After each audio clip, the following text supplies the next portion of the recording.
Yo, the word out. Your boy King SSB back.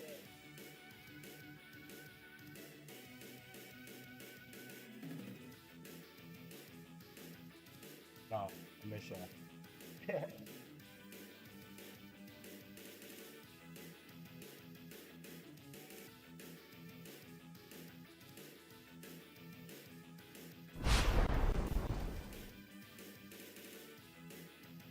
Yep.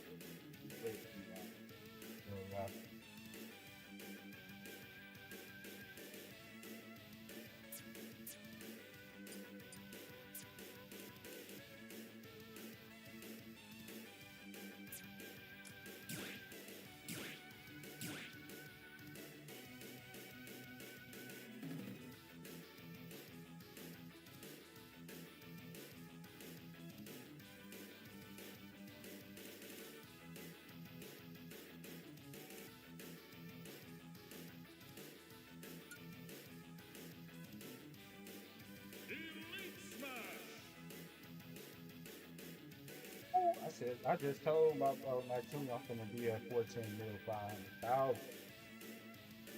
I'm gonna be there tomorrow. Yeah,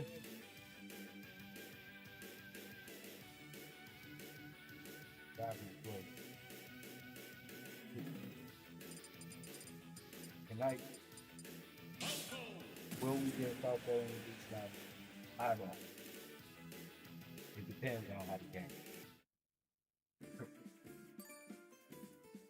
But it's lit. I appreciate all the likes on YouTube too. I see y'all like. Sure. Let's get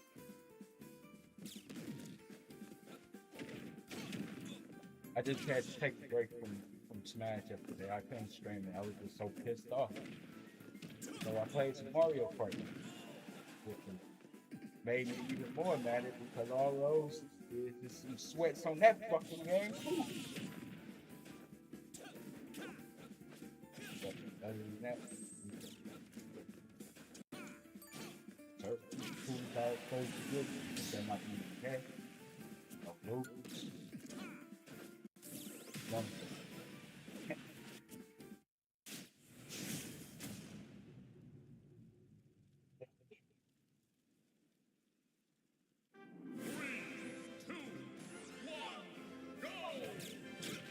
Oh yeah, that's a very game. Yeah, just follow.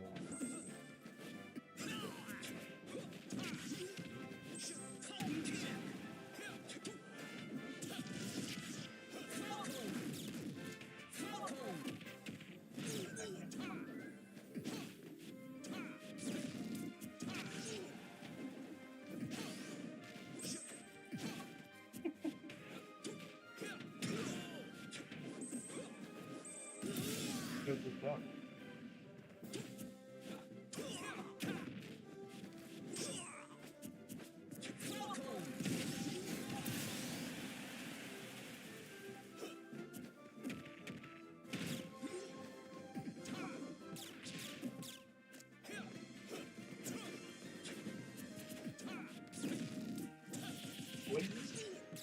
Boy, good luck. Boy.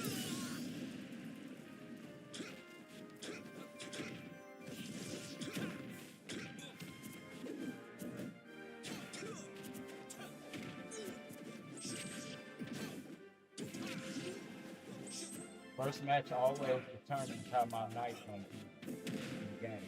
It looks like I'm cooking. So it's gonna be good.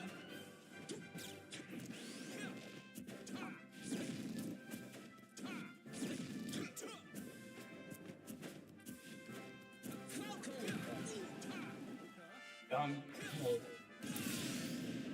yeah. Had enough already?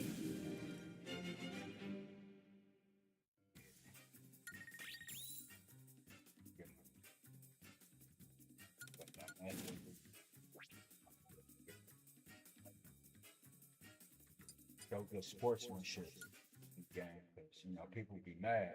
Lose.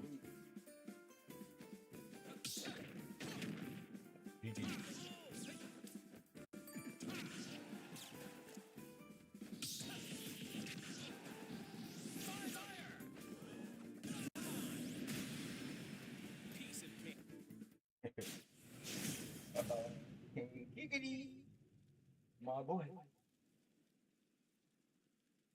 Did you know how to?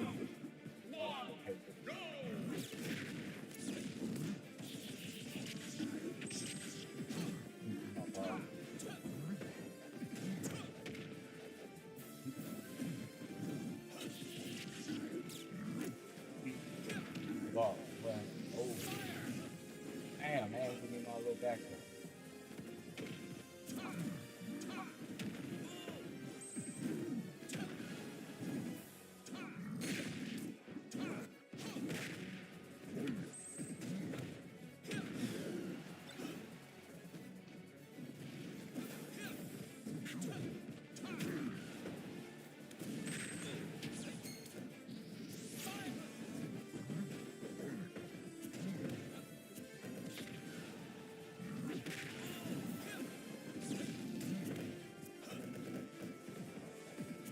Oh, sorry.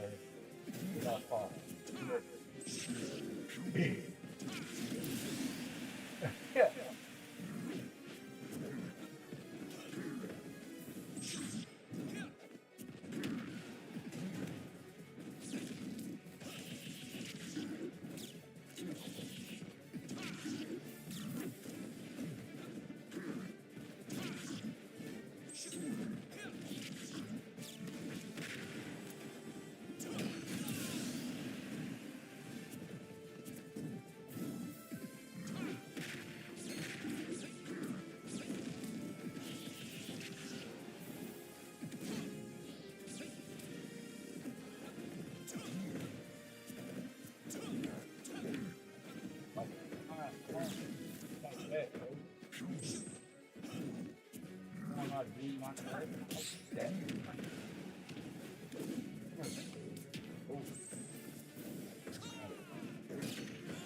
What time y'all hands down? Oh, no.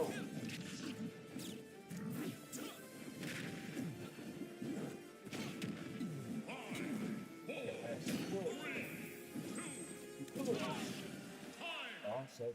Okay, that's good.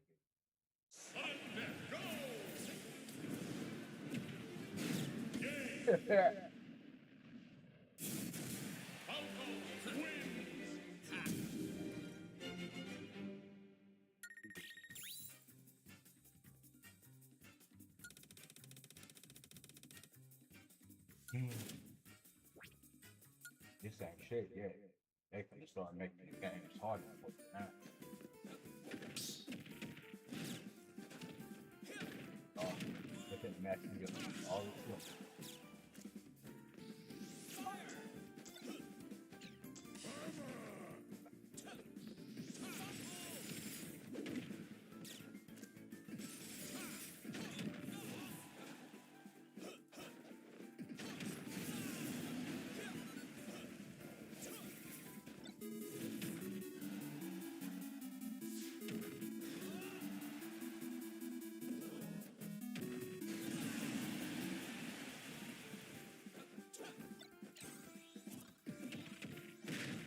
Piece of cake.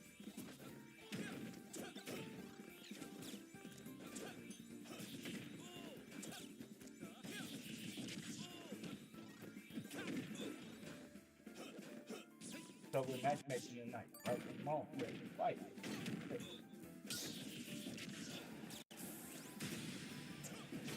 SSG ready to fight. Mid.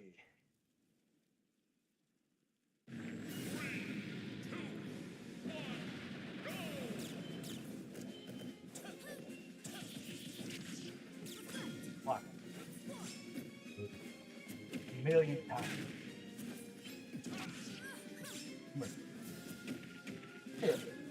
I'm taking the knife. I take the knife tonight. I think I'm gonna do it. I think I'm gonna get my birdie.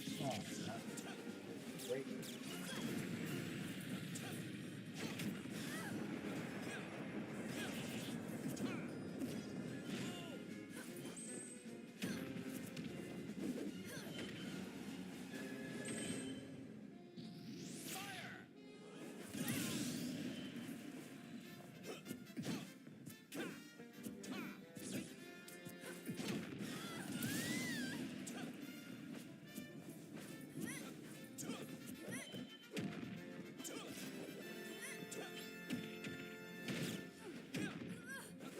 Had them hands playing their shit. What?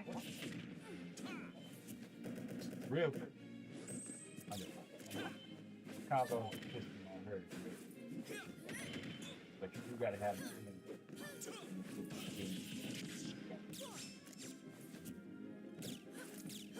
On the end of the trip. What?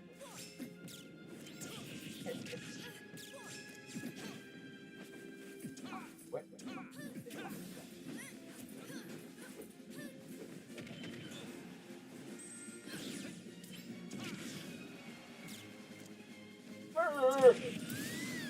I'm making all flips and spikes. I do. Stop fucking.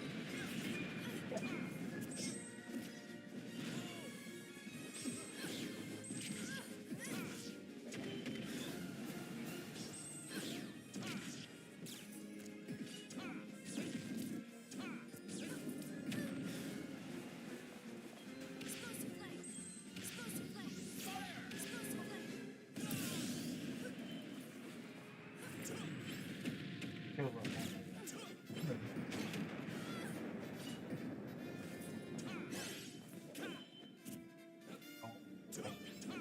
Go ahead, shield. Come on, Lord.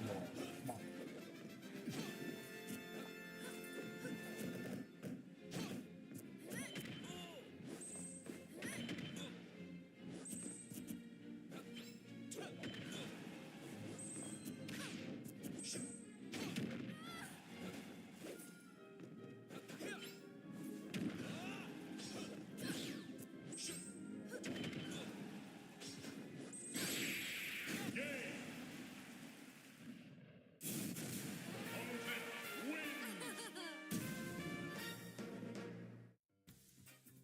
Should have got the wedge, bro.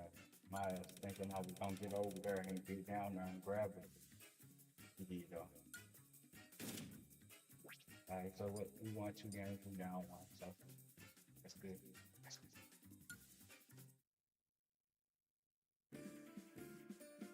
It's real. Got it.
Going back to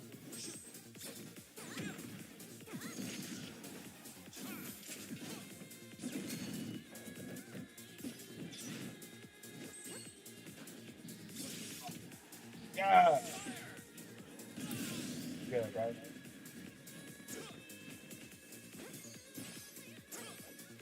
Finna getting the VP on this boy, bro.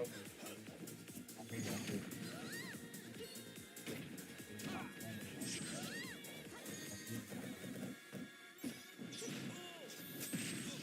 Just chilling, bro.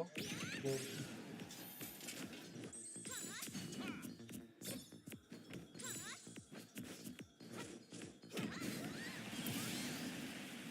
Yes, sir.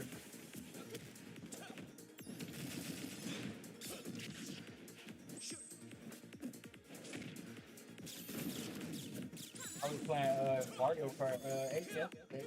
Yeah. No, they what? That's it, baby. Yeah, that's it, baby. Some dude came in my pit and followed me and said, I agree. Mario Kart 8, let's do this. Oh, man. Oh, you was watching? Oh, shit.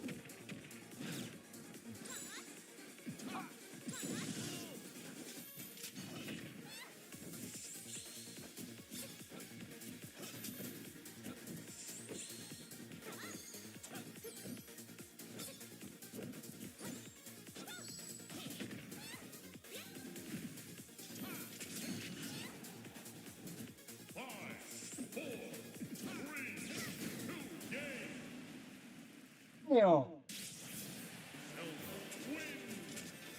Yeah, you don't die. You try to click on food for the first time. I just move it up so I.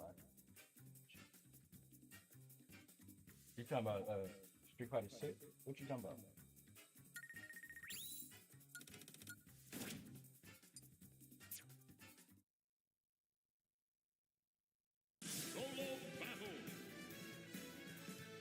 I just downloaded Street Fighter 6.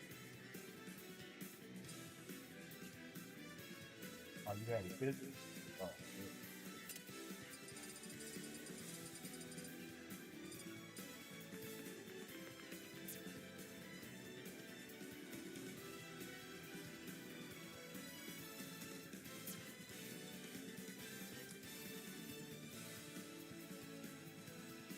You said you got 5 though, so what, Street Fighter 5? Oh, you said you got it on 5. Oh, yeah, you do got Street Fighter 6 on 5. I mean, it's crossplay, so shit, it don't make a difference. The only difference is on the Switch is that you can play it portable, handheld mode. But you can do that shit on the 5 too with the PS Portal. So shit, it don't make no difference.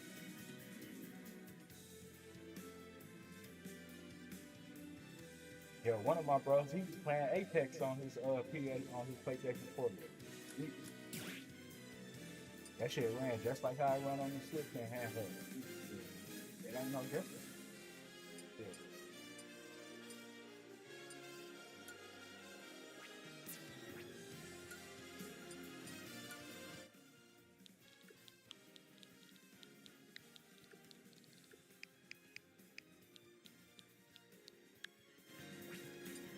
But yeah, shit, it don't make a difference, bro. I'm finna get into Discord right now. Step into the ring.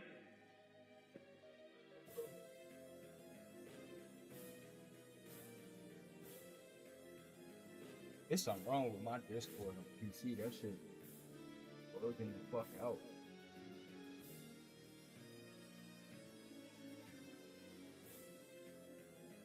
Because it got showing off today. I heard you. I saw it on your page.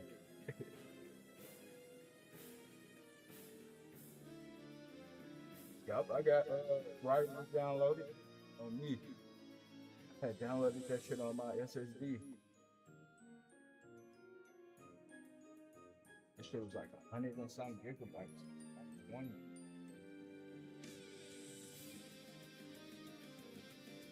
Oh, you say he come out in 3 days? Oh yeah. Yeah. Fuck around and be on that shit.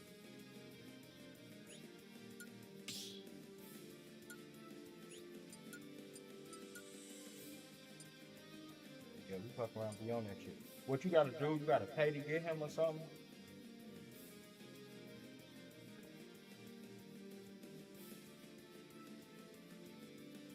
You said lock in. Oh, we good, bro. You said nah, he free. Oh, okay. My bad, bro. I like to talk to my chat and stuff too. Chill out. You finna play, bro. I know my streams lately. Oh, y'all been waiting on King SSD to come back, huh? Elite Smash been missing me, bro. I'm just playing. But yeah, we chilling, bro. I like to take my time. I ain't in no rush to play the game.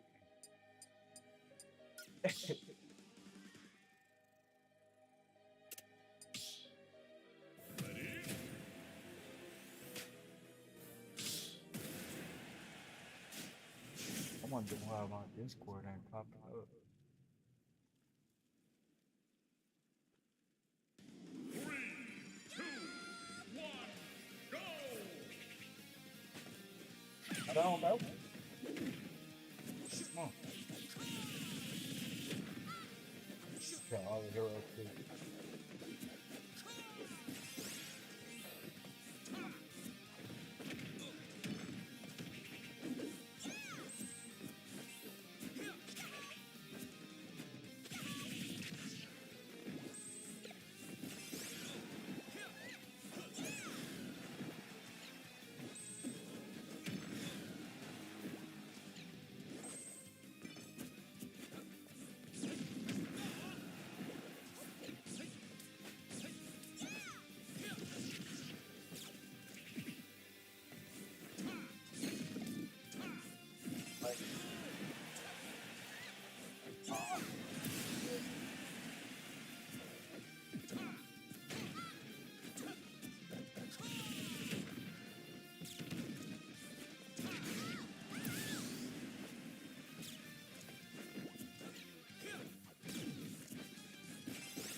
Hey, I want me to put my walk, that little combo out there.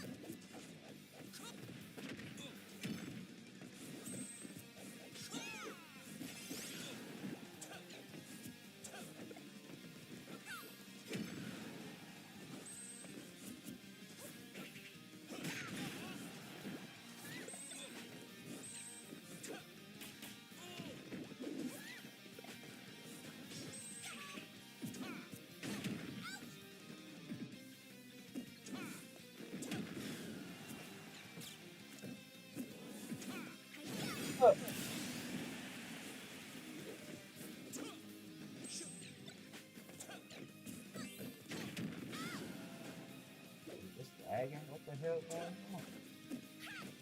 Right, you over that lag quicker than you did. Cut it in. Get up on it.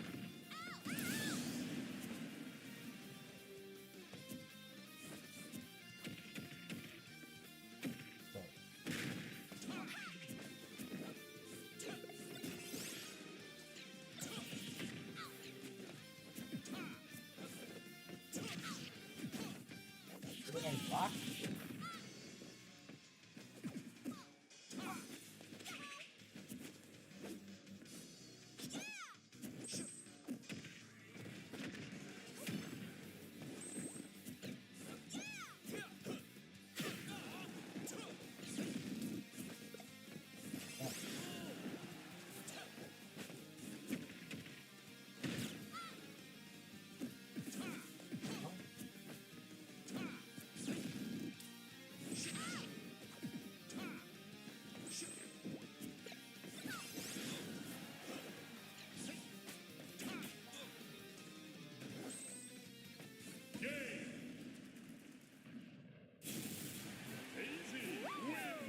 I hate playing this shit online, bro. That is so cute.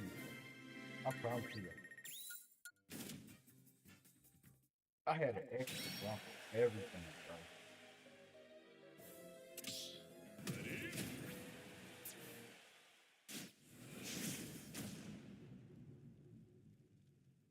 But GG's, bro.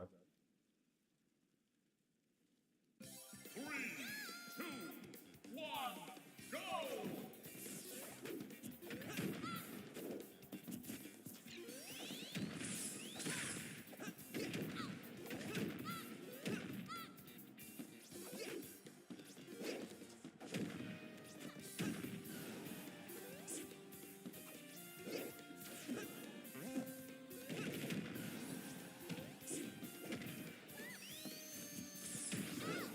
I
don't know why this girl is pulling up on my.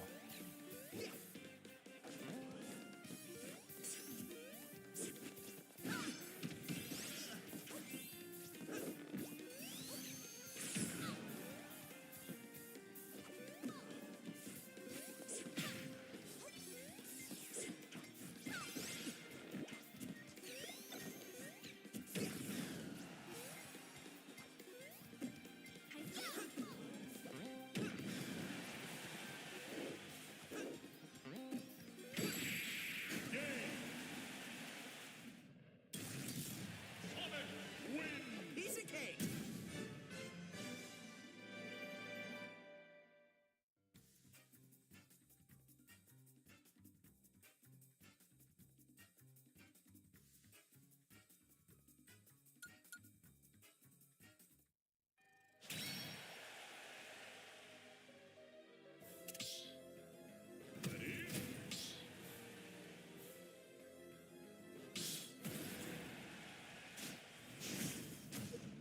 Word. 3, 2, 1, go!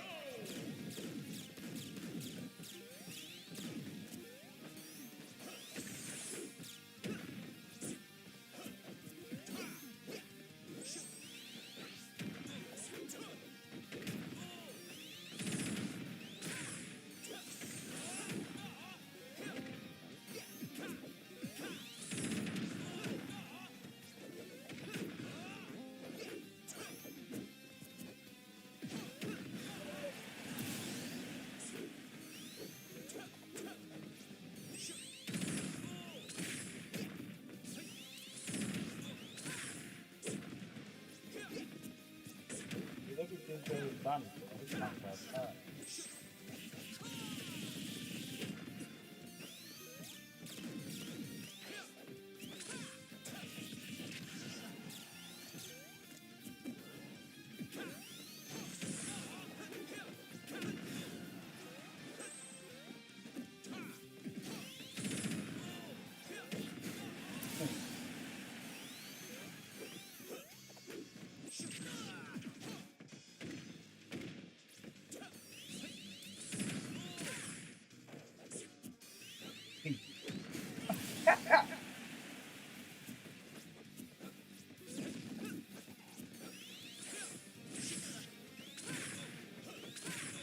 Yeah, no, yeah. I got that fire that kick on off the start. Boy, you going? Where you going? Where you going? Where you going? And if I would have got this right, this shit would have been beautiful. It would have been good. Let's do that again sometime.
Let's do that again sometime.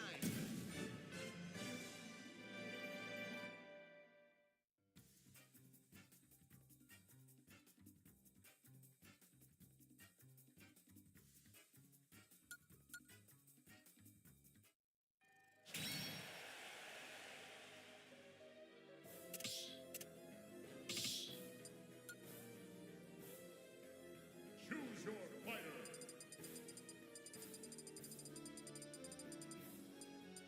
Aaron. Ready? Okay, all right. Not ready to fight. I don't even go see the net. I ain't even gonna see the net.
taking help.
You do.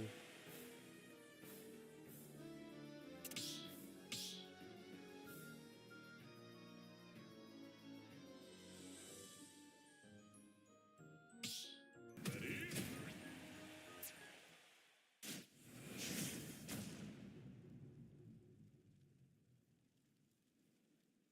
3, 2, 1, go!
Y'all can bring it up. Come to the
But I came back in time.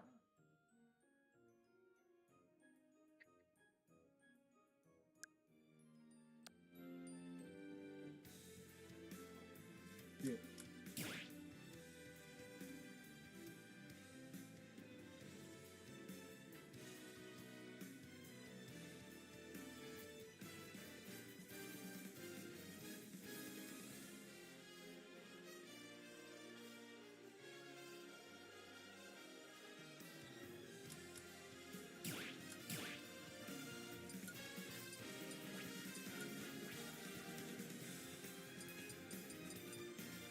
Hey.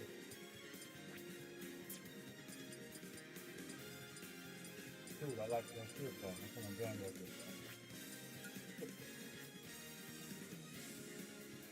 That's the numbers in Q2.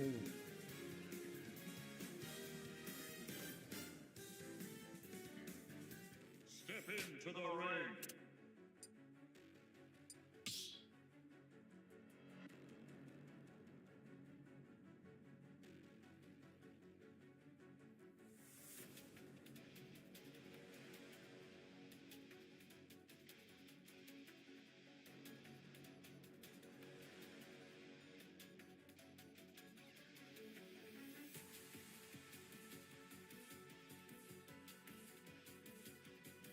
Multi-cat favorite creator.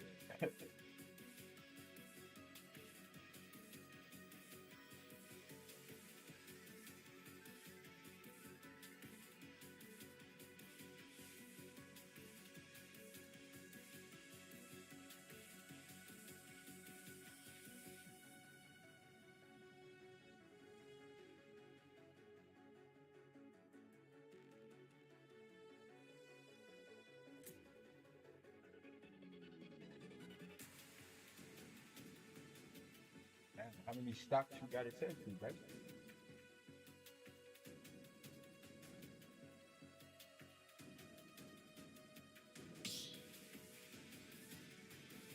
Indication right there.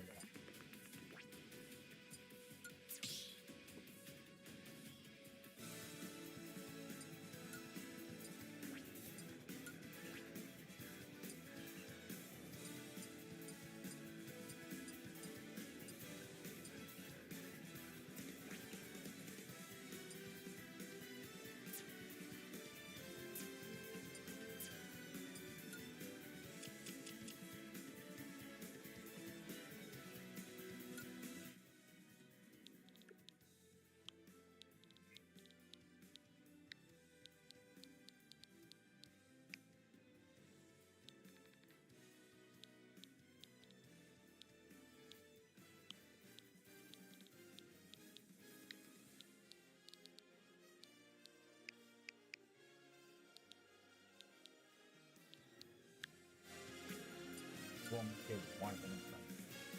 Step into the ring.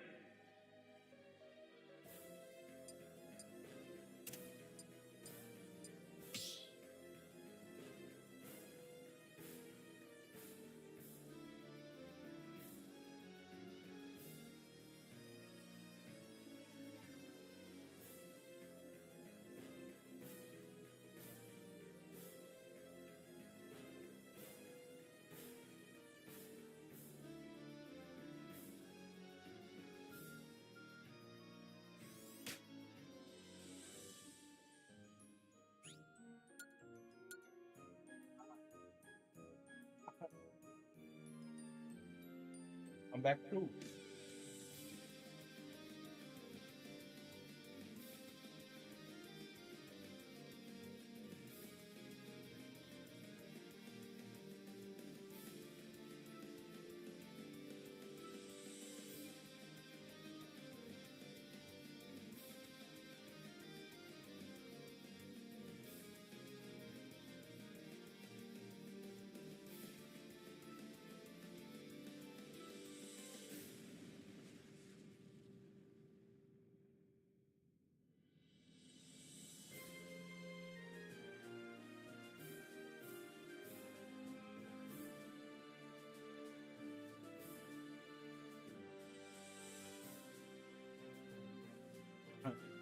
The Sweat's taking the night off because Nairo embarrassed him last night. He was cooking shit.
So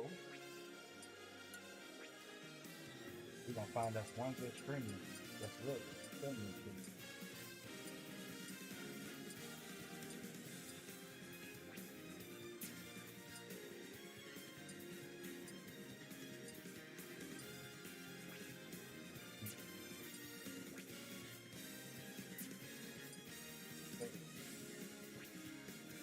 He said his hands are ad free.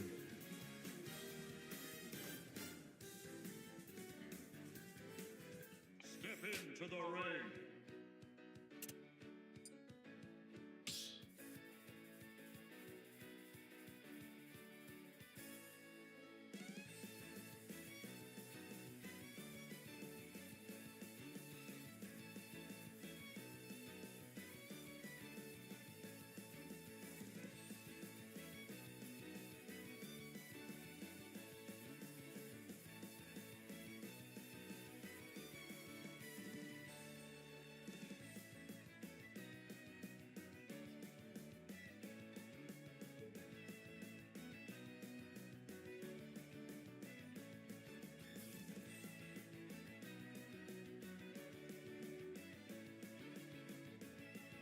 Two of them motherfuckers. Them motherfuckers.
Get themselves or appreciate what they do even a little bit. How can they appreciate you?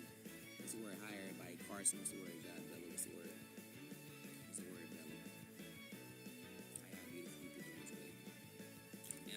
like to say beautiful people because I feel beautiful. Right? You have to understand that the world is our mirror. The world is a mirror. So you reflect how you feel out to the world. I always like to start this live by saying, hello, beautiful people. What's the word, twin? What's the word, chat? Yeah. But I always like to start off by saying, hello, beautiful people. I feel I am beautiful. And just in that sense, there's people out there that don't feel beautiful or don't feel appreciated, so they will This say, my brother, oh, you know, they'll I'm say on like his an live insult, on YouTube. right? Like Listening. the way people think about you is how they feel inside. Like y'all, in 2026, y'all have to get this down. The way people feel about you is how they feel about themselves inside. It's called projection. People project how they feel. Thanks for putting goodness into the world. It's rare to go with you. Thank you so much for realizing. Chris Schultz, thank you so much for realizing. I appreciate that. So there is a lot of bullshit in this world. There's a lot of corruption in this world. There's a lot of ego in this world. But really, I like to say ego. People are so ego-driven to the point where they cannot even accept change. And I was talking to myself earlier, right on the same bench, where I was saying that change is a lonely road. How do you expect to change when you have 100 motherfuckers, you know, or 20 people in your surroundings, right, that are basically stroking your ego? How can you change when people are stroking your ego? You cannot change when you have people around you verifying every wrong and right that you do. It's only when someone goes against that can you change. And I actually realized that a lot of people in my life have not changed because how many people are still around them. Like, let's just be real. Let's just be real. How many people do y'all see around the motherfuckers that say that they're changing, around the motherfuckers that they say that they are, you know, really healing? The ones that say that they are healing are not. Y'all are literally just trauma bonding with motherfuckers around y'all. That's all that y'all are doing. Y'all are trauma bonding with other people around y'all, so y'all feel like y'all are healing when y'all are just exchanging trauma. Y'all are just, you know, y'all are literally just stroking each other's ego. Change happens on a lonely ass road. Something like this. Change happens on a lonely ass road. Something like this. When it's just you by yourself, when it's just you and God, that's when change actually starts. Motherfuckers out here ain't changed for shit because they still around the same people. They still taking the same advice from the same people. How can you say you changed? Motherfuckers did not change. And that's facts. That's facts. People often, you know, or not often, but all the time project, right? And I had to think about, you know, when a woman was sending me insults and shit like that, right? Was basically making me feel unappreciated. I had to, you know, really go within and look at, okay, she does not feel appreciated. She feels like she does not feel like she does enough. So she's going to automatically feel like I don't do enough. Step into the ring. And that's the most hurtful truth. It's like at this point, you cannot even really be mad at a person that projects. You have to just be sorry for them. Yep. That's my little brother. You have to literally be sorry for them. Like, seriously. Like, these people are really hurting inside. So they project out to you. It's a scream for help. It's a scream for help. How these motherfuckers are coming to y'all, it is a scream for help. People are screaming for help when they make you feel just unloved, when they make you feel unseen, when they make you feel unvalidated, when they make you just feel so wrong. It is a scream for help. It is these people feeling this. Right? It is the year of 2026, man, where you're going to have a lot of people trying to derail you. And that's what something that my twin got me hip about earlier. People will try to derail you. I'm sorry, I'm speaking that fire in my damn blunt getting still. Because I'm telling y'all shit based off experience. This is not just anything of me. This is not any book I've read. This is not any any of that. This is experience. Yep. I just went through this shit in 2 days. 2 days, a motherfucker projecting, and I had to really. And don't get me wrong. At first, I was a bit, first I was a bit combative, or at first I was a bit, defensive. Kind of trying to defend what this person is saying about me. And then I had actually realized, like, damn, this is something they feel about themselves. But the truth is, a lot of these people, when you tell them that this is how they feel about themselves, they still will not listen. Because ego, didn't they say ego is what drove the devil, right, to hell or some shit like that? Because when you have a ego, you cannot even hear a motherfucker telling you the truth, or you cannot even open yourself up to the truth when you have such a big ego. It's like the ego itself is a demon, and it does not allow you to fully hear what other people are saying. Ego is simply a demon. Sure. A lot of people have real big fat ass egos, and them egos will be crushed 2026. Because this is the year of the fire horse.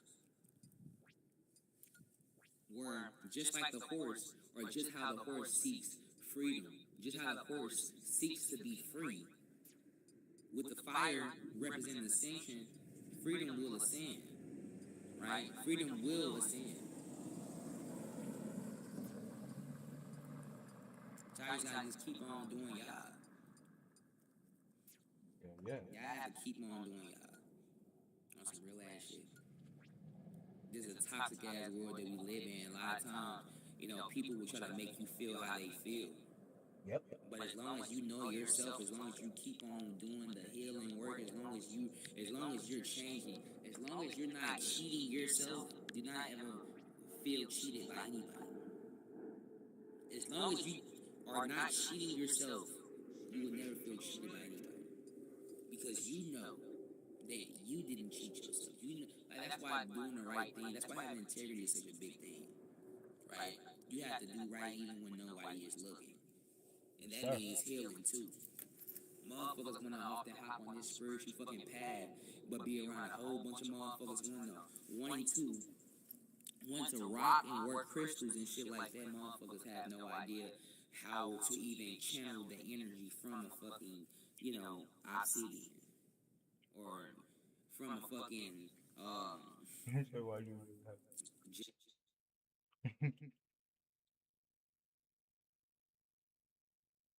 jade crystal. Right? People want to hop on this fucking bandwagon. And that's crazy as fuck to me. A lot of these motherfuckers is not healed, y'all. A lot of these motherfuckers are still depressed. A lot of these motherfuckers are still, the same. Yep. Like, y'all know that Drake song when he said, "What did I miss?" And 2026 is giving that energy. Like, what the fuck did I miss? I started fucking with people I used to fuck with. What did I miss? I started going back in the environments that I used to go in. What the fuck did I miss? This shit is still the same. This shit is still the fucking same. It's almost like a Truman Show. Right? That's why you have to change and not be the same. Because as long as you be the same, they can change the world around you and you will never know. Because you're doing the same shit. They just gonna label it differently and make you think that it's different, but it's really the same shit. I found out since actually being out of a relationship that I actually found out that I'm actually better off alone sometimes. And it always will be. Yes, I agree with you there. I found out that I'm better off alone, right? Like, you really do have to consider that. Like, we seek so much shit outside of us, man. Sometimes y'all have to literally just sit down and just look within sometimes. Like, right now, like, what am I seeking? I felt like I was seeking love. I felt like I was seeking acceptance and appreciation when I went out, to go look for a lover, right? I was seeking that. And I found out that all that shit was just in me. It was in me. It was me bringing the love. It was me bringing the appreciation. It was me bringing the acceptance to whatever relationship that I stepped into because I was seeking it. You have to become what you seek. You have to become what you seek. Simple as that. So a lot of the shit that we are seeking, we are that already. We are that already. Right? But with you being that, you can tell what isn't that, right? Like I actually was looking for love, looking for appreciation and shit, and I thought that it was in my ex, right? I went over there, I brought the love, I brought the appreciation, but I realized that, you know, there was no appreciation there. She didn't appreciate herself. She didn't even love herself. How the fuck can she fully love or appreciate me? She don't love or fully appreciate herself. Right. That's scary.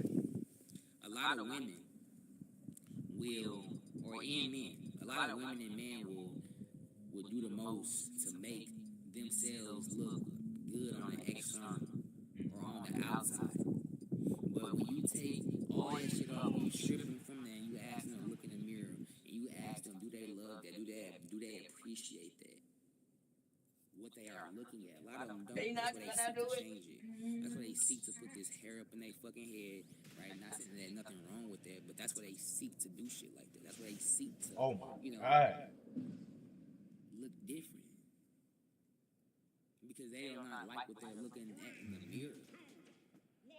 So when you are not with the money, when you are not with the car, when you are not looking your best, but you still love and appreciate yourself, how do you think that they will look at you? They don't even love and appreciate them if they had that, or if they was in that situation. So how can they love and appreciate you? Right? This shit is crazy. It's a crazy ass world that we live in, and I say the most important thing right now is to love yourself. Be true to yourself. Be authentic to yourself. You don't need no verification out here. You are the fucking verification. You are the validation. You validate this shit. Just being yourself. What do you mean? Just being you validate all this shit. Just be true. To stop hopping on the fucking bandwagon. Right? And I felt like I was hopping on this bandwagon once to be in this relationship, right? Or want to be booed up. Right, just to realize that the shit is not so, you know, commendable. It's just not. It's flawed. I just say that all relationships are flawed, but you gotta have two people that come together and love those flaws for it to actually be a relationship. Two motherfuckers that get into a relationship and there's flaws, and they don't even love them flaws or love themselves enough, how the fuck do you think they're gonna change that shit? Oh, yeah, you bitch. It's a sad ass world we live in. It really is. People don't even love themselves, but we expect them to love us. That's very halfway. That's very kind of, you know, kind of fucked up if you actually think about it.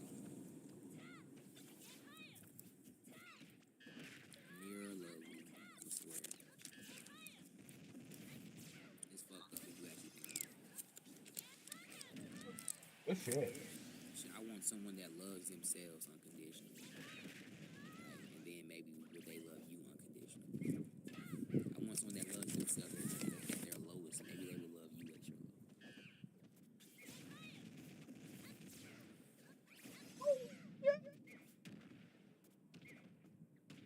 We often look for people that love everything outside of themselves, right? But we don't look at people that love anything inside themselves in 2026. Everyone loves everything outside themselves, but no one loves anything inside themselves. Everyone loves everything outside themselves, but no one loves anything inside themselves. So how do you expect someone to love you inside? How?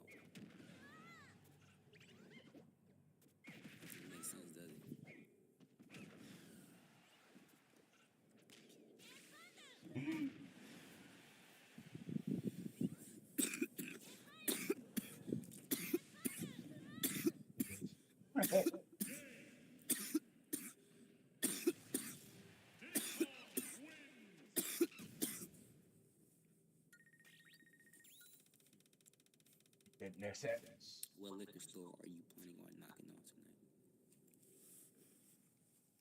Solo battle. I was actually thinking just Earth. Earth is the biggest spirit of them all, right? Because if you actually know what liquor is more so than alcohol, and alcohol is like a spirit. It's a spirit, right? I feel like motherfuckers need to start knowing the base. Like, I don't know, if you come talk to me, please know what you're talking about. Because if I know what you're talking about at a deeper level, then I'm going to start with that, right? A lot of people come so shallow when they talk to me. This is why you can never talk over me, because you're coming so fucking shallow. But then again, you could always be a bite, and that's the deepest it can go. You know it. I don't have to say I am not a regular person. Bruh.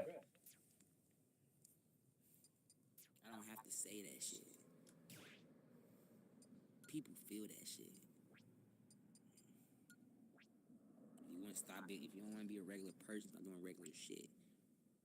And that's not a, intentional thing. Means, if someone say go left, right, don't go right. Like, I'm not saying like that. I'm just saying, like, be true to yourself. Stop driving on a fucking bandwagon, right? Step into the I ring. bet you told me some shit that everyone else already thinks. How shallow is that? I want you to go deeper. Tell me something that I don't know. And then maybe I will be entertained by you. I'm saying motherfuckers will tell you some shit that you heard a million times. Like, fuck.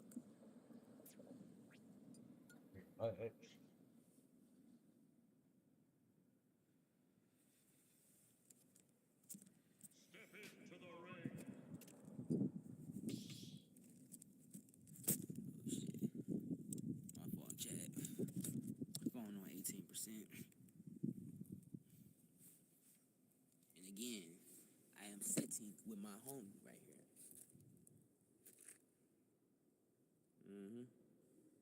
And there go my shadow. Say hi, Shadow.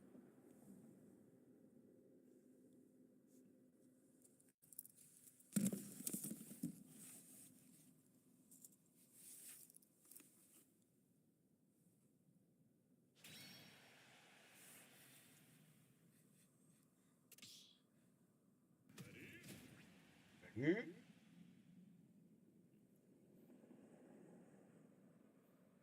And I'm sitting alone too. Man.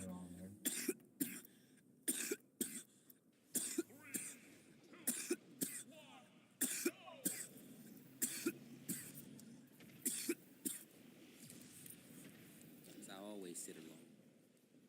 Rage already. I am the best part of myself.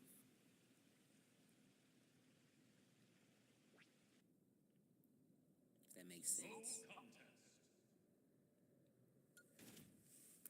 I watched that movie Sinners yesterday. And boy, was that a good one. Michael B. Jordan acted his motherfucking ass off in that movie. If you didn't see Sinners, go see that fucking movie. They was speaking the truth in that damn movie. I You promise said this he's is why trolling. they don't want it. The Christian fearing, I'm gonna put him out. God-fearing people to watch that movie because they were talking about divination, they were talking about spirituality, they were talking about a lot of shit. Like, Sinners was a good-ass movie. Go watch that movie. That movie is really telling you the truth about shit. Like, I promise you, the movie is so deep. The movie is so deep. But a person with a mind like mine, I can catch the signs and the symbols just like that. I promise you, bro, watch that movie. All praise the Most High Divine Creator of all things. I shave. I shave.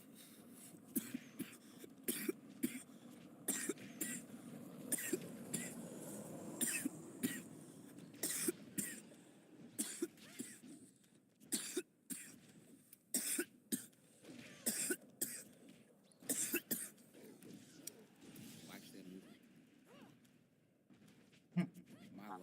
Rogan Pride. My life is a wonderful book. Oh yeah, I see what he on. My life is a glorious book. Not written by me though. Oh, alright. Right. Life is a glorious book though. You have to really read in between those lines, right? Don't think about the destination so much. Think about the journey. It's the journey. That's in between the lines is the journey. In between the lines is the journey.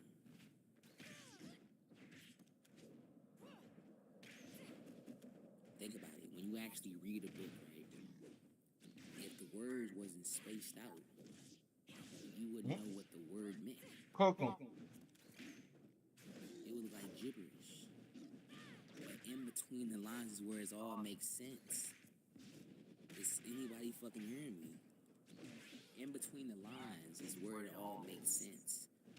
If you read a book and all the words were mushed together, you would not know what the book meant, but it is in between the lines, it is in the spaces, it is in the gaps that makes life worth meaning or gives life meaning. Yeah. I wish I had a Keep book going, right come now, on. but if you look at any paragraph, right, you would see that the words are spaced out. You would see that the words have some separation in between. We call it an indent, right? So when you actually look at these words, right, and they are indented, you can understand the meaning, right? If life was just smushed together, you would not understand it. So God had to space everything out, and that's what we call the journey. Mm-hmm. The journey is where everything is spaced out, right? Like the journey is the 10 days before you get your dream car. The journey is Step into the ring. 5 minutes before you get that breakout call. That's the journey. Yes, sir. It's just being aware of the journey, right? Think about it. Street lights. Street lights are spaced out, right? Correct? Street lights are spaced out. The journey in between this street light and this street light is darkness. But that's the journey, right? It's the same thing with anything in life. Like even the trees are spaced out. It is the journey in between this tree and the next tree that is life. Is it not like, I don't know. Yeah, I was pushing it, but I feel like it's the spaces in between life, right, that say much about the journey, right? Yes, sir. I be speaking some straight fire, like Yes, you do. that shit. And these are downloads. This is why I have to hop on live and shit to say certain shit because I'm only saying it probably just for this moment. Like, I'm probably not ever gonna think about this shit again. Like, you know.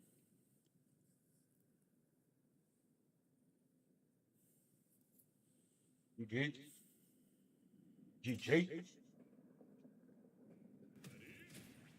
That's very interesting that you say that.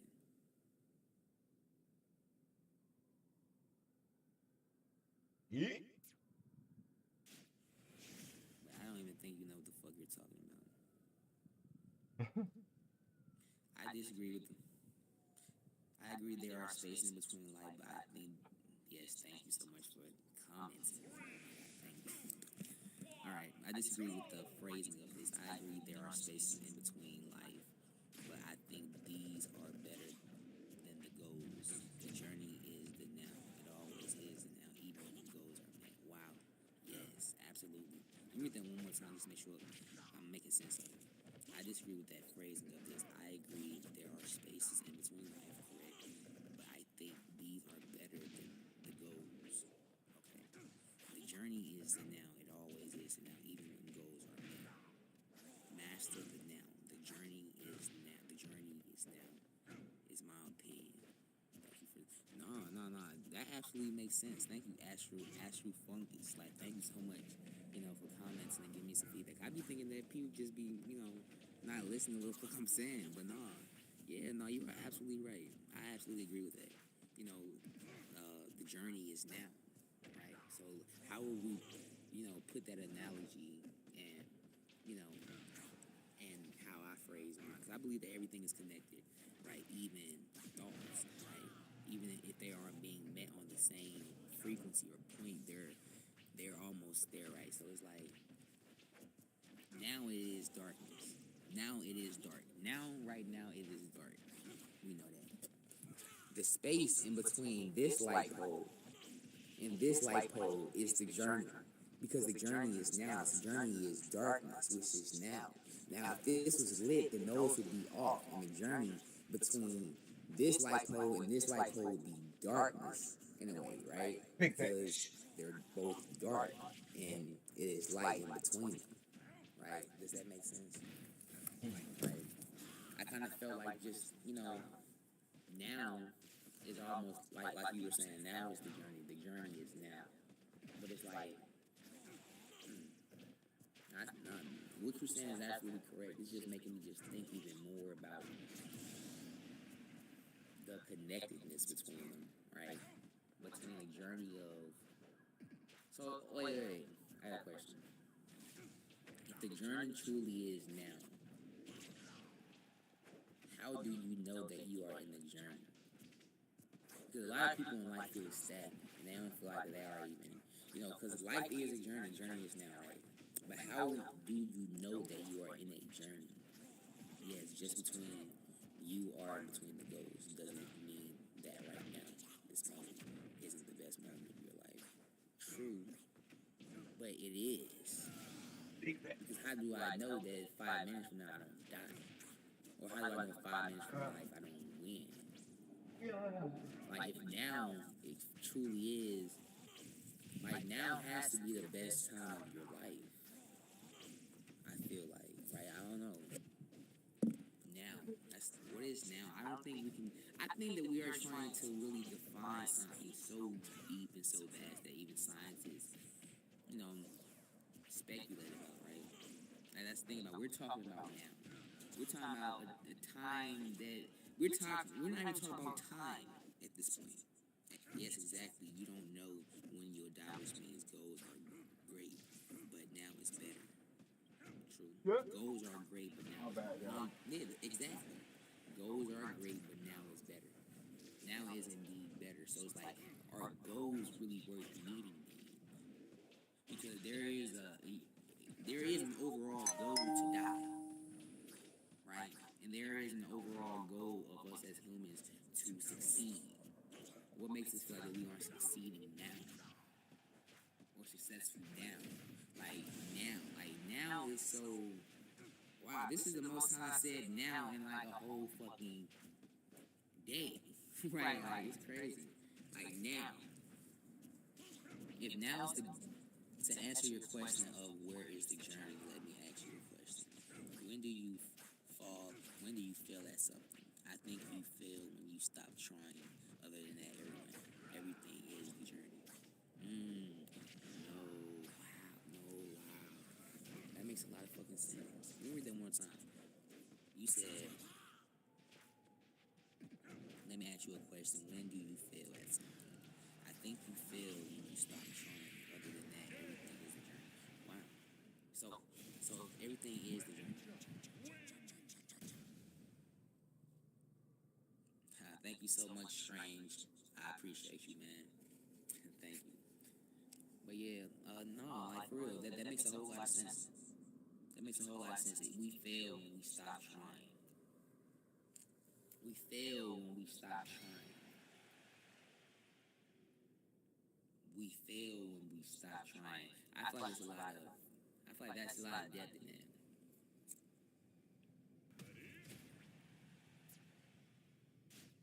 What God gives you. Thank you so much, man. I appreciate that. I thank you. God bless you as well. I wish I knew your name, but Strange YT5M. I appreciate it, man. And I hope that you get all your desires and stuff in life too. Even if you become a unknown millionaire somewhere across the world, I'll at least know how to become a millionaire. Right? This is why I can't like have any type of hate in my heart towards people. It just doesn't even make sense for me to. I essentially want everyone to win now, or feel like they're winning now, because the journey is now, right?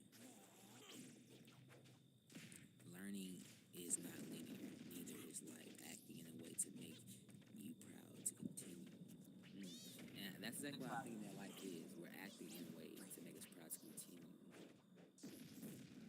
That's facts, and that's like trying. It's like trying, right? Your parents would be very proud of you. Thank you. You know, sometimes I feel like my parents, you know, I don't know what my parents would think.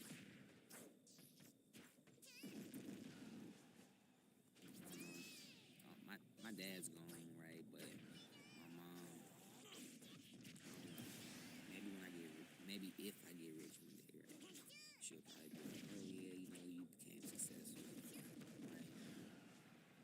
But what if I feel successful now? Am I successful now? Because I'm still trying, not to be rich, but just to be whole. And I don't think we get any rewards nowadays for trying to be whole.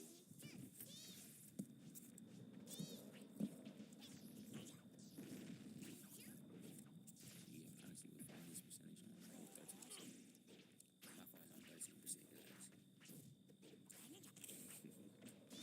Coach is black. Yeah, I appreciate that, man. I appreciate that. My phone actually is on 13%, y'all. Talking about some black Sam boots. So that means I might have to end this. It's easy to care. Hell no. It's easy to take care of a pet or a loved family member, but it's hard for us ourselves. It's true.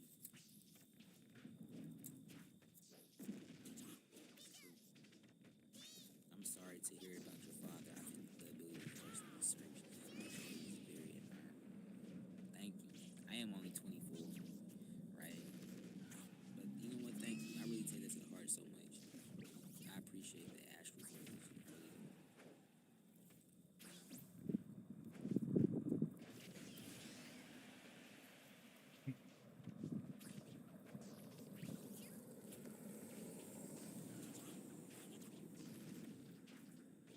Fucked up. New roots. It says new roots. New roots.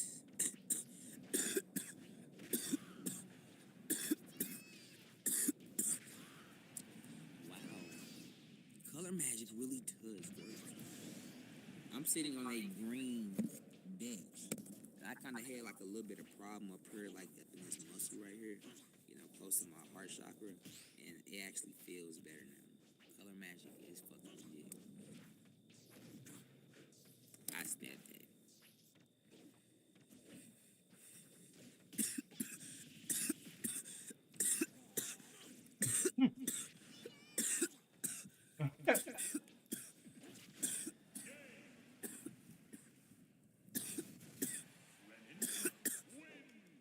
You know, alchemy is one hell of a. Alchemy is. Who want to get that? He said, "Who want to get that ass banned?" I like when people play their part. I like when people play a position. That was that. But my phone is on 13%. So I guess I was gonna get off first.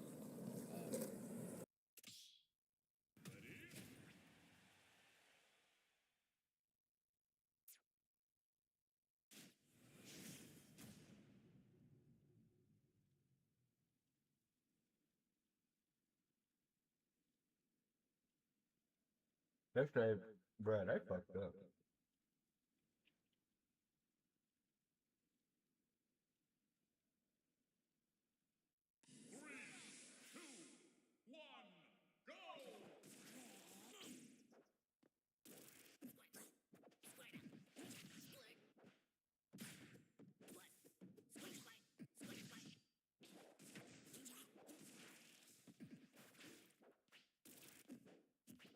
Listen, let me just put it out here. God ain't in these churches. And you know what's interesting is real wild how the tone really shifted with a lot of people. See, at first, mostly everybody laughed. And now the leaders are starting to speak out, little videos coming out.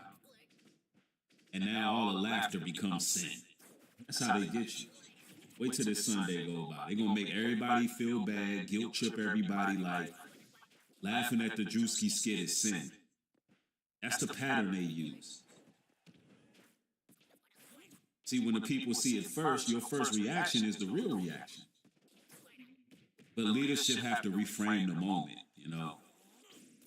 They don't want too much clarity to spread, you know.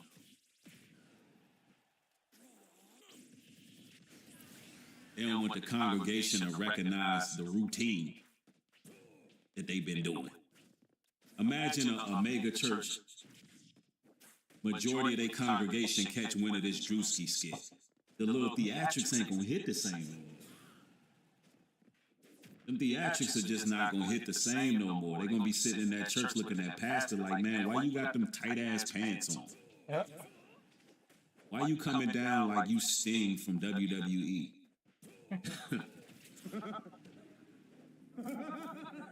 Why your ass swinging from the ceiling like Bret Hart? I'm fucking dead. Why you gotta come out on the stage like Bill Goldberg from WCW? Hitting the stage like Erica Kirk. Sparks is flying. Where's the Lord in this for real? Right. And why are we still broke? And you making all this damn money? You know what I'm saying? Eventually people gonna start wanting to know, why the pastor so flexible? You know what I mean? That part. Why the pastor shirt's always so damn tight? You know? Smoke machines blowing. Why did the collection plate come around 30 times tonight? Facts. And people gonna be like, man, let me get the hell out of here. Fatality. Yeah.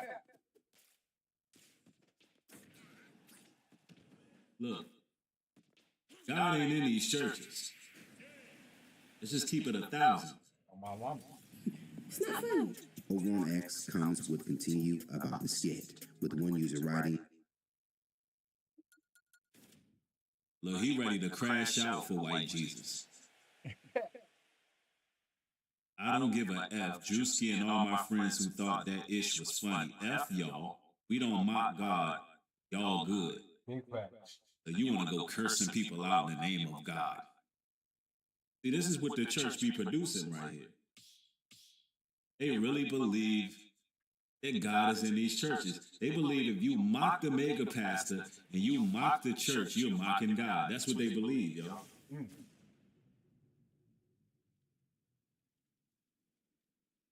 This is crazy. Right. Yeah. I don't give a F. Drewski and all my friends who thought that ish was funny. F y'all. We don't mock God. Y'all good? While another critic would leave a comment on Instagram saying, now Drewski has crossed the line with mocking Jesus Christ and his church. He died so Drewski can have life, but not mock him. To note, now some Christians We gotta unpack that last comment. Listen, the Bible says, he who remembers Christ as the scriptures have written shall have everlasting waters. Amen. They're not serving Christ in these churches. They're serving their own belly. They're serving filthy lucre. They're not feeding the Most High God in these churches. They're feeding their pockets in these churches. He didn't mock God. He didn't mock Jesus Christ. He mocked the pastor. And the only people y'all protecting in these comment sections is these mega pastors that's taking granny, Big Newton money. The pastor who's taking granny's prescription money. Taking her lotto ticket money. You know, I don't condone gambling, but, you better off buying lotto tickets than putting it in that damn collection plate. Telling you. On my mama. They talking about Drewski didn't cross the line. You know, this is hilarious, right? This is hilarious. They don't be reading their Bibles. No doubt. You know? Nobody said the skit was inaccurate, though. How many people who's defending the mega pastor says that the skit was inaccurate? I'll wait. Nobody said that doesn't happen in church. They did say it was disrespectful, but that word get weaponized all the time. Whenever truth makes somebody uncomfortable, they want to yell disrespect. Some of us was raised by parents. If you ask them a question, as soon as you ask them a question that challenges their narrative, they calling it disrespect. That's why you gotta be careful when you raising your children. Like if they have questions, if they're inquisitive, it's not disrespect that they ask a question. That don't necessarily mean challenging authority. And honestly, these churches shouldn't have no authority over the people. They're not doing nothing for the people.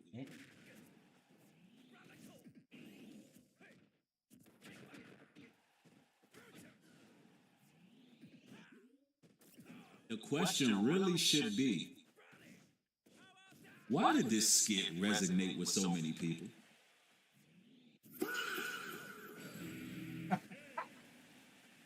Why did the skit It happened go right viral? on. That shit hit right when he hit. That it. shit Yeah, was it was question. funny.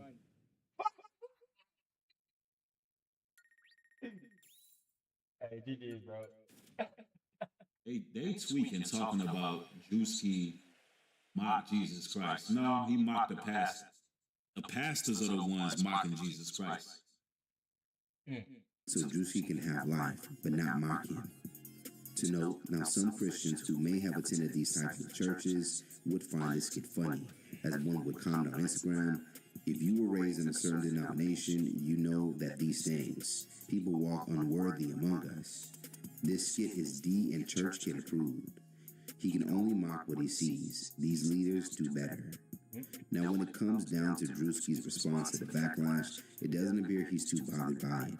Over on his X account, he reposts comments from fans of the skit, from how great it is, and to many people wanting to know what church let them do this at their church. That's what you do when you have a whole bunch of people going against you. You focus on the positive. Focus on the people who really gravitated towards the material and liked it. And the fact that the church let Drewski do it, that speaks volumes in itself.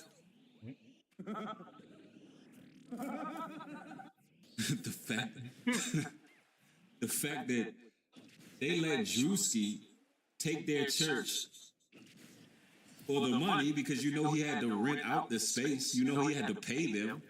The fact that they did that, that should tell you everything you need to know. Whatever church did it wanted that bad. They didn't look at it like it was a holy temple that shouldn't be desecrated and defiled. They said, how much? Yeah, you could do whatever you want up in here.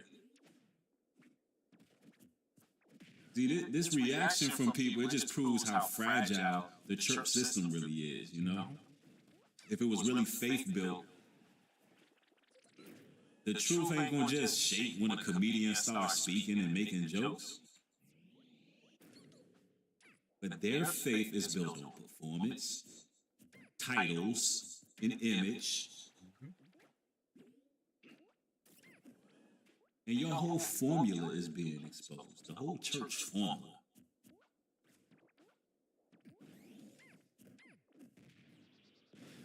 Now you're going to have a bunch of people in your churches asking y'all some dangerous questions. Y'all ain't ready to answer. Big facts. And it's going to be harder to control your crowds.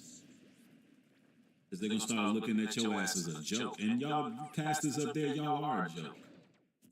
Y'all afraid to make enemies. Bible says if I become your enemy because I tell y'all the truth, y'all afraid to make enemies. Y'all want people to be happy in their sins. You want people to be content and living foul. Long as it lines your pockets, you just not trying to lose none of your people. The skit is hilarious. I mean, the skit is hilarious. We're going to keep laughing at it. Now on Tuesday, Drewski himself does look to have subliminally responded to most of the backlash, claiming that he was mocking God. Over on his Instagram stories, he would reshare a woman pushing back on those claims by saying that Drewski was making fun of man, not God. So I'm about to pick with some of y'all right now. There are too many of you guys trying to say that Juicy is mocking God. I ain't never seen God in no Christian Dior suit. So how is he mocking God? He is literally mimicking a man. He is ridiculing man. I feel like y'all know that, but y'all are like purposely like deflecting. It somehow helps you guys in avoiding the reality that this is the kind of foolery that y'all have allowed in your own churches. Yep. Exactly. Big fact. Look, Matthew 21:12 says, "And Jesus went into the temple of God and cast them all out that sold and bought in the temple, and overthrew the tables of the money changers and the seats of them that sold doves." How could Drewski be disrespecting Christ or God when Christ himself was going into these churches and he was wreaking havoc in there because they had turned his father's house to a den of thieves? These churches are a den of thieves. They all about selling DVDs, books, merchandise, Yep. and getting them collections. That's it, y'all. I mean, it should be pretty simple at this point. And he was making fun of these pastors. Straight up. It seems more like this just hits too close to home for some of y'all, and y'all are just too uncomfortable with seeing it like literally right in your face. Maybe y'all need to check yourselves and the church that you're going to. So let's talk about it more in the comments below. How do you feel about Drewski's newest skit? Do you think it's blown out of proportion, as we've seen many comedians? Man, Marvin Sapp said, "Lock them damn doors." To show you how gone the church is, when that man said, "Lock them damn doors," it wasn't no furniture moving around. Because ain't no way I'm up in a church and the pastor gonna stand up and say, you know, until we get a certain amount of money up in this piece, we gonna lock them damn doors. No, that's kidnapping. That's robbery. Pastor is gonna get his ass whooped for that. The deacons, the bishops, all of that. We moving furniture around. And you know, but see, there's a lot of it's a lot of brainwashing that go on in these churches, man. A lot of people need to be leaving out. A lot of people need to be leaving out, man. But let's go. Take on mega churches over the years, or did he in fact take it too far by even doing this at an actual church? Stay today for the latest news in comedy, culture, and sports by subscribing here to our YouTube channel. And if you enjoy content like this, check out HypersClub.com to get a membership, to watch full interviews, and more. Yo, let's go to more reactions, y'all, because, you know, Drewski is getting a lot of criticism, and I want to just chime in on it because, like I said, I come here to stoke more flames of outrage in hopes that people will be able to see. Make sure y'all get the likes up on the video. Let's go. Comedian Juicy just released a skit, and of course it has the whole internet talking. Now this skit starts off real wild, okay? He's mocking mega churches, and he's in this contraption. You know when Chris Brown's performing and like he gets all strapped up, I don't know what they're called, like the harness, and then they start flying in the sky. He's in one of those. That's how the video starts off. Then it pans to the crowd, and he's in a mega church, and there's actually a crowd.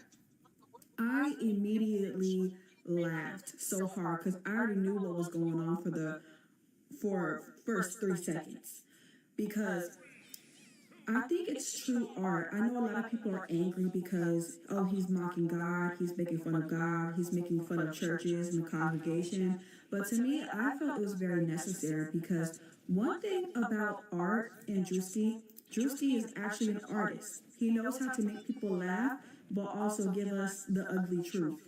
Boy. So we got it. Yeah. I mean, it's the truth, man.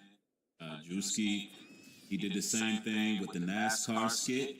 He did the same thing with the Israelite skit. He gets people talking with comedy. And I think Drewski is necessary because it gets people thinking and it transcends all walks of life. And see, you know, let's be clear. This is not about tearing down faith. This is about separating God from business, truth from man's tradition, real power of the Most High from a man's worldly position out here. And we be putting these pastors and deacons and preachers and all these titles on some type of pedestal. But the Almighty is no respecter of persons. You know, if the church really spent half as much energy examining itself as it does policing what everybody got to say about it, being, you know, critical over jokes, maybe the outrage wouldn't exist in the damn first place. But that requires too much humility. This performance religion they got going on, they can't afford self-autonomy. Straight up. To talk about this hilarious video that is going viral featuring Drewski, who is an equal opportunity comedian, right? As we covered one of his videos before the past with him essentially mocking rednecks, right? And now he's mocking megachurches, specifically black megachurches. And you have a whole lot of people who are upset, right? They're claiming that he's mocking God, he's mocking Jesus, even though he's actually not. He's really mocking these money-hungry pastors who do all types of cringe things in order to get money from their congregation. And I think that this video is going to have a whole lot of people questioning their church. And I think it's a good thing, right? I think it's a good thing to challenge some of these mega pastors who are. I'm going to impregnate everyone with the word of God. You gonna get pregnant with the word of God. You gonna get pregnant with the word of God. You gonna get pregnant with the word of God.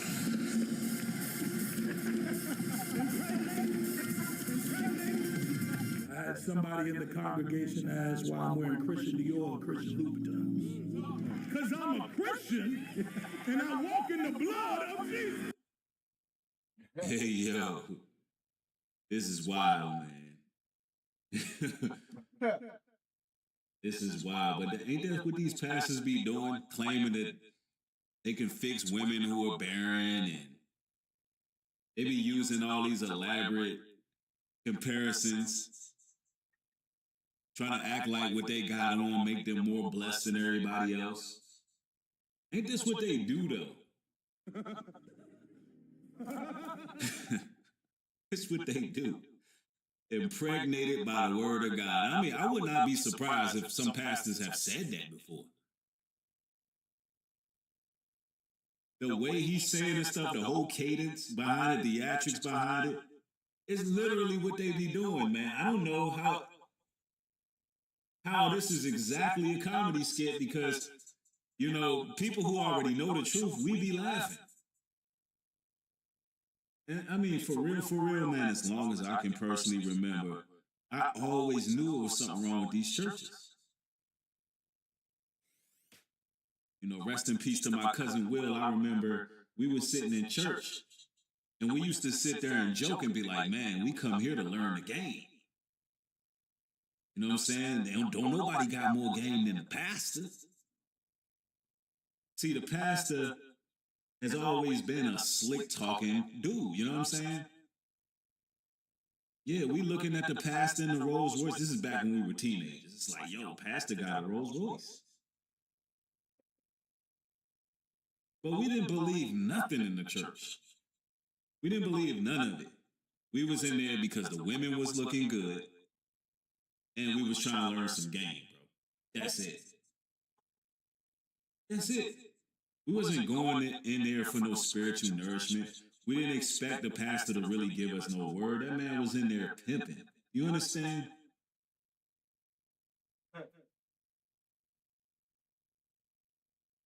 Yo, these pastors this Sunday, this first Sunday after the Drewski shit, y'all better tread lightly.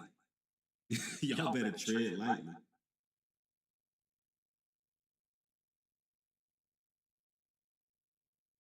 I'm telling you. Y'all make sure y'all get the likes up on the stream too, man. Make sure y'all get the likes up.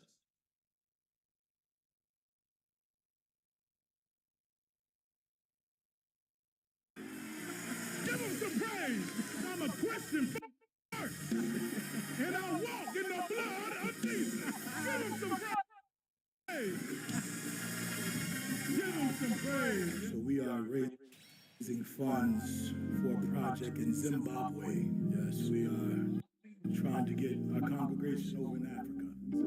Amen. We wanted to raise $4 million for that. Amen. Yo, as much as these churches be raising funds to get new churches, I want y'all to really ask yourselves, all the people who attend these churches, what exactly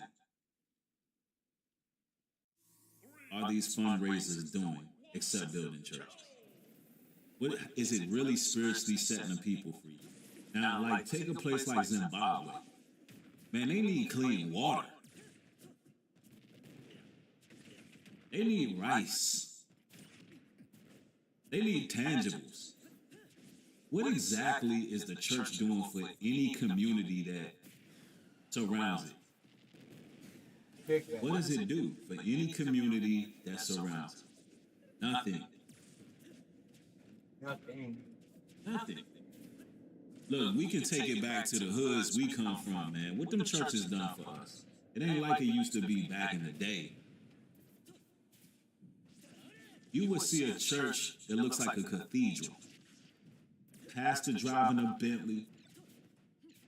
The church would be decked out. And all around it is nothing but dried up funk, crack needles, or crack pipes, and heroin needles everywhere. You don't see nothing. The church had no real positive effect on the environment. Yeah, the churches are with the globalist sellouts. I'm going to have to agree with that. But the pastor be dripped in gold. I'm telling y'all, man.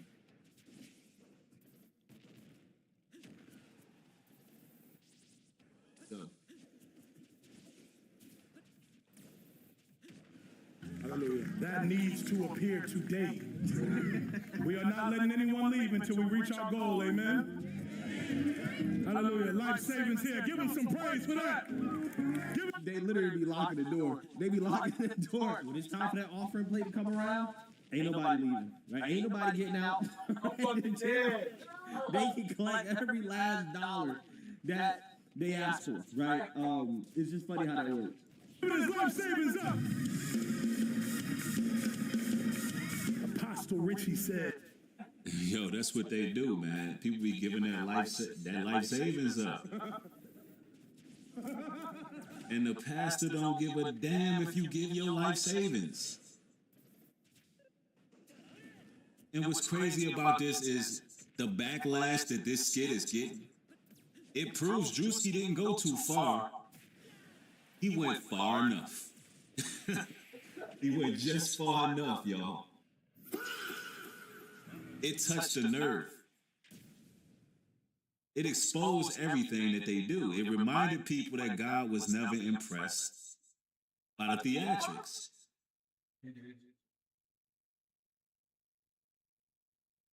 See, the laughter that we're getting from this opened up doors that these preachers' sermons could have never opened up. I'm telling you.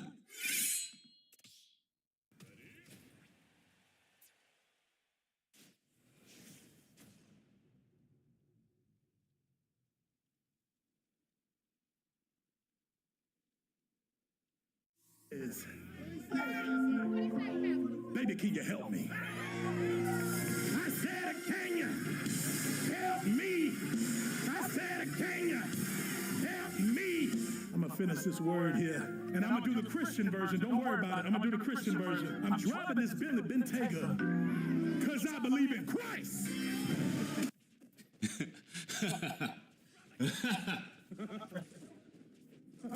Oh man.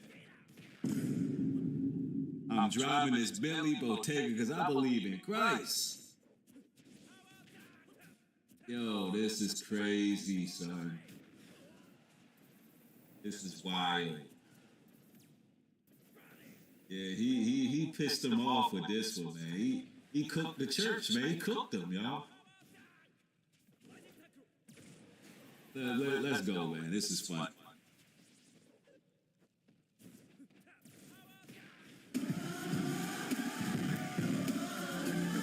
Can you leap on your legs like a survivor? Can you leap on your legs till the money fall out your pockets? Juicy. Can you leap on your legs till your money fall out your pocket? He fucked up for that. Yo, that's too much, man. That's cold, man. Oh, my mom. That is cold, man. Goodness. You know what really shook people? It's not the joke, man. It's the realization that everything they've been doing, everybody noticed it. That's what made it so funny, because we all noticed this.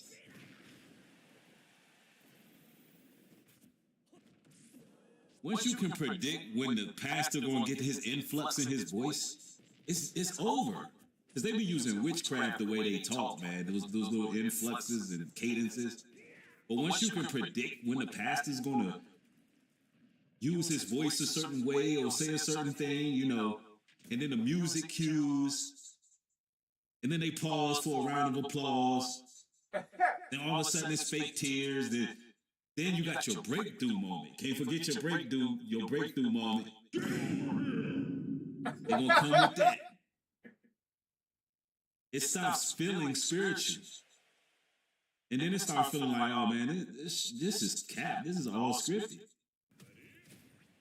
Because that's what they rely on.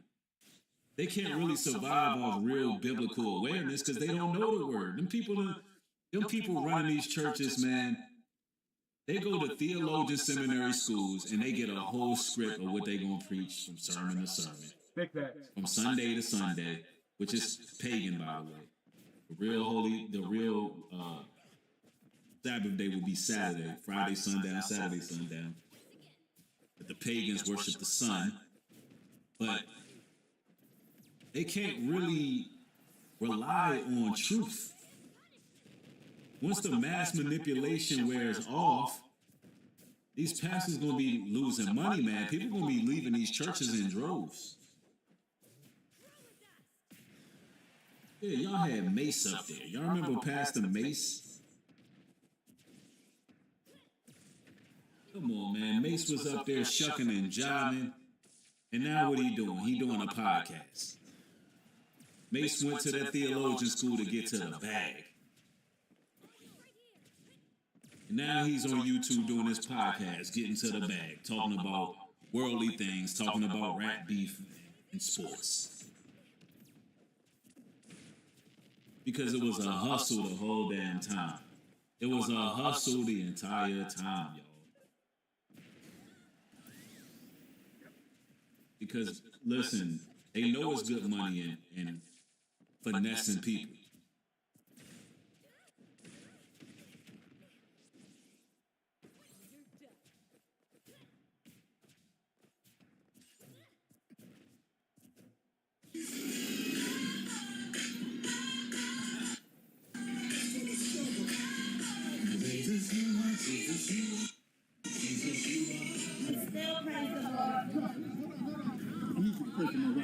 Come on, man. Hey, get your hands off my car.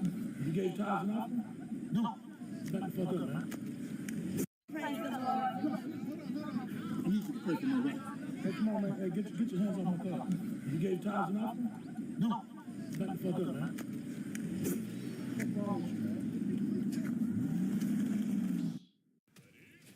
Wow. Hey, there's a lot of truth to that. There's a whole lot. Yo, that's crazy work, man. That man spit his gum at him, man. That's crazy work. Yo, that part is real cold, man. No. You know, the church's outrage gonna replace any real dialogue. Because any real dialogue is gonna invite examination. You're not gonna see what is his old moist Kurt Franklin really address this head on. You know, you're not gonna see any of the top guys, the Marvin Saps, and what's the other dude that said he beat the gay? What's his name? Who just got accused of pushing up on man, but there's another one, a singer. I can't remember his name right now. But you're not gonna see the main culprits, your T.D. Jakes and your what's the Jamal Bryants. You're not gonna see none of them really address this situation head on, because it's gonna open up doors for a real conversation that they're not ready to sit there and really examine. I would love to ask these pastors what you think about that skit, because that's gonna the Donnie McClurkins and all of them. If they were to address this head on, they wouldn't know how to answer none of this. They wouldn't know how to respond. Because if they say, oh, it was just a funny skit, you know, it was funny. No, what's funny about it? I mean, are y'all really doing that? Are y'all really judging the people like that? Do y'all really not care about the people who need y'all? Are y'all really only concerned about getting their money? Thirsty there.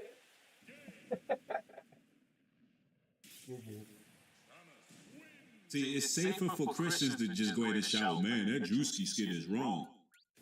Because they can't explain why everybody recognize this behavior as funny. They can't explain that. It's easier to label people mockers and scoffers. It's easier to label people the devil and going against God and Jesus than to admit the church trained them to recognize them as God. The church trained them to recognize their pastor as God.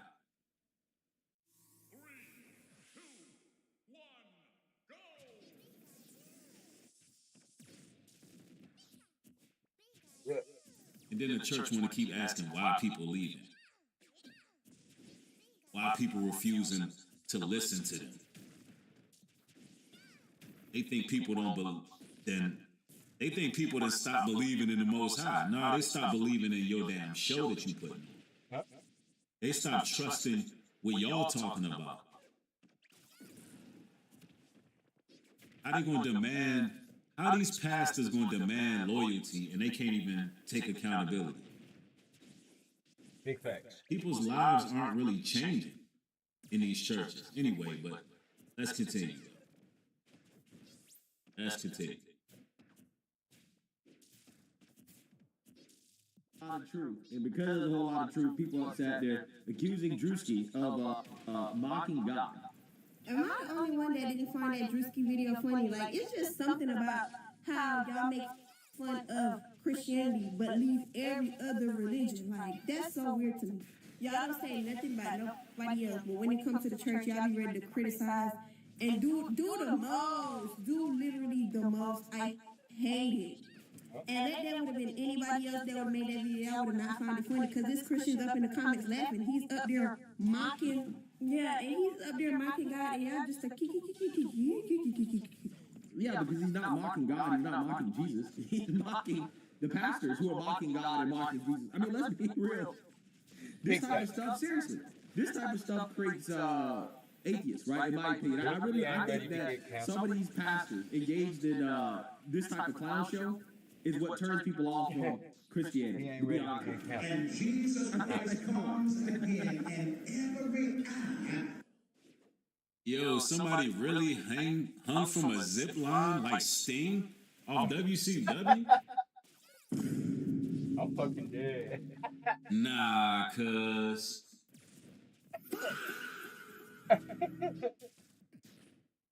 Now, where in the gospel is this? Where in the gospel is this, y'all? Now, what if that damn zip line just broke? Fatality. Get over here! Like, why do these pastors think that they gotta be lifted up higher than everybody in the damn church? Oh.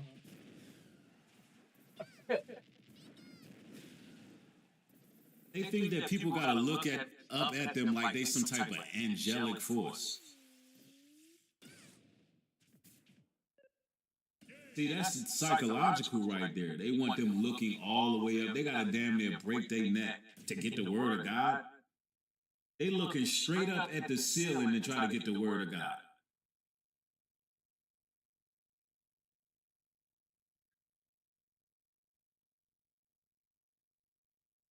Man, I'm telling you, man, this is why the scriptures say that they will bring in damnable heresies in these churches. Why they can't conversate face to face with the people. Somebody said Eddie Long he took Jesus pictures out and put himself pictures up. Wow, I didn't know that. I believe it though. Yeah, the church is extremely infiltrated.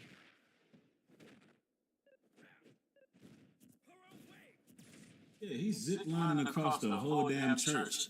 So Drewski didn't get this from. He didn't draw this from nothing. This joke, this skit didn't come from nowhere. The skit didn't come from nowhere.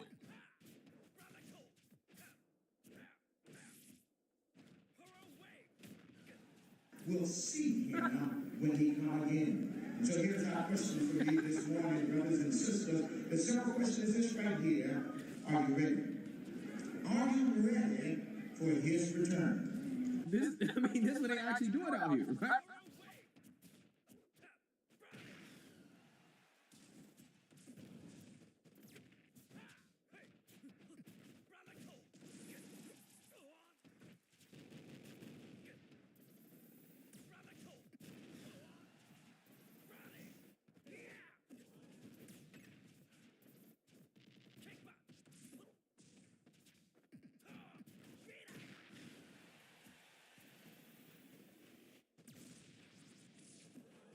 Oh, my bad. I was on mute.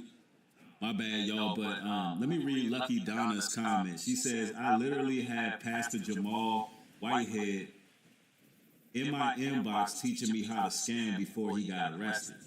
Yeah, I'm going to need you to send me that. Oh. I'm fucking dead. I'm going to need you to send me that. I believe you. That's the same pastor that set up his own robbery and got caught. I'm telling you. Yeah, Lucky Donna, you gotta send me that. I got one pastor that tried to get my channel taken down. That real flamboyant pastor, man. What was his name? He has that one church. I don't even remember who this cat is, man. But I had did a video like back in 2023. And it's called like New Age Ministry, New House Ministry. I don't know, one of these new ministries. And they tried to get my channel shut down. I had to get a lawyer and everything, sending them paperwork just to get a strike off and everything, y'all. I'm telling y'all. These churches, they be watching YouTubers. And they be pissed when we be putting this truth out. Mike Todd. Yeah, I got proof that listen, I had to go send, Mike Todd got the paperwork from New Breed Global Truth back in 2023. I had to slap him with the paperwork, man. They was trying to come for my platform because I reacted to some concert they did. They did some concert, and it was demonic as hell. It was demonic. It was the worst thing I've seen to this date at a church. It was the worst thing I've seen at a church to this day. From Mike Todd. I think it's called New Age Church or some nonsense like that. But Man, that dude is filthy, man. That's one of the most perverted individuals out here. I think that's the same guy that spit in another dude's mouth. He spit in another man's mouth on stage. How the hell the church is gonna be mad? How the church is gonna be mad when you got grown men spitting in other men's mouths on the stage, wearing tight clothes and coming off parachutes and hang gliding through the church? Like, how you gonna be mad at somebody making a skit instead of holding these people accountable?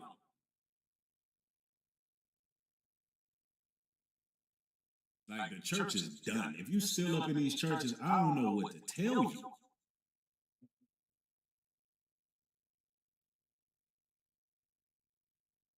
I don't know why you still up in there, man. I don't know what you in there for.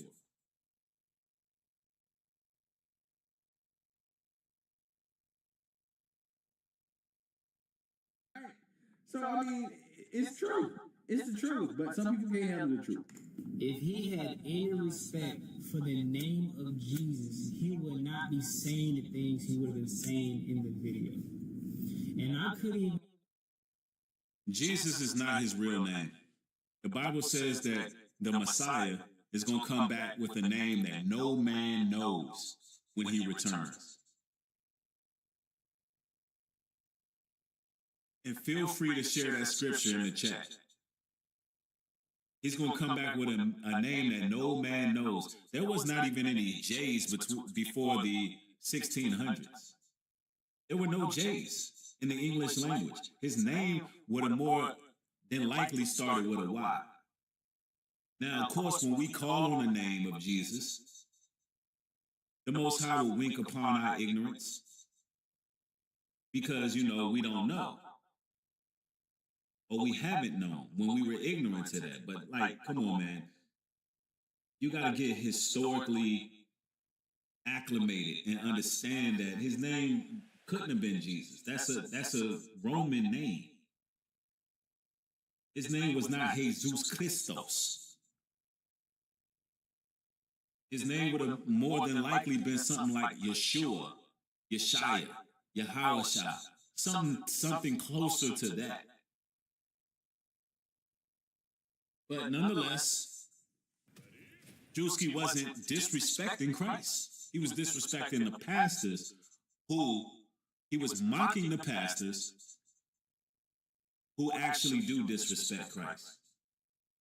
And there's something very strange about this stream that I'm doing, y'all. It's letting people in and out, dropping hundreds in, hundreds out, hundreds in, hundreds out. So you know what they like to do on my platform? They like to limit my channel's reach. They like to keep me at a certain limit. So what y'all gotta do is y'all gotta get the likes up and share my material everywhere. And it's up to us to break the algorithm. They love to play these type of games. They've been doing it the whole stream. But nonetheless, let's continue. Watch the video. To be honest, I get angry. I get pissed off. I love God so much, and I love the Bible. And I love God so much. I love the Bible so much. I love Jesus so much. And anybody making fun of that I'm turning away. And I'm going off the things that people were saying in the comments. Well, sir, if you read your Bible, the scriptures tell you that only a fool responds before hearing the whole matter. You can't sit up there and read some comments and didn't even see the material, and you want to go ahead and comment on it. That's not how it works, sir. You have to do your research and actually study. You don't just jump out there and say, well, I just read the comments and I'm gonna go off of what other people said, because that's essentially what you're saying. And people have the habit of doing that. A lot of the times, if you put out a real truth-filled video, there's going to be a lot of pissed off people in the comment section. It's going to be people who are upset. what makes you a follower is if you go into that comment section, read the comments, and then you judge your opinion based on what you read in the comment section. You don't even know, you didn't even see the material. Like, well, everybody else have a problem with it, so I have a problem with it. No, you got to think for yourself, bro. You got to think for yourself. Let's go.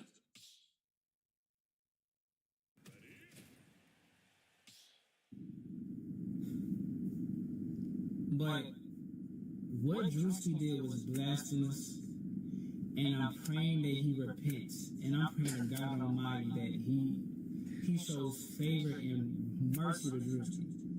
Because I'm trying to tell you, if something happens to Drewski because of what he did, nobody will find it funny. Man, you Christians gotta stop this. Every time y'all are challenged, y'all trying to condemn somebody to death. You didn't even watch the video, and you thinking something that God is gonna condemn this man to death for mocking these pastors, because that's what he did. And see, this is the type of strong delusion that a lot of these church folks are under, man. This is a strong delusion, bro. You know? When you see outrage, that's fear that's coming from underneath. A lot of these Christians are responding emotionally to the situation. If you actually read your Bible and know what's going on, you might start responding intellectually. And see, the church pastor then programmed you to respond emotionally. Right now, the church is, listen, the pastors got their back against the wall right now. They thinking right now, because of that Drewski skit, they might start asking questions, y'all. Because that skit is going extra viral right now. That thing is going extra, ultra viral. And the pastors, they thinking about that. They thinking to themselves, you know, if the people stop being moved by our performances, you know, they might start measuring our fruit. And see, your fruit is what exposes everything that a title cannot hide. Yes, sir. Then people might start asking, you know, what, you know, why the pastor ain't, you know, giving to the poor? Why the pastor ain't planting gardens, developing livestock, affordable living? Look, Jeremiah 4:22. For my people is foolish. They have not known me. They are Scottish children, and they have no understanding. Because they're not reading, they're being programmed by these pastors and preachers. But I'm not here to disrespect these people. I'm here in hopes that the veil will be lifted. I'm in hopes that you would actually study and really figure out what's going on here. Let's go.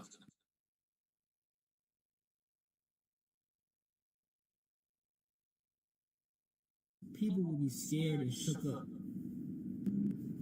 And what makes matters worse, because when you produce content like this, you entice the God haters. You entice the church haters.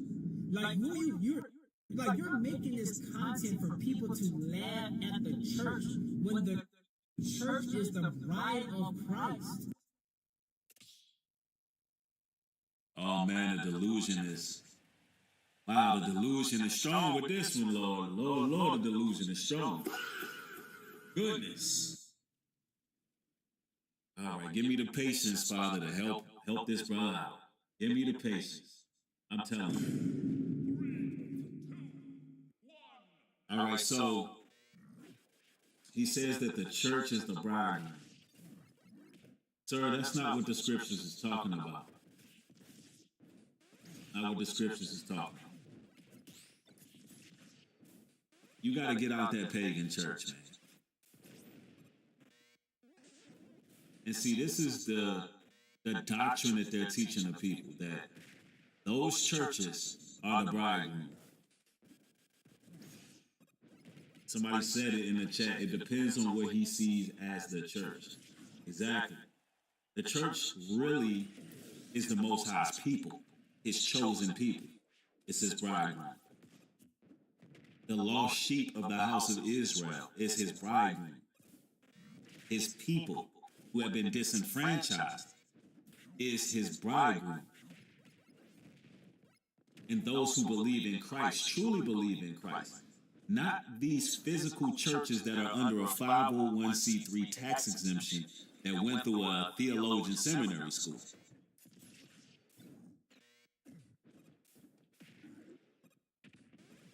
And I meant to say the people are his bride. Christ would be the bridegroom. The people are his bride. That's what I meant to say.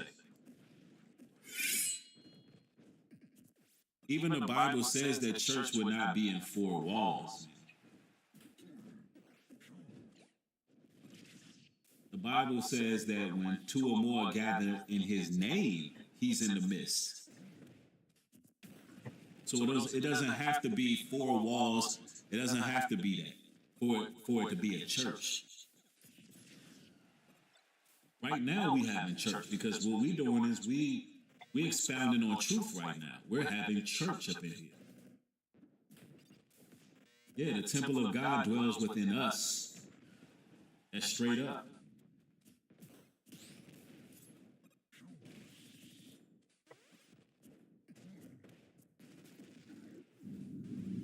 The Bible says, let God be true and every man a liar. Like, it don't matter who gets it right. It don't matter what pastors do. Like, God.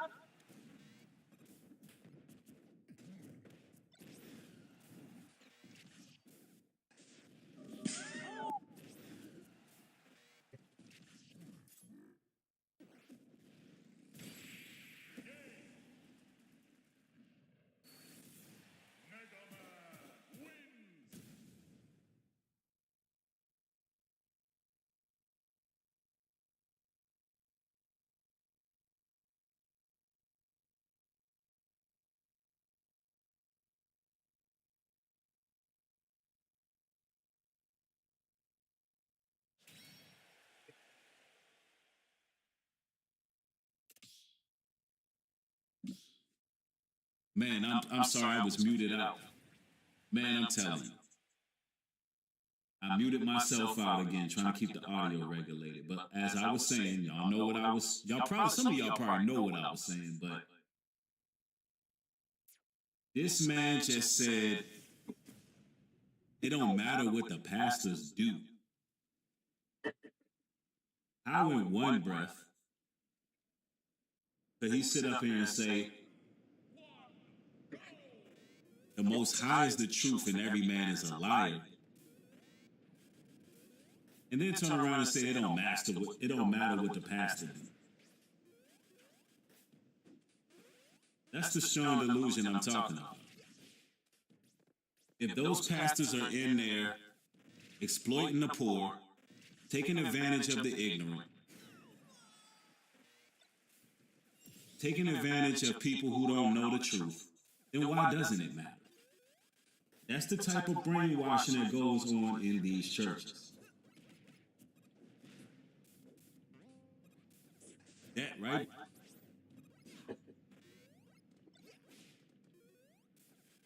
God is going to handle those pastors.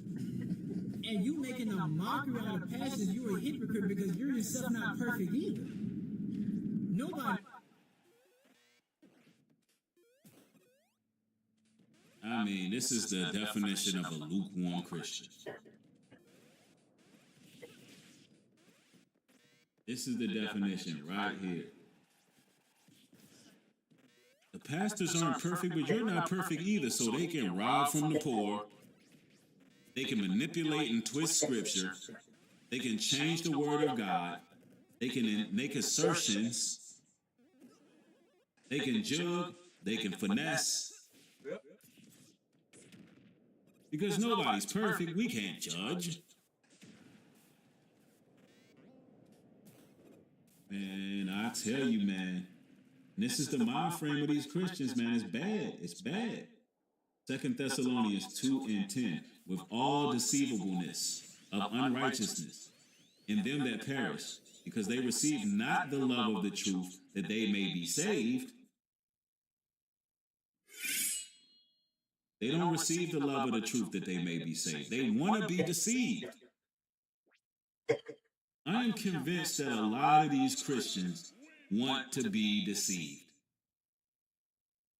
They want to be told lies, exactly what the scriptures say, where it says, prophesy unto us lies.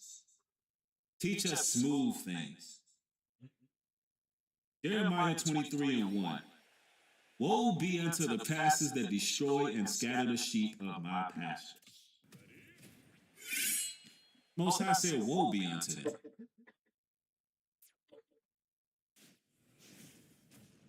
That's right. Somebody in the chat says, not perfect, but not evil and leading people astray. That's right. That's right. Let's go. He's perfect. Well, I mean, you would think that pastors would be held to a higher standard than comedians, but yeah, you can see people are very upset about this. Drewski is constantly mocking God. His recent skit about the pastors at the mega churches are not funny at all. If you think about it, Drewski never claims that he is a believer of Christ, that he believes in Jesus Christ at all. And it's not like that he's trying to shed light onto the situation about what the pastors at the mega churches are doing. He's actually making a mockery of God and making humor out of this. And it's not funny what some of the pastors are doing. And Drewski is not helping the situation at all. He thinks everything. Okay. I can't do this right. Well, I'm trying to figure out why. Okay, I'm trying not to get distracted here.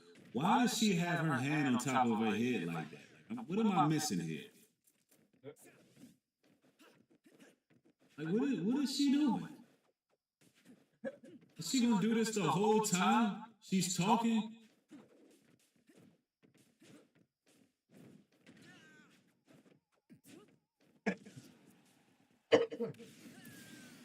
What is she doing with her hand on her bonnet like that?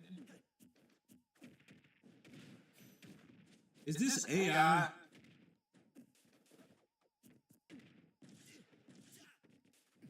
Is this a glitch in the Matrix?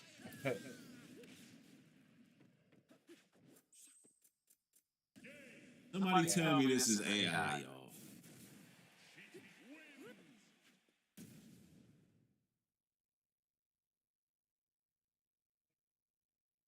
Hold on, let me watch this back, because my spidey senses is over. My spidey senses is tingling, man. I don't know, man. Something's amiss here.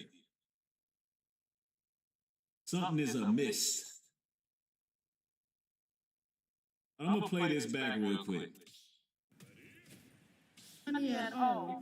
If you think about it, Drewski never claims that he is a believer of Christ, that he believes in Jesus Christ at all. And it's not like that he's trying to shed light onto the situation about what the pastors at the mega churches are doing. He's actually making a mockery of God and making humor out of this. And it's not funny what some of the pastors are doing. And Drewski is not helping the situation at all. He thinks everything is funny. He doing skits about Jesus left and right, and he doesn't claim to be a follower. So this is not him shedding light on anything. This is him just being deceived by the devil and making a mockery of God. And God shall not be mocked. Jesus Christ is Lord. Jesus Christ is King. And this has to stop.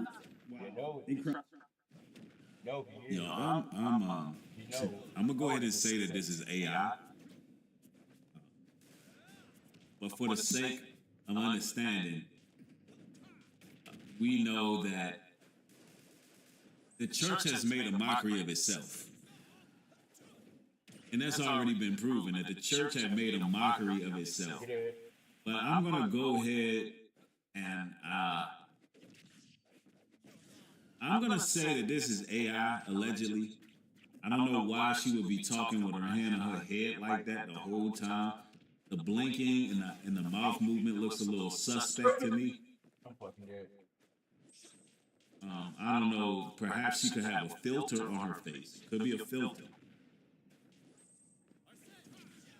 But I mean, even if you look at how the arm is pressing against the wall, even if you look at that, how the arm is pressing against the wall, it looks like fake or something. That's got to be AI. Look at the arm mushed up against the wall, y'all. Something's off. Something's amiss here.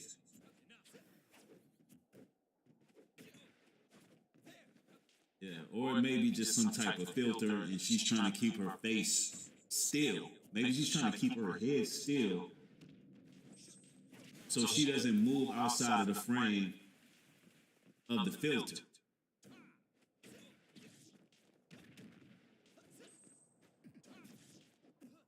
But anyway, let's go to them scriptures. Jeremiah 23 and 22. It says, "But if they had stood in my counsel and had caused my people to hear my words, when they should have turned them from their evil way and from the evil of their doing." See, that the churches is not doing that. The churches is not standing before the people and telling them to turn away from their evil ways. That's a clear indicator when somebody is false. When their message does not have any repentance in it, that's a false teacher. As simple as that. When you got any preacher, pastor, or whatever the case is, that won't tell you that you got to put away the corn, you got to put away the whoredom, you got to put away the adultery, you got to put away the homosexuality, the alcoholism, the drug addiction, the jealousy, the envy, the anger, the strife, the covetous spirit. When you don't have pastors speaking up on that, and they just only concerned about you having feel-good messages 24/7, 365, everything, every day is a feel-good message. They're never going to offend anyone. They're never going to tell the truth. They're never going to tell you nothing that make you say, you know what, I got some changes to make in my life. If you don't feel encouraged after watching their videos to do better in your life, you're dealing with somebody who's false. If they make you feel like everything you do is right and everything you do is okay, and that you're perfect and you don't have nothing to change, you might be looking at somebody who's false. Because they're not telling the people their evil doings. And you don't have to be perfect to tell somebody to repent. Oh, my mom.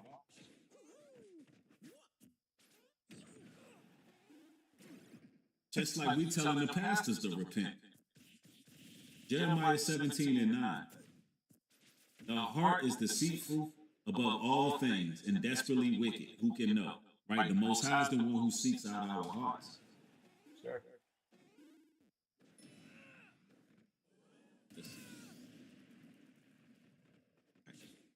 All right. Let's continue. Incredible. Absolutely incredible. I'm defending Drewski in all his skits. I think his skits are funny, right? When he does it about everybody, right? I don't know if he has a Muslim skit yet, but I'm sure it's coming, right? And when it comes, I'm gonna defend it, right? I'm gonna defend the Jehovah's Witness skit. I'm gonna defend the Catholic skit. I'm gonna defend. I'm waiting on a tether skit. I'm waiting on Drewski to go in on these tethers out here. These tethers that are always, trying to disparage black culture. I'm ready for that, but let's see. And any skit, I'm going to defend it, right? Because I think that comedy is art, and in some ways, again, he's telling the truth, but in a way that is very clever. Okay, it hits, right? The people that are offended by it, They're offended by the truth, right? Let's keep it 100. So hopefully this causes some of these mega churches to self-reflect on how ridiculous they look, right? Sometimes engaging in these stunts and, you know, get to doing the Lord's work in a serious way that, you know. Yeah, I'm going to tell y'all like this, right? This moment right now proves something very important. Humor can reach places that some sermons just can't. A joke can kind of bypass people's defenses. And it kind of like slips past the loyalty of the programming.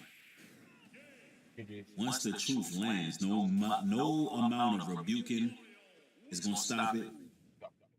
You just can't pull it back, you know.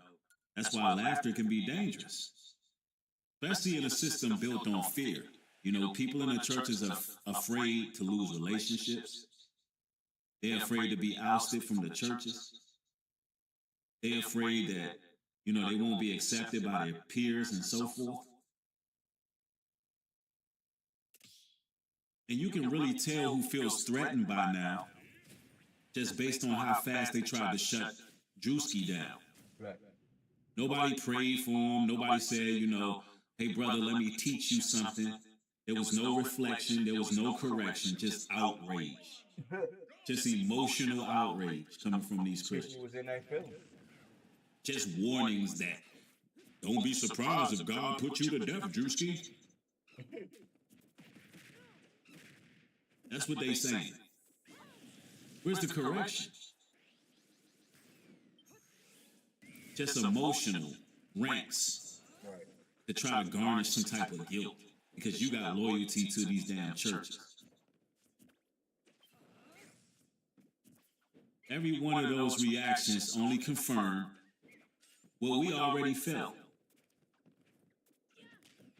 A lot of people couldn't articulate what Drewski put out there. And you know, I don't like everything Drewski has done. You know, I'm gonna keep it a buck. I didn't like when Drewski and Castanet and the rest of the comedians did that jail skit. It wasn't a skit where they were live streaming trying to make prison seem like the place to be. You know, they had rented out a prison, and I talked about that because they were pushing the prison industrial agenda. And I wasn't cool with that at all. Drewski participated in that, and I wasn't a fan of that at all. And, you know, I mean, I can call out what I like, what I dislike, but his last few skits, they've been landing. That's right. Waldo put it out there, Matthew 24:12, and because iniquity shall abound, the love of many shall wax cold. That's right, because there's so much iniquity, so much sin, not enough repentance, all the pastors are, you know, soothsaying. It ain't no real change going on. You know, the church keeps saying, it's how God moves. But the people are saying, it's how services go. Y'all saying, the church saying, this is God. We working with God. You disrespect the church, you disrespecting God. No, we're disrespecting your services. Matthew 7:15, beware of false prophets. Beware of false prophets, which come to you in sheep's clothing, but inwardly are ravening wolves. It don't matter how much Christian Dior and Burberry and Gucci and Fendi and Prada that you wearing. Right. Inwardly, we know y'all ravening wolves. And there's a gap between what leaders are claiming and what people are actually experiencing in the church. There's people who was loyal to the churches, been there for years, tithes, offerings, the whole nine. And they experienced the complete opposite of God when they were down and out and needed help. They experienced betrayal, abandonment. And the trust is dying in these churches. And you don't fix that gap by attacking somebody's skit. Right. The only way you can fix it is by telling the truth. Now, for decades, nearly a century, the Black church has been pivotal in our civil rights. It has been pivotal in changes in legislation. And it actually does pain me to see how wicked the church is. It does. The church is the same ones who produced someone like Martin Luther King. So when I see the Black church the way it is, it bothers me, because I know that our people are waking up. Israelites, foundational Black Americans, Judites, we're waking up. Yep. And it's about time we put our foot down about certain things. And the church is playing stupid games and they're getting stupid rewards. Because they're embarrassing themselves. And we're only meeting the church with the same energy it's putting out there.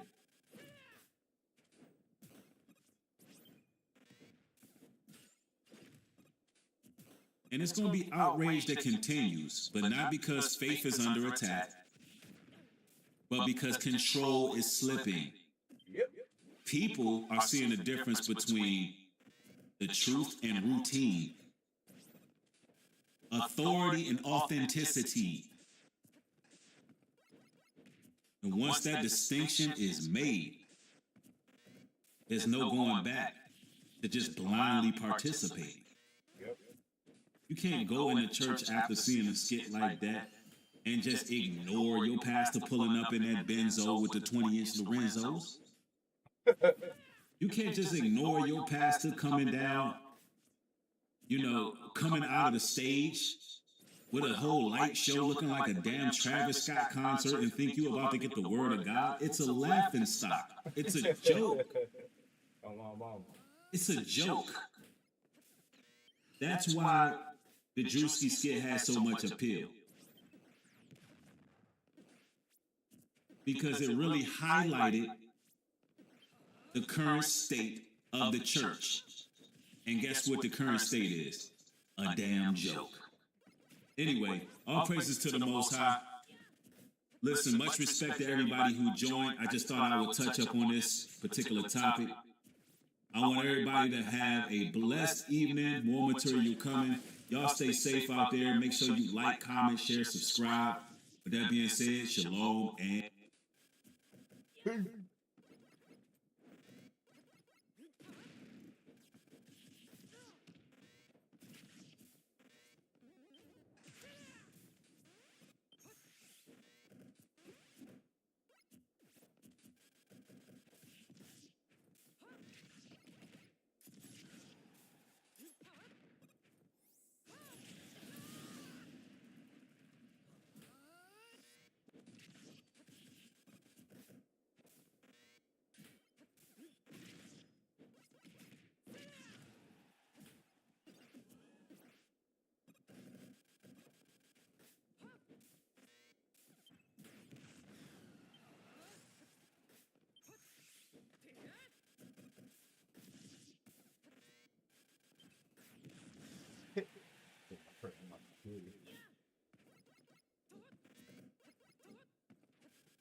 So I made the stupid choice to play Mewtwo for the entire month of September, and through my playtime with him, I've come to an odd realization about the character. He's actually really good.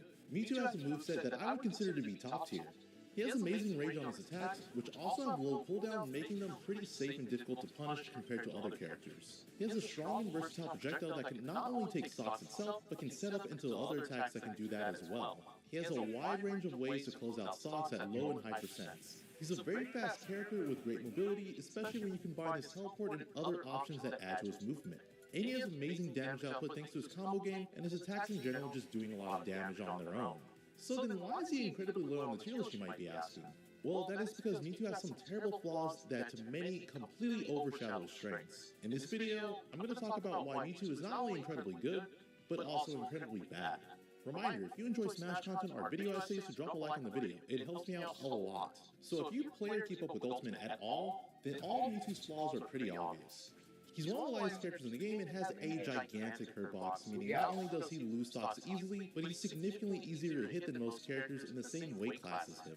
In addition to having a huge hurt box, he has a tail attached to him that is also a hurt box and makes him that much easier to hit.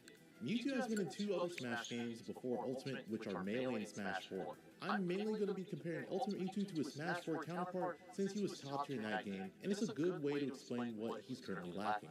In Smash 4, though Mewtwo had a tail hurt box, it wasn't as bad as it was in Ultimate. If you were to compare both hurt boxes side by side, you can clearly see that they actually gave Ultimate Mewtwo an additional hurt box, which makes it even easier for him to get hit. This additional hurt box multiplies the issues the character already has and actually adds a new one. The bigger tail hurt box means it's much harder for Mewtwo to avoid certain situations and get out of disadvantage. When he's dashing away, Mewtwo can still get hit for additional frames longer than other characters due to his tail hurt box extending and being in the same spot that he was dashing away from. You can make the issue slightly less of a problem by using an advanced technique called Slingshot, but it does not completely eliminate the issue. It's still a noticeable problem for the character. Pretty much when he's dashing away, his hurt box doubles in length horizontally, with part of his hurt box being in the same spot he's trying to dash away from. Another thing that Mewtwo's tail hurt box heavily affects is his jumping, an option that has been strengthened from previous games due to the universal jump squat change, with the exception of Kazuya. When Mewtwo is jumping, he does go airborne on frame 4 like the majority of the cast, except his tail is near the ground. When he does the short hop, his tail is still at ground distance, even at the peak of his jump, and when he does a full hop, his tail will be at the height his head would be at if you were just standing. If you're trying to avoid a move as Mewtwo, you need to heavily consider where your tail is going to be when doing it, or find another way to avoid the move that doesn't involve jumping. So basically, if he moves vertically or horizontally, his hair box gets extended, which means in a lot of cases, you need to pick your evasive option much sooner than other characters. The alternatives would be to roll, spot dodge, or jump air dodge, which aren't horrible options, but definitely more punishable than simply dashing or jumping away. Ultimate is a very mobility-focused game, and you want to make it as easy as it can be to react to your opponent's options while making it more difficult for them to react to yours. And for that reason, dodges are an option you'd want to use sparingly, as they are much easier to read and punish than just moving out of the way. An alternative Mewtwo has to using a dodge to evade the opponent is his teleport. It has more startup and inline than his dodges, but he does go noticeably farther than his roll, and you can cancel the inline if he ends up near the ledge while doing it. Instead of picking a defensive option, Mewtwo can opt to go for an attack, but that sometimes isn't as strong of an option either. Compared to the previous games, his tail box even hinders his offensive game. A good number of his attacks involve him using his tail, and it's some of the most important attacks in his moveset. His down tilt, which is one of his best neutral tools for poking and starting combos, is an attack where he uses his tail. There's a lot of characters that, even though they don't have a sword or some other disjoint, their hitbox will become intangible during the attack to make it more difficult for the opponent to challenge it. Mewtwo does not have that luxury, and this makes it so much easier for Mewtwo to trade or even outright lose when he's attacking the opponent. So one of the lightest characters in the game with horrendous evasive capabilities also has a number of moves that can be easily challenged while he's juggling the opponent, or just trying to challenge and attack himself. The very tip of his tail is disjointed, but you're not going to be able to consistently space for that, especially in a game like Ultimate where everyone is constantly moving. Even if you do get it, with the exception of his up tilt, it's the least desirable hitbox to actually hit with usually. There was a patch update to make Mewtwo's tail hitbox slightly smaller, but it didn't change much. The hitbox is slightly thinner, which might be one of the worst buffs that Ultimate has ever given out because it changed none of his issues and didn't make a noticeable difference. His neutral and even advantage state is now being affected by his tail hitbox. On top of his tail being bad, Mewtwo might have the worst grab and dash grab hitbox in the entire game. Let me make this clear, I'm only talking about the hitbox itself and not the frame data. I do not think Mewtwo has the worst grab in the game, but only that his hitboxes are. His standing grab hitbox is the highest in the game, which means it's easier for the opponent to low profile Mewtwo if he's going for a shield grab. There are options that every other character would be able to grab with the standing grab that Mewtwo cannot. His dash grab is, to my knowledge, the only dash grab where the hurt box pokes out in front of the hitbox during the animation. Most characters' dash grab hitbox slightly extends further than their character's hand, but Mewtwo's does not, and like I said, his hitbox at some point actually extends further than his hitbox, so it makes it easier for Mewtwo to undershoot his grabs compared to other characters. His disadvantage is unsurprisingly the weakest part of his game. I already mentioned how his tail hitbox being extended makes it harder for him to get out of certain spots, but even while he's being hit, it can be difficult for him to escape. This is mainly if he's being comboed or jumped with the opponent close enough to get a fall while not giving Mewtwo enough time to do anything. He has a slightly below average air dodge due to the analyze, but even with that, it's still solid, especially because Mewtwo disappears during the animation, making it a bit harder for the opponent to actually track where he's drifting. The real problem is this is Mewtwo's only option in this situation usually. In Smash 4 it wasn't as bad because you had unlimited air dodges you could do as long as you're airborne, but in Ultimate you only get one. Mewtwo's double jump is useless in this situation because of how long it takes him to go higher up in the air. In fact, he does a slight dip down before he goes up with his double jump, which means during the time he's a sitting duck waiting to get hit, and once he does, you're now in the same exact spot, except you don't have your double jump. His aerials are not going to be much help while he's getting comboed either. Mewtwo doesn't have a move that comes out faster than frame 7, which means unless your opponent is just incredibly off on their combo or fall, you're not going to be able to do anything offensively to break out of the combo. So he's already like characters easy to combo due to his size, but he also doesn't have any decent escape options to help him get out of those spots besides air dodge. This is only if the opponent is extremely close to Mewtwo and isn't giving him enough time to set up anything. So far, Mewtwo sounds horrible, right? He lacks the evasive capabilities most characters would have due to his size and her box extending further out in phases he's trying to escape. If he's up close to the opponent while on disadvantage, he doesn't really have the frame data to attack, so he has to resort to air dodge and hoping for the best in a lot of cases. He's one of the lightest characters in the game, so it doesn't even take much to take his stocks. And when he's finally in a spot to get follow-ups or play neutral, he can trade or lose due to his tail not being as disjointed as it once was in the previous game. Despite his flaws, once Mewtwo gets going and is able to play to his strengths, he looks like a legitimate top tier. Mewtwo is one of the best characters at playing long and mid-range thanks heavily to his neutral special Shadow Ball. Having a chargeable projectile gives him the option to pressure the opponent without actually throwing out the move, but using the threat of doing it.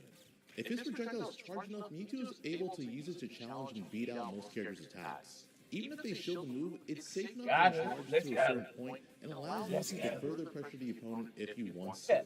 Depending on how close Mewtwo is to the opponent when they shield it, he can actually get a guaranteed grab. Compared to other characters that have chargeable projectiles, Mewtwo is noticeably faster and has less lag than most of them, which means he's able to react and convert off of his projectile from a farther distance.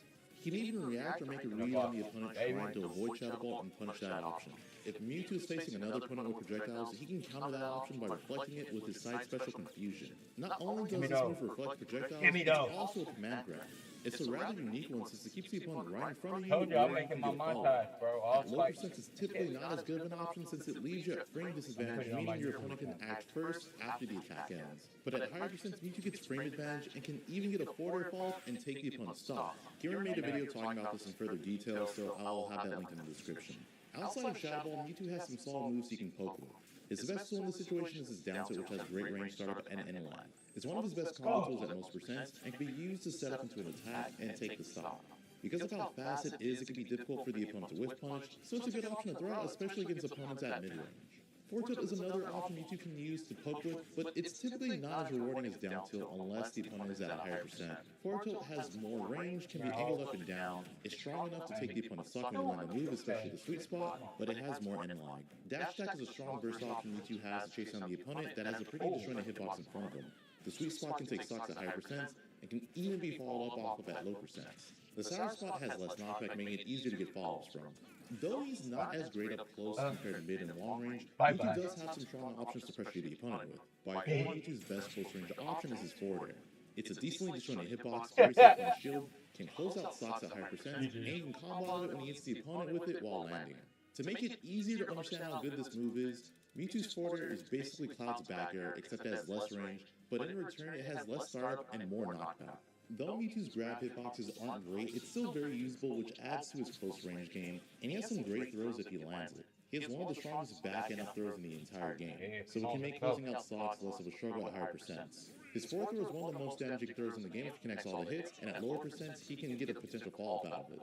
Down throw is more character and DI dependent, but it is possible for him to combo out of it. At higher percents, it can be used to set up into an option to close out stocks. At ledge, you can get a forward air out of down throw to close out the stock. But again, this is more character and DI dependent. A more guaranteed option Mewtwo has with down throw is throwing the opponent on a platform for a tech chase. This is more percent dependent and based on the position the opponent is grabbed in, but it's possible for Mewtwo to close out stocks pretty early if he reacts properly or gets the right read. Mewtwo can get an up smash on the platform tech chase, or go for a disable and pick any option he wants out of it. Disable is the most rewarding move Mewtwo can land the vast majority of the time on a grounded opponent. What makes the move so good is that it puts the opponent into a shield break animation, allowing you to do anything you want out of it. In order to get this, the opponent must be grounded and facing Mewtwo when it hits. If the opponent is not facing Mewtwo, they will not get hit, and if they're not grounded but facing Mewtwo, they'll just get pushed back. If Mewtwo is able to land on the opponent, especially near the ledge, it's possible for Mewtwo to close out stocks at extremely low percents. Outside of using his regular grab, Mewtwo can also use his confusion, which I talked about earlier. One of the great things about confusion is that the hitbox is big and disjointed, so you can actually use it to challenge a lot of attacks, and again, at higher percent, you can get a forward or follow-up and close out stocks that way. It's also possible for Mewtwo to go for a read at lower percent to try to hit the opponent with a disable out of the confusion, or a smash attack. Mewtwo's advantage state and setup to close out stocks are where the character really shines. Once Mewtwo gets a good hit on the opponent, he can almost always be in a position to get a potential follow. Thanks to having a top 10 ground speed and top 3 air speed, it is really difficult for any character to get away from him. He can opt to juggle the opponent with his up air or up tilt and catch their landings with one of his moves. You're probably thinking, wait, I thought you said the opponent can challenge his attacks using his tail. While that is true, doesn't mean it's impossible to consistently juggle the opponent. Just that you need to be more careful in Mewtwo's case. There are plenty of characters in Ultimate who do not have a sword or super destroying hitboxes that are more than capable of doing this, and Mewtwo is not an exception. If the opponent goes off stage, Mewtwo is exceptionally strong at edge guarding as well. Thanks to his airspeed, range, and having the highest double jump in the entire game, he can catch the opponent super far off stage, and all of his arrows are useful for edge guarding the opponent. Of course, if he doesn't want to commit to an edge guard, he can use his Shadow Ball to pressure the opponent and force him to burn resources. Depending on the resources available to the opponent, it's possible for Mewtwo to set up a checkmate situation with Shadow Ball, where the opponent is forced to take the Shadow Ball and lose their stock, or if they avoid it, they will lose their stock another way.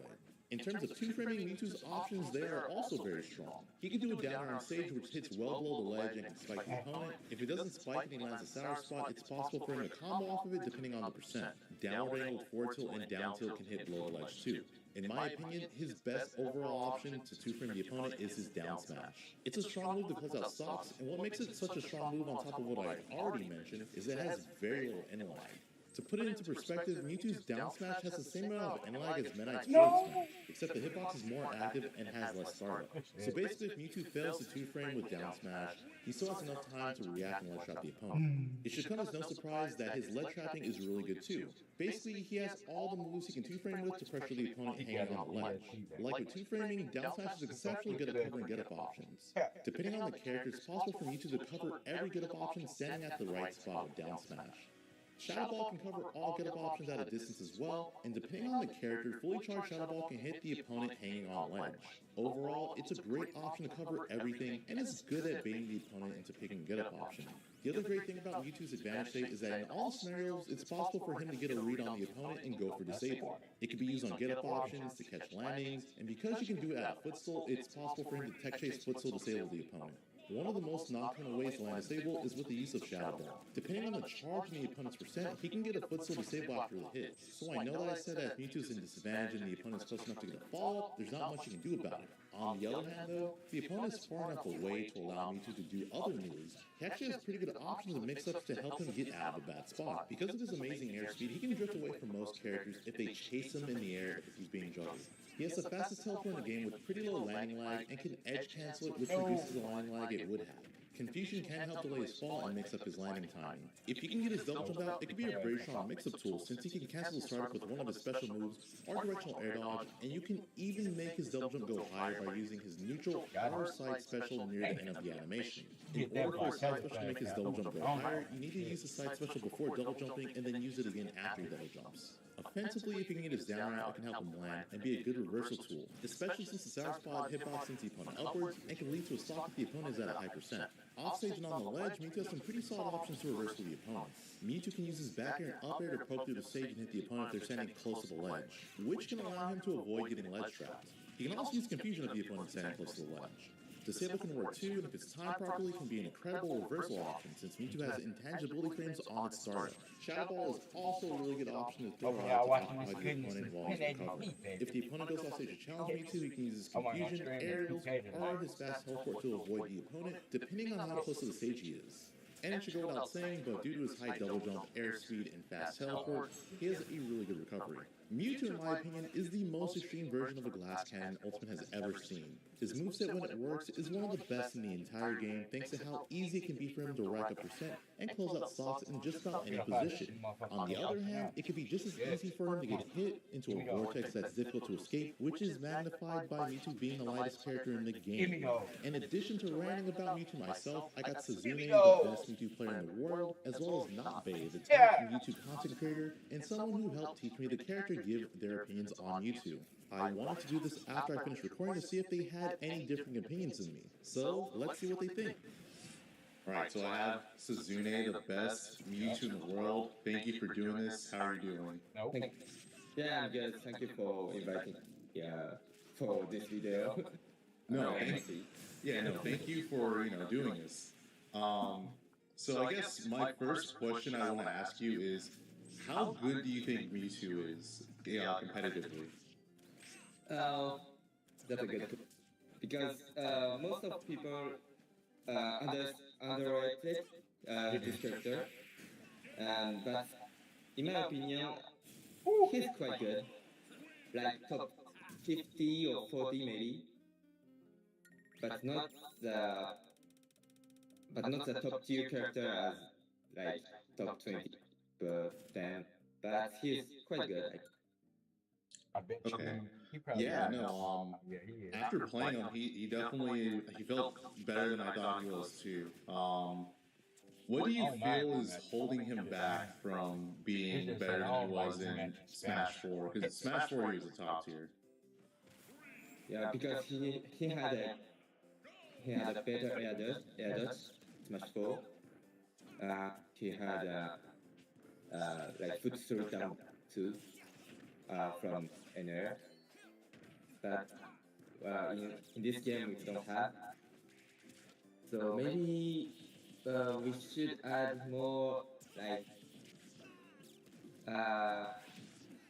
small hitbox to him, because especially in terrace, because the hitbox with his terrace, it's like I don't know, say that it's a bad, very bad. Yeah, no, I noticed that there's definitely a lot of situations where the tail, you just get hit so much easier because of the tail. And then I agree, the air dodge change definitely hurt him a lot too, because he can't double jump out of stuff, and he can't like aerial because he's not fast enough in a lot of cases. What do you think is Mewtwo's best matchup among the top tiers? Like, what matchup do you think he does the best in, like, against really good characters? In my opinion, he can be very good against like Kazuya and Steve. Because he has for Kazuya he has a down B. It works very good against Kazuya. He can easily punish the Minecraft with his side B. It is really good. For Steve. And that's kind of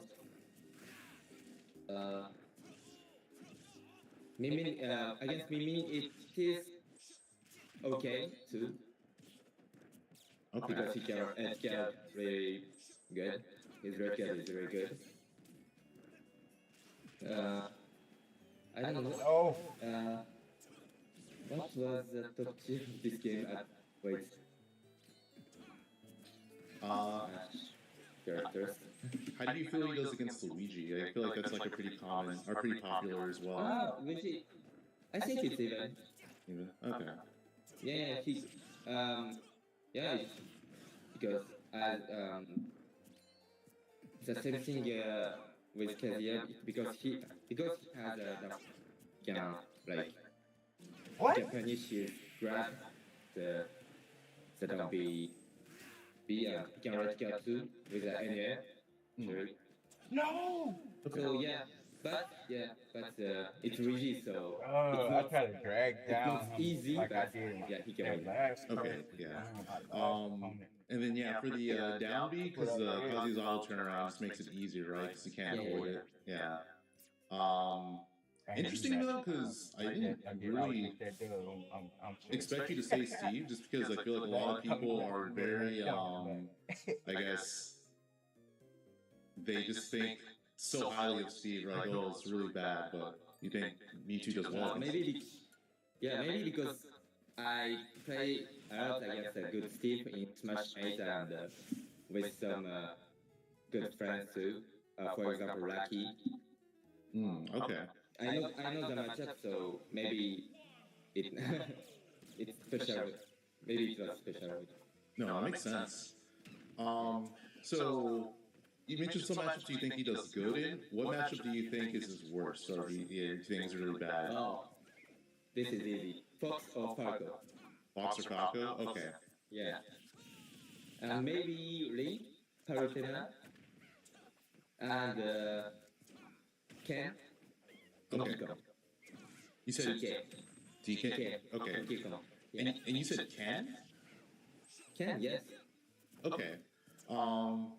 So I guess my question is, how come you think he does well versus Kazuya but not Ken? Because he also has the yellow turnaround, right? Oh yeah, because Ken has like, he has he's faster than Kazuya, and and his up B is too strong. Mewtwo can die at 50-60%. Yeah. Okay. Yeah, makes sense. Yeah.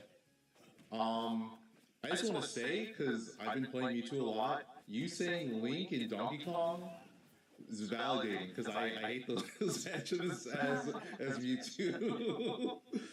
But, yeah, those were the matchups that like gave me the most trouble. So it's. I guess one more question I would like to ask is if there was one buff you could give Mewtwo, what do you think it would be to make him top tier in your opinion?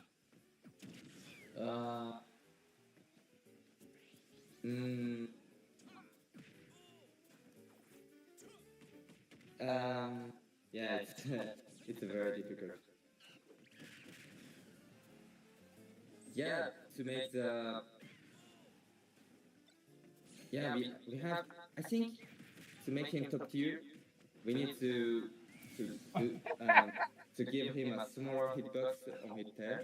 You know, that is okay, I think, because red card will be more strong, and we can do quite good neutral with his tier attack. So yeah, just give him a smaller hitbox there. Yeah, no, I definitely agree. There's a lot of moments where, not just from running away, but from challenging stuff with his tail, where he just gets hit in spots where you wouldn't think he would. Like, for like edge guarding with back air or something, or like even his up air. Yeah. Yeah, but yeah, that's it. Thank you so much for doing this. Unless, I don't know, is there anything you would like to add or anything you want to say about Mewtwo? About Mewtwo? Oh, we need a... How do I say it? Tired of quick play. You guys don't underestimate Mewtwo. Just I need that. Yeah, just don't underestimate Mewtwo. He's a good character. Crazy. Maybe not top tier, but he's good. Yeah, I wholeheartedly agree with you. Thank you so much. I appreciate it. Thank you. It's hard to get that crown, man. All right, I'm here with Not Bay. Thank you for doing this. How are you doing? First place on. That shit is hard. Okay, so I guess just to start off, how good do you think Mewtwo is? I guess what's the metric before I answer? Are we talking like tiers? Are we talking like relevance in the meta? I would say both. I guess what? Yeah, I would say both. Tier and relevance. So I think, well, I guess from a result standpoint, it's pretty clear that Mewtwo is not a super relevant character in today's meta, and I think I have a couple of reasons as to why I think that is. But as far as meta relevance, I think he is definitely closer to the bottom, and I think that does reflect in the most recent tier list that we have from Luminosity. That being said, I think he's really good. I think if I had to give him a tier, I would say he would be closer to the top of mid-tier than, like, I definitely think he's in the upper half of the character list, rather than, you know, potentially bottom 20, which is what the tier list currently has him at. Yeah, I agree. So you're saying that you have reasons as to why you think he's not meta relevant. What do you think those reasons are? Yeah, so I think for one, I think he's very difficult to play. Like, it's very difficult to optimize. There's a lot of nuance, not just tech, but also just overall game plan that takes a while to learn. And even when you do learn it, it's really difficult, I think, to fully implement. And I think part of the reason is that he's a very momentum-based character. And what I mean by that, like, both literally and figuratively, when he snowballs you, and it makes it feel like, you know, there's very little that his opponents can do, and that's to an extent true. But at the same time, he can get equally as snowballed the other way, and so he's a very volatile kind of character in that regard. And we have seen very volatile characters. I think Luigi is the main one that kind of sticks out as being, you know, a character of extremes that's meta relevant. So it's like those characters can work, but I think Luigi takes it to a different extreme where, you know, he literally touches you and then you die. Whereas Mewtwo, the reward isn't nearly as high compared to it. So I think for one, very difficult to play. But then also there are inherent faults in his game plan, and so I mentioned the whole like momentum-based part. He, like, from a physics standpoint and just, you know, how he functions, how his combo routes go, requires him to be pretty committal with his options and what he chooses to do. And so it's not like he doesn't necessarily have something like a Joker Nair, something that is very non-committal but still like equally safe and good. I think the closest thing that he has is forward air. But if that's the only thing that you really have, you kind of need to really dial in what your opponent is going to do and when, and then pick your spots to go in. And so as a result, you know, it kind of makes it where it paints a scenario where if you guess incorrectly and you go in at the wrong time, you get blown up for it. Okay, makes sense. So he basically, like, he snowballs both ways, but and he's also just difficult to use. So like, it just doesn't help the fact that he can just like snowball negatively. Yeah, and I think, you know, it's interesting because I think the thing that makes him so difficult to use is he has really good tools that would be indicative of a zoner, but he also has some really good tools that would be indicative of like an aggressive rush down. His run and airspeed, the frame data on his aerials, his combo potential, all screams, you know, rush people down, get in their face, and, you know, just smother them. Whereas you have stuff like Shadow Wall, which you can very much just jump back, sit behind, you know, your wall, Shadow Ball, just charge, and then react to whatever your opponents want to do. And so both of which I think can be effective, but I think what makes the best Mewtwo's who they are like their ability to combine both of those play styles into one cohesive unit. I agree. Definitely agree on that. Okay, so if there was one specific buff that you think would make Mewtwo top tier, what would it be?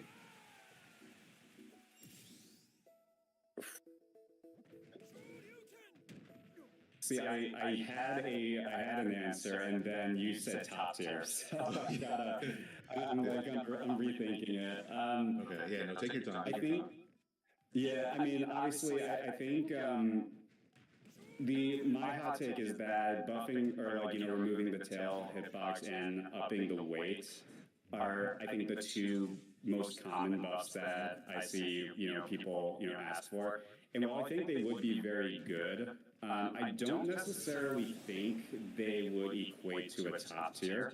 And the reason why is because I think you're buffing like inherent weaknesses, but it's not like Mewtwo can't function without them. Like Mewtwo is still a very functional character. It's just sometimes you get blown out of the water because of it. So I don't necessarily know if that would make him top tier. I was actually thinking, going back to Smash 4, where obviously he had a smaller tail hurt box, but like the hurt box was still there. It was still like half of his tail. And he was even lighter in that game. I think he was like the second lightest character, if I'm remembering correctly. And yet he was still fine. So I was actually thinking, I think what made his disadvantage in that game a lot better, for one, was the air dodge mechanic, but assuming we're talking in ultimate mechanics, honestly, easier teleport cancels. And like specifically on off of the ledges and off of the platforms. If you watched SDX when he played, even Wadi when he was still in the community, Abadango I know was running it for the longest of times back and forth. They you for one had to guess with their air dodges where they were going to move, but also they can literally just land laglessly with by slipping off of the platform. Yeah. And I think for one that helps a lot with his mix-up game. You don't need to full on commit to any one option. You're able to just position yourself correctly, very similar to Palutena. So I think that would be good. The only other thing that I could really think of is acting out of teleport. So the whole DLC treatment where you don't go into free fall after you use your FB. I think that could be pretty interesting. And I don't necessarily know if that would make him top tier, but at the very least it would make him a lot more sick. So that's, yeah. Being able to act out of teleport would be crazy. I just imagine some of the stuff you'd be able to pull off. Yeah, exactly. And I mean, especially since he's not inherently nerd by if he were to go off stage because he has such a big double jump and everything like that. So, yeah, definitely would be interesting. Okay. Yeah, no, that would be. Okay, next question is, what matchups do you think, out of the relevant, meta characters, do you think Mewtwo does really well in? So I guess when you say really well, I would assume winning?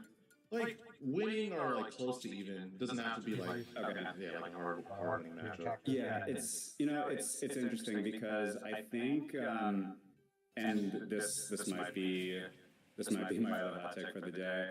I don't think Mewtwo inherently does super poorly against a lot of the meta relevant characters.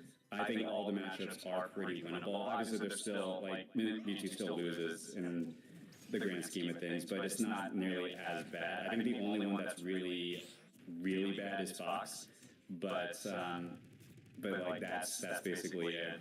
I think Joker is pretty doable. I think Steve, unironically, I actually don't think is nearly as bad. Granted, you can still get blown up out of nowhere, but I think because everyone gets blown out of the water with Steve with a diamond pickaxe, Mewtwo being as light and as big as he is kind of becomes a little less or not as problematic. I'm trying to think of all the other meta relevant characters. Snake, honestly, I don't think is nearly that bad, and kind of just goes back to the fact that for one, Mewtwo's Reflector is inherently good against very shield happy game plans, which Snake, whether he likes it or not, kind of has to do. So that's a pretty good one. Sonic is not too bad, especially since Shadow Ball just inherently forces for one an approach and also allows him to clank with a spin dash.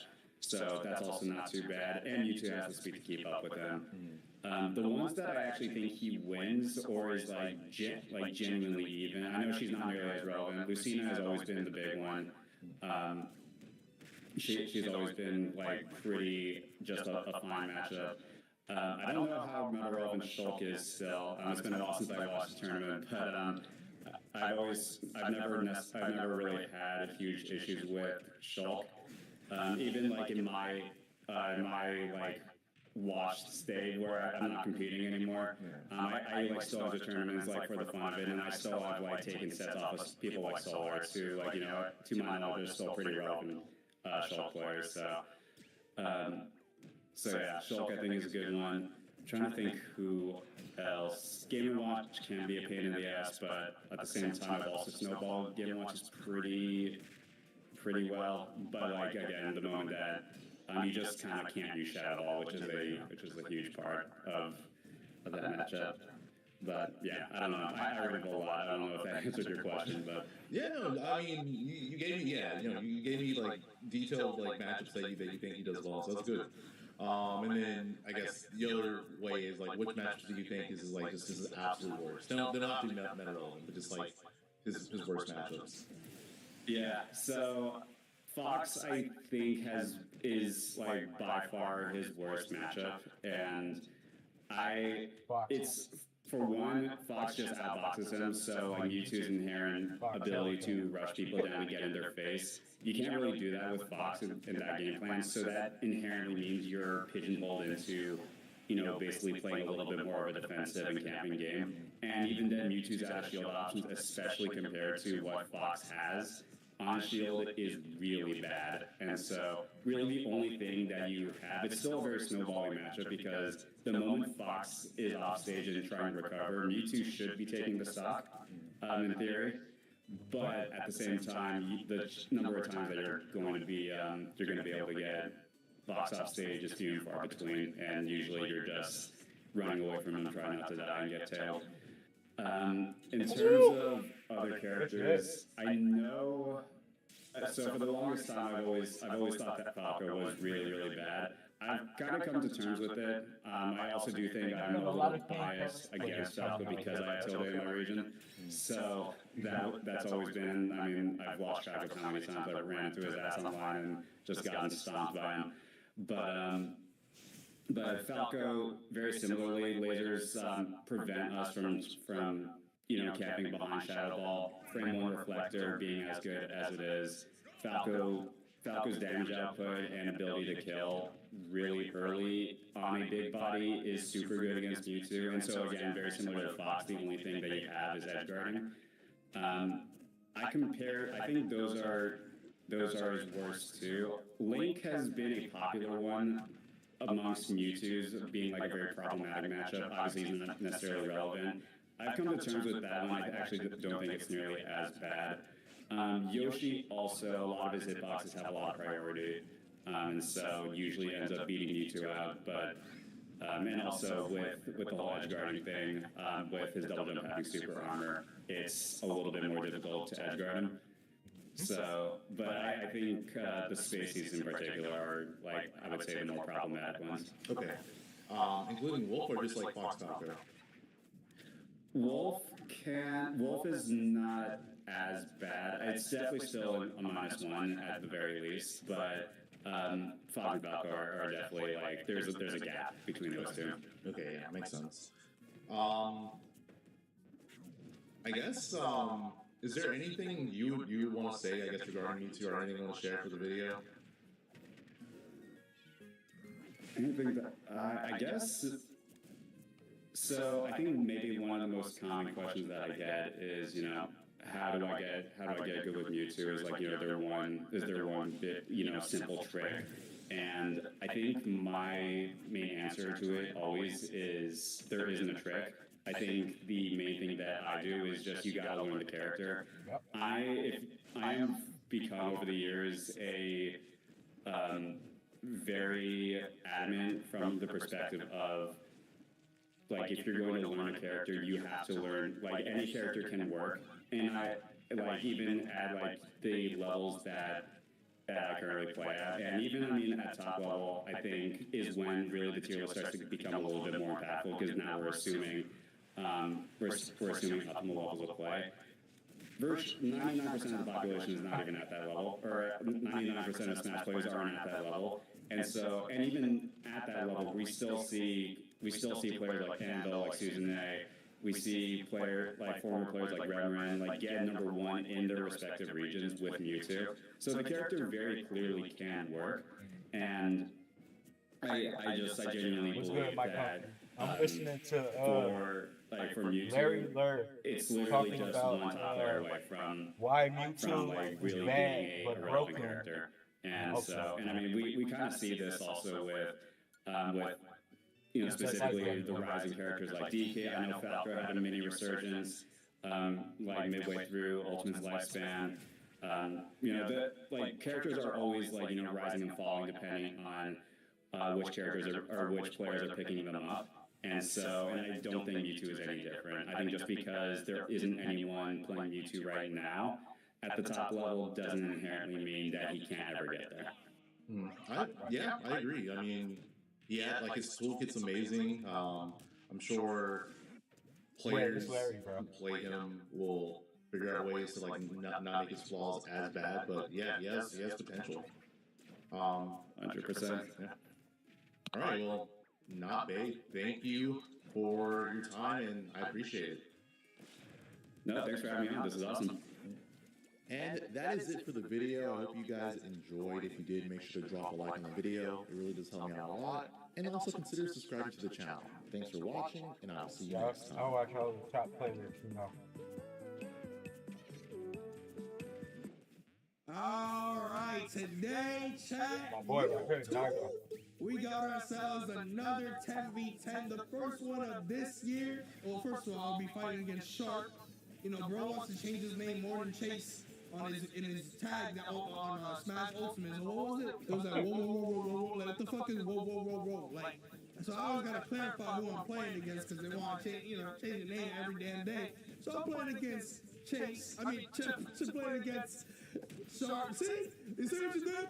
Playing against Shark in a 10v10, but not a 10v10 random Iron Man, a 10v10 mains. Oh, it's a One Piece reference? No wonder. Who the fuck knows about that shit? Ain't nobody watch that shit. Alright, so his 10 is Joker, Zuru, Alright, you missing out on all Sheep, Wolf, watch you some One Diddy, Piece. DK, Byleth, and Fox. Mine is Will Mid, BK, the pirate. Wolf, DK, Mid, Riley, Ruben, Diddy, Joker, Gagnon. DDD, okay. Alright, we got our 10v10. We're getting the mids out of the way. Of course, it is mid-Monday as well. Oh, that's not what Yo, I did not mean to jump there. No, I lost my stock because of that. Chat, who is he playing? You see what I'm talking about, Shark? You see? Always gotta tell people who I'm playing.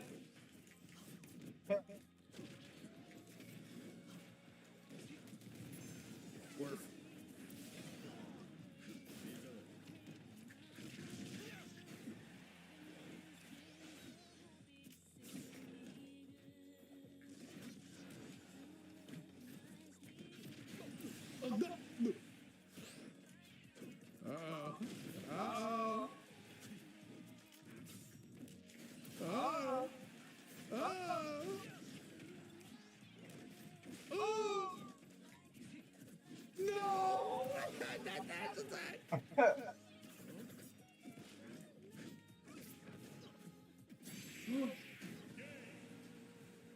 He didn't even like wait for an air dodge. He just did it. He won the mid off. That was the SD in my eyes. The first stock and the third stock. Who's that shit, dog? Get it out of here. Hurry up, SD faster. My 11 sword charging up.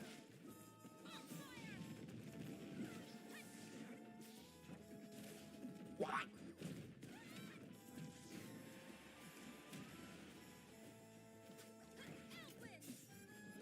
Oh wait, what the fuck? I thought I grabbed the ledge. Go. Hey. Go. Something's afoot ass music. We're down by one stock. It's alright. It's alright. Sephiroth, when he's down one stock to 3 in a crew battle, he gets his win off of literally sneezing in the match.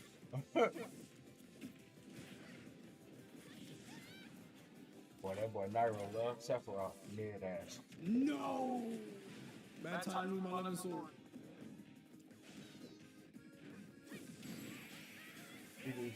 My family's here!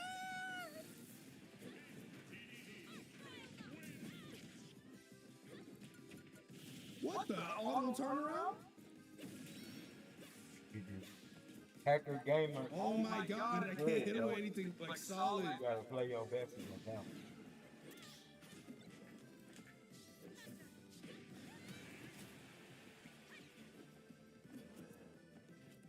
Diddy Kong, he gonna try to spam you out with banana.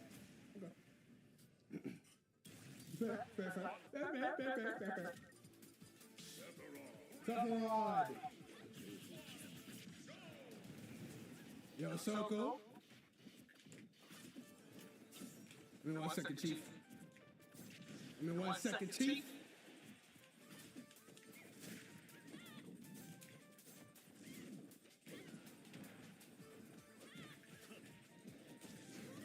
My family attack!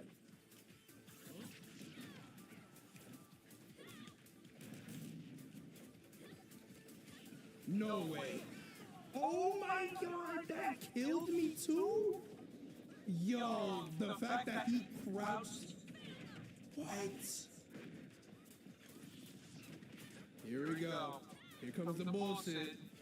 Damn.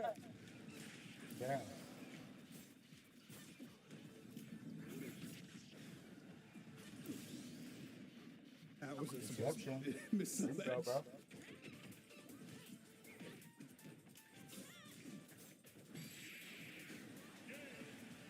That was not supposed to miss the ledge.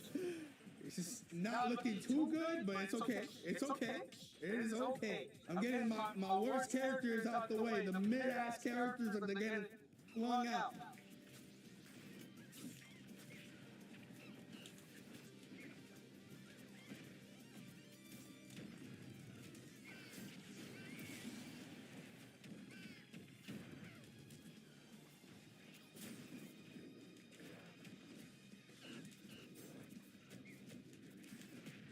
Oh, that's bad.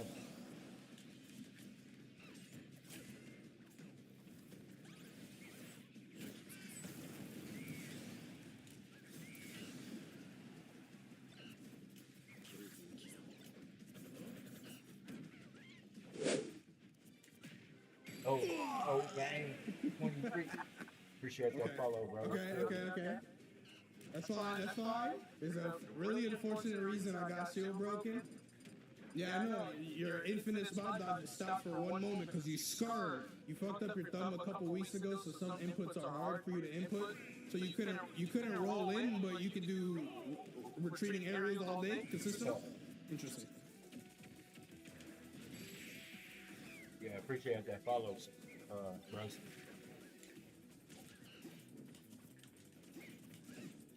It's good with you.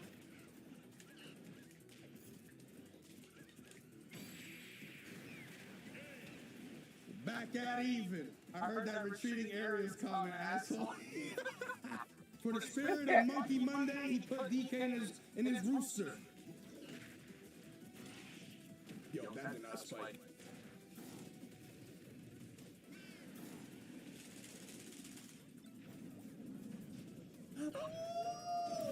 Awooga!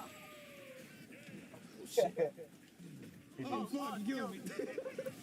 Toxic I see you, bro. Shit.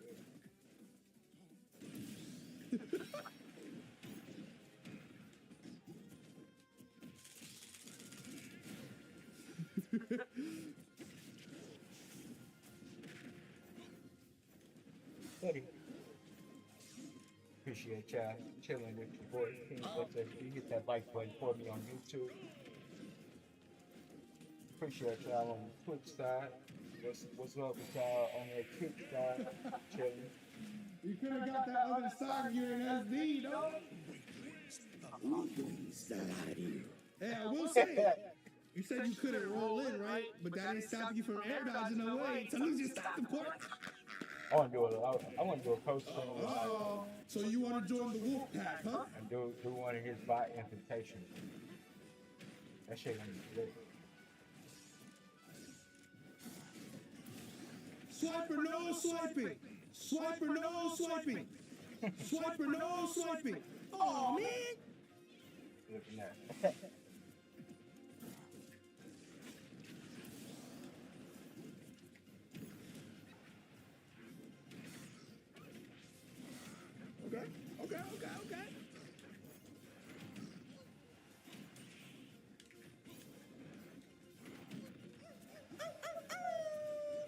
Awooga!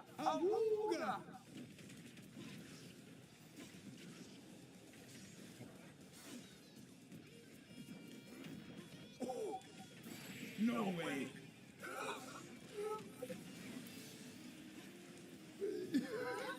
Why did it kill Smug at 40, bro?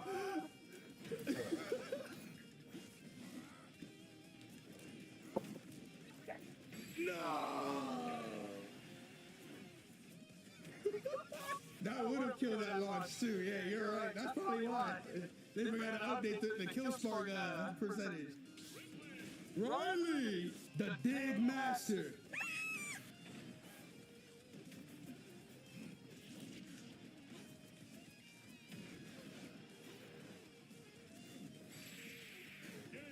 Look, no hands? What he about to do? Oh, he not digging, okay. Flash for the camera though.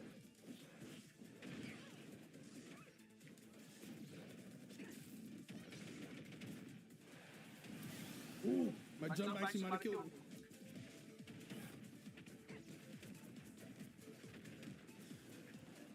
So while we typically get some answers from Nintendo's own president Shintaro Furukawa at the investor Q&As during Nintendo's quarterly financial briefings, one of which we have to look forward to in the month of February coming up, we do not normally see Shintaro Furukawa take many one-on-one interviews where he's able to be asked direct questions about the future plans of the company, and surprisingly enough, we have one of those to break down and go over in detail for today, because Shintaro Furukawa did sit down with a media outlet, and when things came up, like the pricing of Nintendo Switch 2, there's some interesting dancing around the questions, let's say, that happened on that topic. We have some really interesting comments about kind of their game vision when it comes to development of not only wanting to stick to well-known IPs, but also delivering some brand new experiences. They are definitely committed to this movie and mainstream media path going forward. And there's just a lot I want to highlight with you guys as we talk about where Nintendo is heading in 2026 and beyond, because obviously it is a very interesting time for the company when we talk about them being fresh into a new console generation. But we have a ton to break down today. Before we do all that, make sure you like, subscribe, and turn on your bell notification to join Samurai Nation if you're new here. And we're going to kick this off right over at Blue Sky, where an account by the name of Nintendo Patent Watch went through and actually transcribed some of this interview that is, I believe, behind a Japanese paywall. So Kyoto Shimbun, if I'm saying that right, scored an exclusive interview with Furukawa. It's paywalled, so I'll share only some highlights. Subscribe if you'd like to support real journalism, so feel free to do that. I don't know if you can even do it in US dollars. It literally goes to a Japanese website when there. Switch 2 supply has stabilized globally, except Japan needing a bit more time to meet demand. So that's kind of the first bullet point that's relevant from this interview from Furukawa. Funnily enough, we do have really healthy stock of the Nintendo Switch 2, and you probably, since launch, have been able to relatively easily find one. No doubt sellouts happen at retailers, and you do see it go out of stock online from time to time, but relatively quickly afterwards, you can find it on a restock just about whenever you need one. So That is great for a new console launch. It's not something that typically happens. We obviously normally deal with shortages around the first year or two of consoles being on the store shelves and the market and things. There's going to be some interesting data that comes out over December from Circana in the U.S. That is not official data yet, and Christopher Dream seems to have some numbers that suggest that it was slower by about 30% compared to what the Switch 1 did in the U.S. during that time frame. However, it is still Nintendo's fastest selling console piece of hardware ever, and actually at this point in time still the fastest selling video game piece of hardware ever, so I don't think it's a sign of the console declining or being a Wii U repeat. It's already sold more than the Wii U at this point in its life cycle, just over 6 months in. So it is highly successful, but we do have to wait and see what things look like in the rest of the world. When it comes to Japan, they quite literally have not been able to even really get back to normalcy with the console. They had all types of retailers doing lottery systems where that was the only way you could try to get one, is just by being randomly selected if you enter into that lottery system. And I think they're just now barely starting to see the end of that, where you could maybe walk into a store and find them on retail store shelves. But Furukawa kind of reiterating that, yes, still in Japan, there's plenty of stock problems. That's not necessarily going to be cleared up in the immediate future, but as time goes on, it will probably ultimately catch up. Now, the next part of the interview says Nintendo aims to make Switch 2 hardware roughly translated, and keep in mind they put the word there probably because they're not sure exactly what that is. They're saying it's a rough translation, but accommodating, generous, and forgiving to realize first and third party dev ideas. And when I see stuff like this, I just think about Furukawa saying, essentially, whether it's first party Nintendo devs or it's third party devs trying to get their games working and running on the platform, they're trying to put a toolkit together for developers that's easy to use. You have things like DLSS baked into the Switch 2. Hopefully that continues to get updated and even more efficient over the course of time. As we've talked about in recent developer interviews, we're seeing them actually toy around with the idea of doing things like frame generation with FSR or DLSS, because they're not clear maybe it can handle that or be updated to handle stuff like that to get some extra performance out of things. There's also the conversation about how much better and efficient Unreal Engine 5.7 is compared to anything prior to that for Switch 2 performance. So there's a lot of these different software and tools that are starting to get more and more capable as time goes on, and it's just interesting to see. You only thought you could expand consoles' graphical performance or limitations by just brute force hardware before, and now with these AI algorithms and things, that's not the only path to actually get more performance out of a piece of hardware. So I think, Furukawa just kind of reiterating here that he wants both first-party Nintendo and third-party devs to be able to realize whatever their game vision is on the Switch 2. And clearly, when you're developing for PS5 and Series X primarily, and then Series S and Switch 2 kind of becomes that secondary hardware you still have to develop for. There's going to be some sacrifices compared to those dedicated home consoles in Series X and PS5, but we're seeing some devs really pull it off pretty dang close. I mean, you're dropping some frames compared to what you are on a PS5 or Series X, but visually they can come extremely close.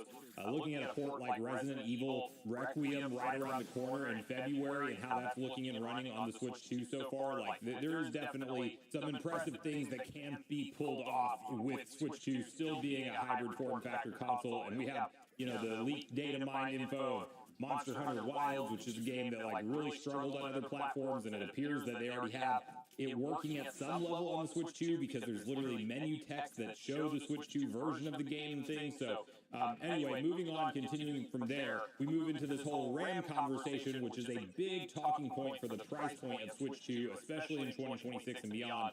And here's what Furukawa has to say. So components are procured from suppliers based on Nintendo's medium to long-term business plan. The current memory price has no immediate impact, immediate being the key word there, on their financial performance. However, we must monitor the situation closely. And then we do also have a follow-up question, which is just kind of baked into the same topic. So we're going to say, we're going to mention this now too. When asked about price increases, Furukawa gave a PR-savvy reply, "I cannot comment on hypotheticals." So the idea here being that obviously Nintendo Switch 2 has 12 gigabytes of RAM. We know this. It is an essential component to the system. And if you just look at the type of graphs and charts that are out there for RAM prices and how they have surged in recent time, you know that nobody's really fully able to escape that, whether you're consumer or business level, because of these AI data centers that are being built out, and essentially companies like OpenAI placing in a single order, more or less, securing like 40 to 50% of the global RAM reserve before it even gets to the consumer. And, you know, businesses are able to pay these premiums and buy things out at a price that would just never even pop into a consumer's mind. So it's the supply and demand problem, and consumers, unfortunately, do not have enough supply at the end of the day to go around. And when you're a company like Nintendo, you are probably sitting on, I would imagine right now still, a pretty decent supply of RAM that you know you can produce your system at that same price point for, let's say, the next 6 months. But at a certain point in time, that supply will run out, and then the question becomes, when Nintendo does have to pay that higher premium that they no doubt will, the biggest companies in the world right now are fighting to just even get any RAM in their hands to kind of supply, you know, their bigger plans for the next couple of years. You have to wonder if Nintendo does have to eventually pass on some of that cost to the consumer or not, and that's the big concern for 2026 and beyond. Now, Furukawa did say to investors a while back that he believes that they could save money on the Switch 2's production cost as it gets to a larger scale on other components to kind of offset some of that potential RAM price increase, but it also was not near at the level that it is now. Furukawa still is not really saying it's an immediate concern and it's not going to affect anything in the immediate future, but then he just kind of dodges the question altogether about a price increase and says he's not going to comment on hypotheticals, which it's a little bit more than a hypothetical at this point in time when we're seeing like 7-8x RAM prices currently on the marketplace. It's that crazy, and that's enough of the cost of the Switch 2 that it is cause for concern, but we will have to see how Nintendo navigates it. At least there's nothing that's indicating an immediate price increase in the future right now, other than just you look around in the marketplace, everything that's an electronic seems like it may be going up in 2026 that uses RAM, that is. So yeah, I'm personally predicting a $500 price point for the Switch 2 in 2026 at some point in time, and I think Nintendo just kind of more or less quietly does it where you don't see a bundle pack-in game anymore, and we just see that Switch 2 base SKU move to that $500 price point. I think that they kind of, you know, have already conditioned us to have two price points at the $449 and the $500, and I think they just quietly make the base console the $500 price point during the year of 2026 at some point in time. Hopefully that doesn't happen, but it does seem like everything, whenever it comes to this RAM shortage and what's going on with all of this right now, it may be a problem in the industry until a year like 2028, it's sounding like. So Nintendo does have a kind of a rocky road ahead of it for that particular component cost here, and you know, it also, it's not just that, it's also the SSD storage within the console as well. So I mean, there's multiple things that are kind of going up as part of all this data center build-out stuff right now. And Furukawa, while he didn't directly create any fear about an immediate price increase, he's not going to do that. He is going to stick to the PR script more or less on this stuff, and he definitely kind of dodged the question there. So we will have to wait and see on pricing for Switch 2. Oh, Satellite! I noticed that you're done with that Kirby game you're working on. It looks really good, but it left this taste in my mouth. This real quick, yeah. This is my last one. You see, the world needs you, Sakurai. Nintendo hype has all but dried up. Gamers in the streets are thirsty. We need Super Smash Brothers!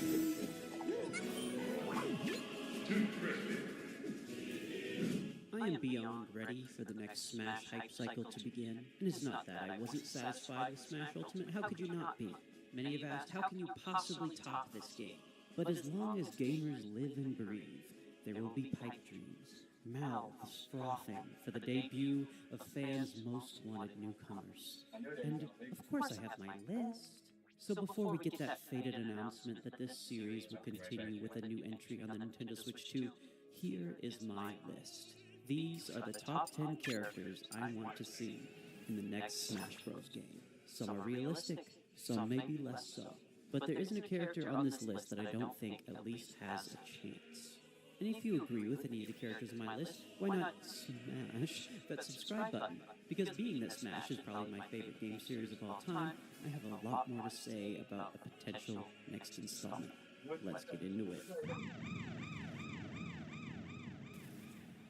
I appreciate it. Skull Gang, bro. Appreciate that follow. Really well Hit that bell, bro. And of I'll all be the back characters live on my tomorrow. list is the one that has gotten the closest to actually being playable in Smash, and that's Bomberman.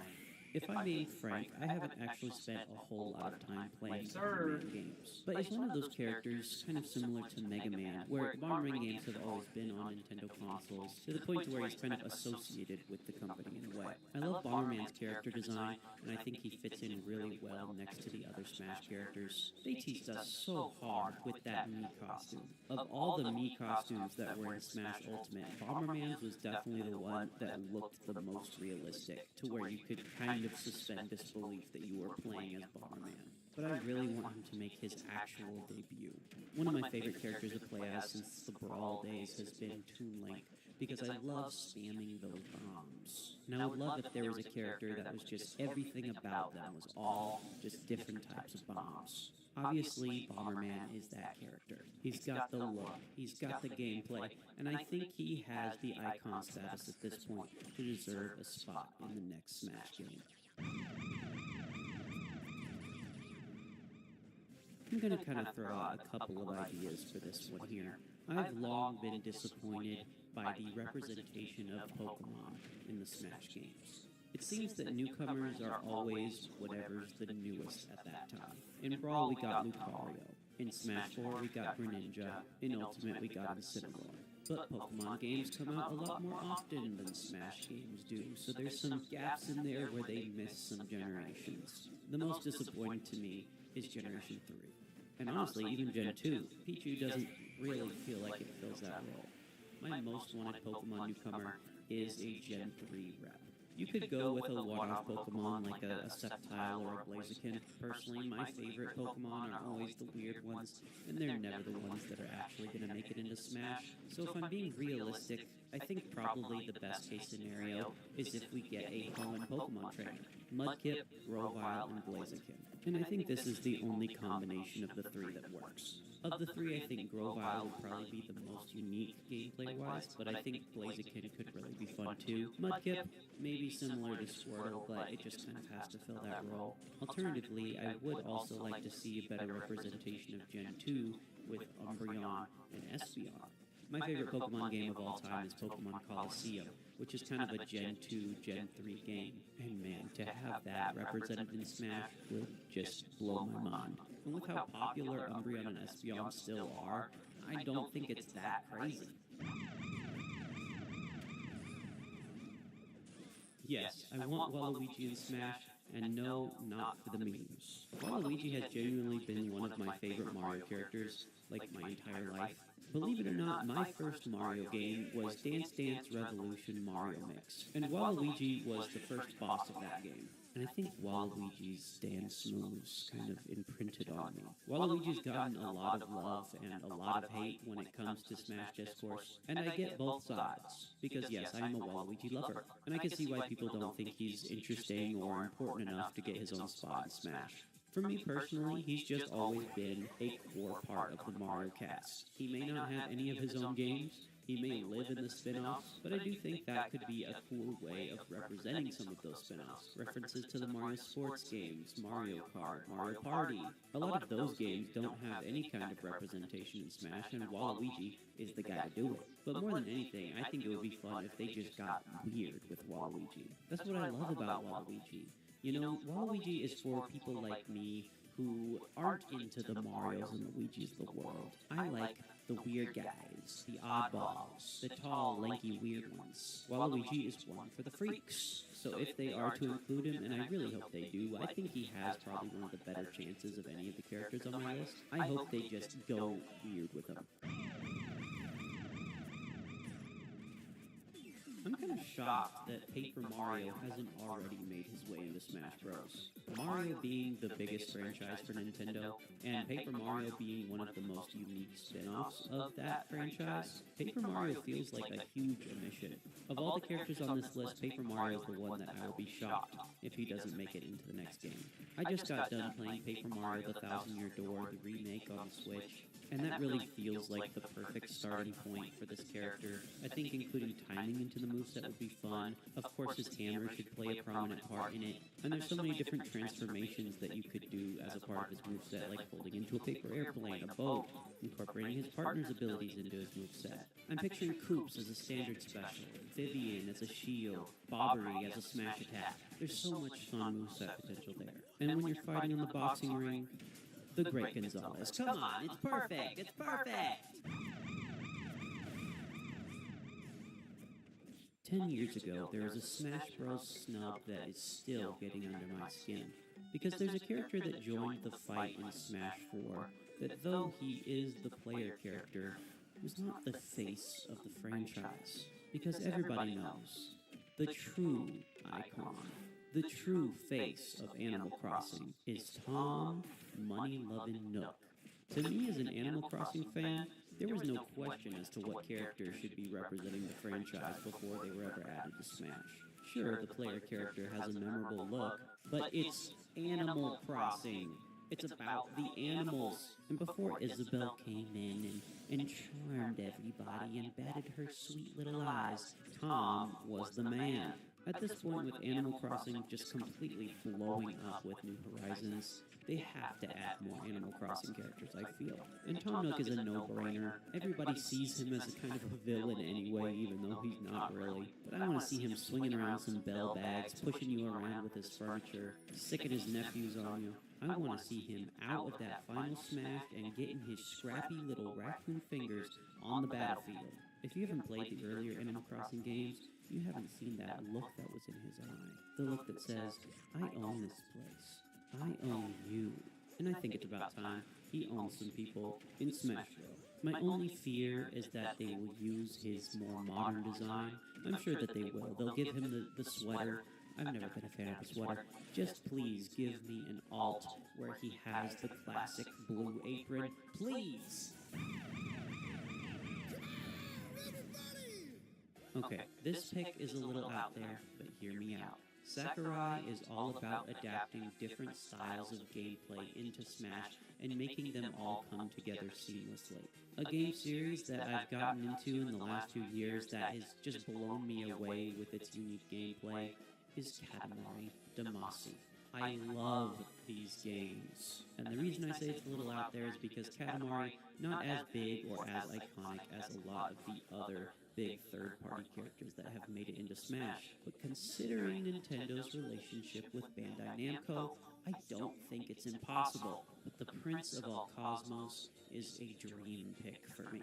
I'm picturing a moveset where holding down A while you walk builds your ball bigger and bigger. The bigger you get your ball, the more damage it does when you eventually run into another character. If you get the ball big enough, having a move where you can actually stick the other characters to the ball for a few seconds and do damage. I'm picturing him as a character sort of like Min Min, where it's like the whole character is this gimmick, and different moves contribute to that gimmick. The animation you're seeing on screen right now is made by Harther on YouTube, and it sends chills down my spine. It would make me so happy if this got into Smash, especially seeing that stage where they're battling on top of the Katamari in space. My lord, I want this so bad. The more I think about it, the more I think I should have put him higher up on this list. And Nintendo, if you're hearing this, Namco, please, if you do this, please make his alternate costumes his different cousins. Look, you got Miso for red, you got Funin for blue, Marnie for yellow, Odeko for purple. Give me some weird ones too. Give me Johnson, give me Beyond. Please, give me, I want this, please, please, please,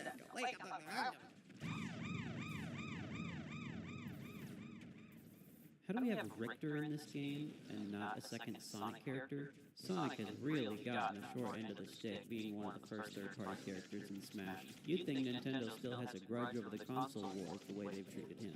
You're telling me Sonic hasn't gotten an update to his moveset in 17 years? while we're chumming it up with Ken? If it were up to me, Sonic would have like 10 characters in Smash. That's a bit of an exaggeration, but I would welcome Tails, Knuckles, Amy, Shadow. But the one that really desperately needs to be in this game is Dr. Eggman. The rotund robot-making evil genius that's been there since day one. There's few video game villains that are as iconic as Dr. Eggman. I think he definitely needs to be in some kind of robotic creation.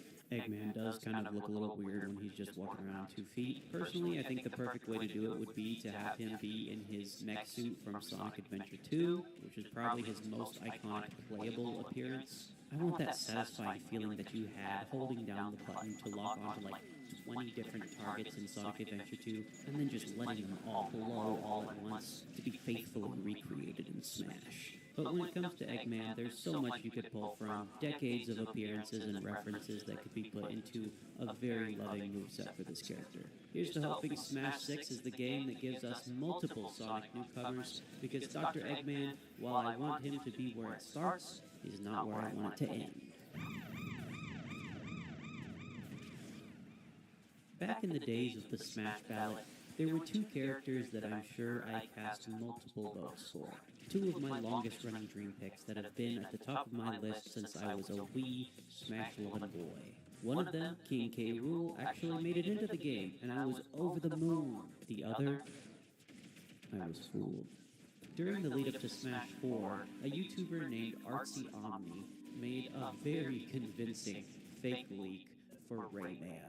And man, I wish it was real. Shout out to Artsy Omni for putting me through the ringer and for a really cool series that he ended up making out of it, where he drew some really cool renders for possible Smash newcomers called Smashified. Check it out if you haven't. But in any case, Rayman is a character I've loved for so long. I love his design, I love the Rayman games. A platforming legend with a moveset that would translate perfectly to Smash Brothers. Honestly, I think the only reasons that he's not higher up on this list is because, for one, I've been waiting so long, and 2, I'm kind of afraid if they did put him into Smash that his moveset might work a little too well. That's how I felt with Banjo and Kazooie when they got added to Smash, where their moveset just made so much for what we would normally expect from a Smash moveset, to where it didn't feel different enough from the other characters. Though I will say, Super Smash Flash did a really good job at adapting Rayman in a way that felt faithful, but also fresh.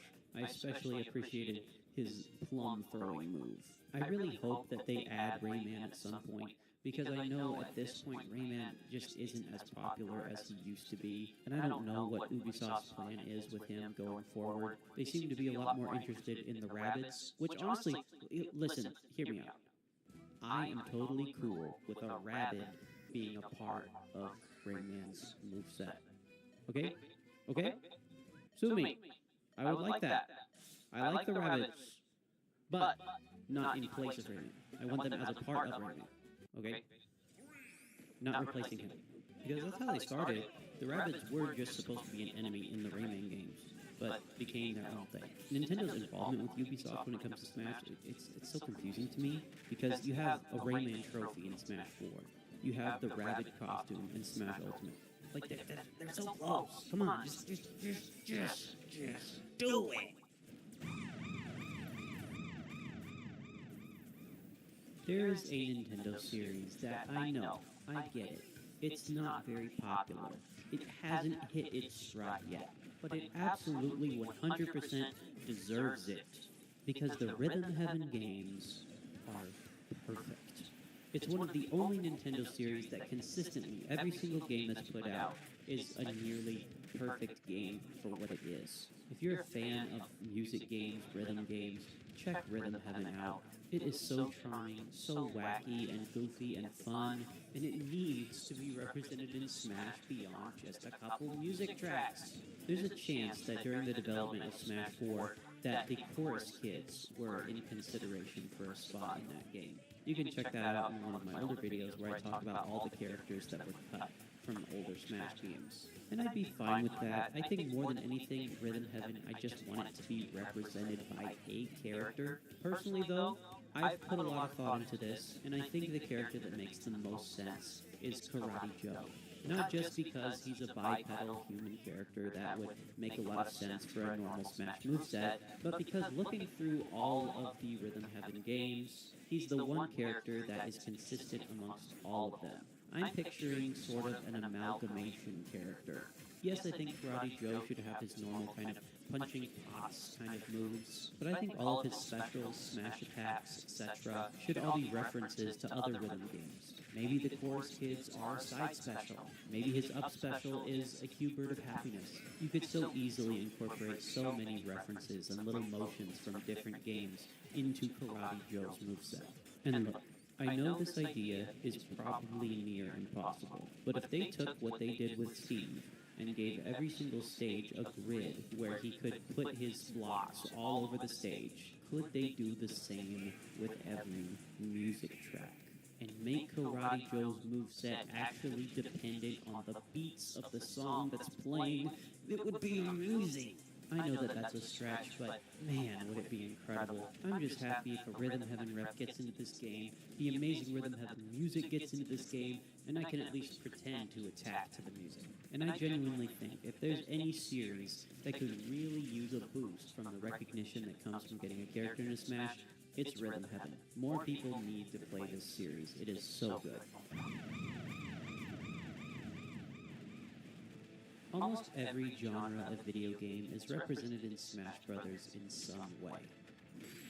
But there's one genre that is so popular, even on Nintendo systems, that still has no character representing it. Puzzle games. And there's one character, if you can call it that I've been saying for years I desperately want as a part of Smash to represent that genre. Because no game can represent puzzle games better than one. Say it with me. Tetris. I've had a vision in my head for a long time as to what a Tetramino could look like as a player in Smash Bros. And I know it's very out there, but I was delighted when recently it popped up on my feed that somebody had actually made it a reality. This is a Smash Ultimate mod made by Hudson6CO that shows what a Tetramino could really look like as a playable character in Smash Bros. In concept, it's crazy, but in practice, look at this. Doesn't this look so fun? The main difference I had in my head for this character is that the blocks would change colors as it did different moves, but honestly this is such a well done, polished version of this character that still gives it like a consistent look to where it feels like a character, and I like that a lot. If this is how Tetramino showed up as a character in the next Smash game, I would be perfectly happy. Really big shout out to Hudson for making this because it really incited a spark in my brain like, this is possible. It can be done, guys. It can be done. And this is exactly the kind of thing that I feel like Sakurai would do. Look at what he did with the Piranha Plant, with Steve. These are characters that it doesn't make any sense why they would do it or why it would make any sense, but when you see it, it makes perfect sense. And Tetris is one of those games that just overwhelmingly deserves a spot in Smash. Are you kidding me? This is the most iconic puzzle game of all time. Its history directly tied with Nintendo's. So while this may be the most outlandish sounding idea for a character on this list, I think it's one of the ones that makes the most sense. Talking about Smash gets me so hyped, you guys. I cannot wait for them to announce the next Smash Bros. Game so we can start speculating and theorizing and talking about the idea of this game even more. I have a lot of ideas of things that I would like to talk about. Do you want to hear my wishlist characters that are too obscure for a Smash game? How about the characters that I least want to be in the next Smash game? Let me know in the comments. And if you enjoyed this video, subscribe to hop on that hype train with me. Big thanks to my supporters on Patreon. If you like what I do here and you'd like to support the channel as well, check out my Patreon at patreon.com/TooCrispy. Goodbye.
So, it's now 2026, and the Switch 2 is on its 7th month of life. To say it's been rocky would be an understatement. Nintendo has been riddled with controversies. Honestly, it's been pretty bad for the past few years, but since the Switch 2 came out, it really seems like they can't stop making people angry and making horrible decisions. $80 games, those ridiculous amiibo prices, game key cards, locking features behind amiibo paywalls, revealing DLC for a game before it even comes out, and probably 100 other things I'm forgetting. There are a lot of problems with Nintendo's business practices recently, and I want to be clear, most of this stuff is not okay. That being said, I do want to air out some much-needed positivity on the topic, and get out something that's been on my mind a ton recently. I've been seeing a huge influx of people heavily criticizing Nintendo's recent game outputs, saying the first half of the Switch 2's launch year has somehow been weak. I see comparisons to the legendary 2017 Switch launch year all the time, and this just baffles me. But I'm getting a little ahead of myself. In this video, I want to compare the launch years of the Switch 1, going from March 2017 to March 2018, and the Switch 2, from June 2025 to 2026, to show why that, in my opinion at least, the Switch 2 has had a significantly stronger launch year. Even already, and we're only 7 months in. By the time a full year has passed since it launched, I believe it will be miles better than 2017 ever was for exclusive games. When it comes to pure game output, we really are living in a significantly upgraded 2017, even though it might not feel that way. So let's begin by looking at the launch titles. The Switch 1, of course, launched with Breath of the Wild, and a whole bunch of Air. The only other Nintendo-developed exclusive at launch was 1-2 Switch, which, if you actually think about it, means the only exclusive this console had at launch was 1-2 Switch. Yikes. A lot of people never think about Breath of the Wild being a Wii U game, but it is. It was quite literally called Zelda U for most of its life, and was very clearly developed primarily for that console, before getting ported over to act as a launch title. In theory, this should have absolutely negatively affected the Switch 1's launch. If you were a big Nintendo fan, you most likely already had a Wii U, so beyond the novelty of a new console hybrid, there was really no reason to pick this up. Now, of course, this is not what happened. It did not end up negatively impacting sales even a tiny bit, as the Wii U install base, as we all know, was tiny. Most of the people buying a Switch never had a Wii U in the first place, so it didn't end up mattering at all. Maybe if the Wii U was a success, it would have, but Nintendo was able to get away with launching with a multi-plat game that was treated and sold like an exclusive. A lot of things came together for Breath of the Wild to be seen as a Switch 1 game primarily, which was very lucky on Nintendo's part. Still, though, I feel the need to be objective here. The Switch 1 didn't launch with a big exclusive title, and to make matters worse, we wouldn't get an exclusive first-party title until the summer of 2017, 3 months after the console released. The next big game we got was almost 2 months after launch, on the 28th of April, being, of course, Mario Kart 8 Deluxe. Obviously, hindsight is 2020. We now know that this game probably single-handedly carried the entire Switch generation, and is a behemoth of a game these days. Still, though, we need to remember, this is an enhanced port of a Wii U game. It added some features, sure, but honestly, not much. A couple new characters and a battle mode were all you were really getting if you already owned the prior game. Just like Breath of the Wild, this game benefited significantly from nobody owning a Wii U. Anyway, it wouldn't be until June that we got our first real exclusive, and that was, unfortunately, ARMS. Listen, there might be a few ARMS fans watching, but I gotta be honest, I do not like this game. But even more importantly than that, this is not even remotely a big exclusive. It's a primarily multiplayer arena fighting game, encouraging motion controls. This doesn't exactly line up to get people buying consoles. And while not all exclusives have to get people buying consoles, supplementary games are very important, this game fails on that part too. As you can expect, it sold very poorly. All of this just to say, the first big exclusive for the Switch 2 was actually Splatoon 2, releasing in July, well over 4 months since the console had been released. Do you see where I'm going here? Comparing this to the Switch 2 is a joke. The Switch 2 launched with Mario Kart World, and all controversies aside, this was huge. A new entry in Nintendo's biggest franchise, and one that completely changes the formula, and takes the new open world format that Nintendo seems to love so much these days. I know opinions are very split, but personally at least, I adore this game. And since the various updates we've gotten, I actually think it's in an incredible place right now. While the dedicated Mario Kart and Nintendo fans have plenty to still criticize the core game over, we need to remember that the bulk of Nintendo's sales come from casuals. Casuals who probably aren't analyzing every little detail and comparing it directly to Mario Kart 8. Because of this, the game has already been a monstrous success, even with the controversy of launching at $80, and will no doubt continue to be this console's best-selling title. If you ask me, this game alone single-handedly clears the first 4 months of the Switch One's lifetime. We immediately have a huge new, experimental, and innovative title. That is what convinces people to upgrade to new hardware. The Switch One had nothing like this. Again, it only benefited from no one owning a Wii U prior and Breath of the Wild acting as an exclusive, even though it wasn't. In 2017, we had to wait 4 months for the first big exclusive title. Even that, though, despite how great this game was, really wasn't the best title to lean on. I mean, Splatoon is huge now, but at the end of the day, it's a multiplayer shooter. And while, yeah, it does have single-player content, it's not much. This game definitely isn't appealing to everyone. And if you want to get even more critical, Splatoon 1 was still a very new game at the time, only being 2 years old. And this title certainly wasn't a huge sequel. It changed a lot of stuff, but a ton was obviously reused as well. And let's not forget, this game really didn't launch with the most content, only having 8 maps at launch. It took quite a few years of updates for Splatoon 2 to become truly great, in my opinion at least. Either way though, you can't compare this to Mario Kart World. You just can't. On the Switch 1 side, we had a few other smaller stuff. Mario & Rabbids Kingdom Battle released in August. Okay, that's definitely a cool exclusive, though again, very niche. And a Pokken Tournament port in the fall. Don't really need to say much about that one. All this led into Mario Odyssey in October. And I don't need to say much about Mario Odyssey for a completely different reason. You guys all know how great this game is, and you know how important it is to the Switch's library. This is one of the best-selling games on Switch, and was the first true exclusive system seller on a Nintendo Switch, almost 8 months into the console's life. The place where Mario Odyssey released is 1 month past where we currently are now in the Switch 2's life. And just then did the Switch 1 get its first big title. This is like the Switch 2 getting its first big title in February. That, of course, is not what happened. Only 1 month after the Switch 2's launch, we got our next system seller, Donkey Kong Bonanza. And for all intents and purposes, this is our Mario Odyssey for the Switch 2. And we got it so soon after launch. It felt like there was basically no downtime between us all playing Mario Kart at launch to immediately getting our next big game. I'm sorry, but you can't tell me this doesn't clear most of 2017. And we barely started here. Let's quickly go over the rest of the Switch's first year before we get into the real stuff.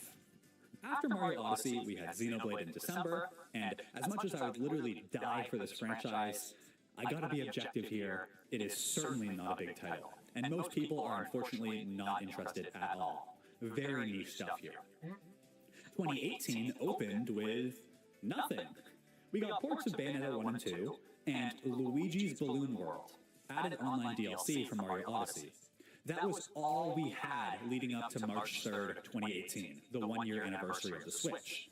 Now, I'm feeling generous here, so let's also add in Kirby Star Allies, a game that released a couple weeks after the Switch 1's first year truly ended. I'll even give you that, a Kirby 2D side-scroller. It's not huge, but it is something. It's a supplementary title. That was the Switch's launch year. Now, let's look at what we know for the Switch 2's launch year, because of course, we still have 5 months left before this thing even turns 1.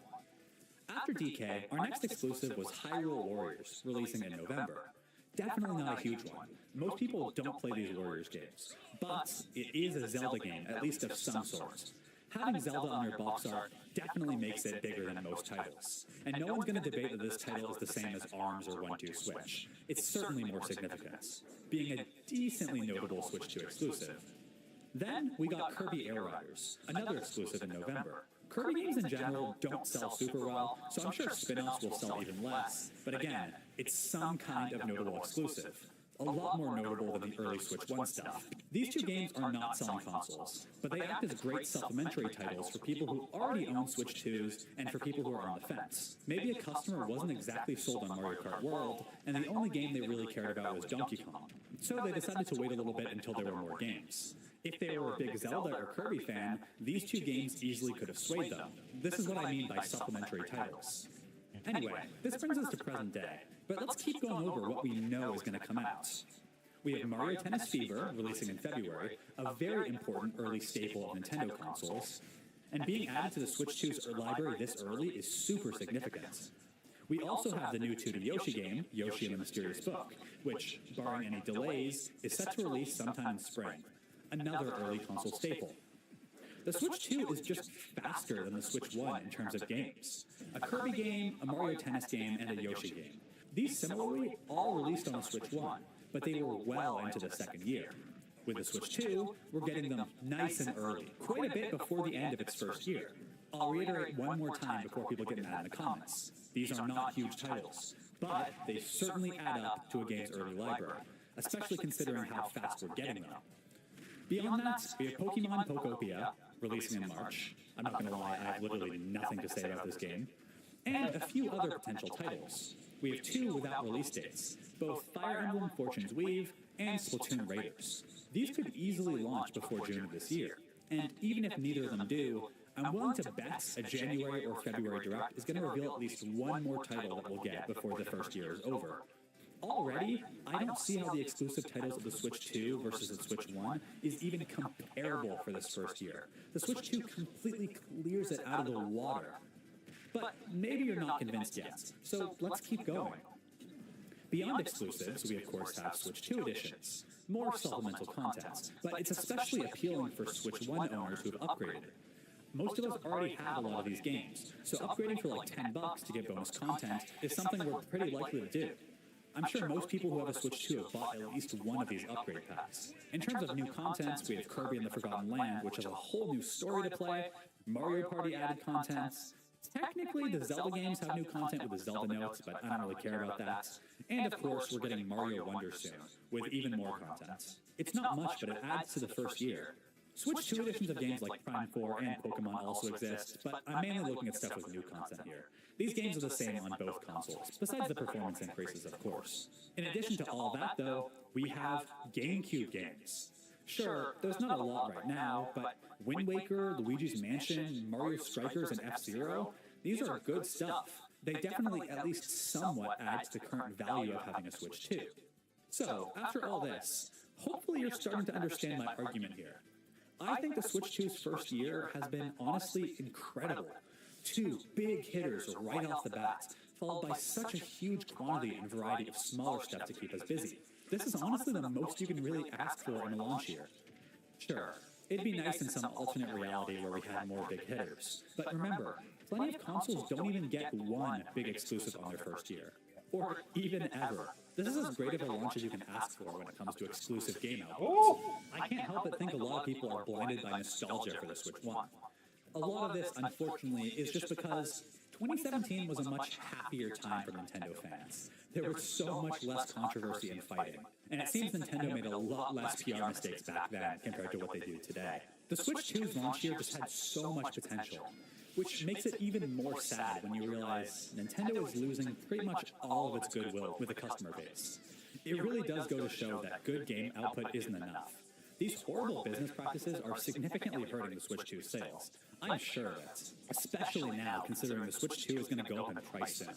But that's a topic for another day. At the very least, if you can get behind all the terrible mistakes Nintendo's made and have enough money to afford this incredibly expensive hobby now, the Switch 2 is off to a great start. Anyway, that's about all I've got for this video. If you guys made it all the way to the end, please consider helping me out by subscribing to the channel. I need about 200 more subscribers to get monetized, so it really goes a huge way, and I appreciate it a lot. And of course, it lets me know you guys want to see more Nintendo videos like this on the channel. I've got a lot of videos cooking for 2026, so stay tuned. Thanks again for watching, and I'll see you guys in the next one. Take it easy.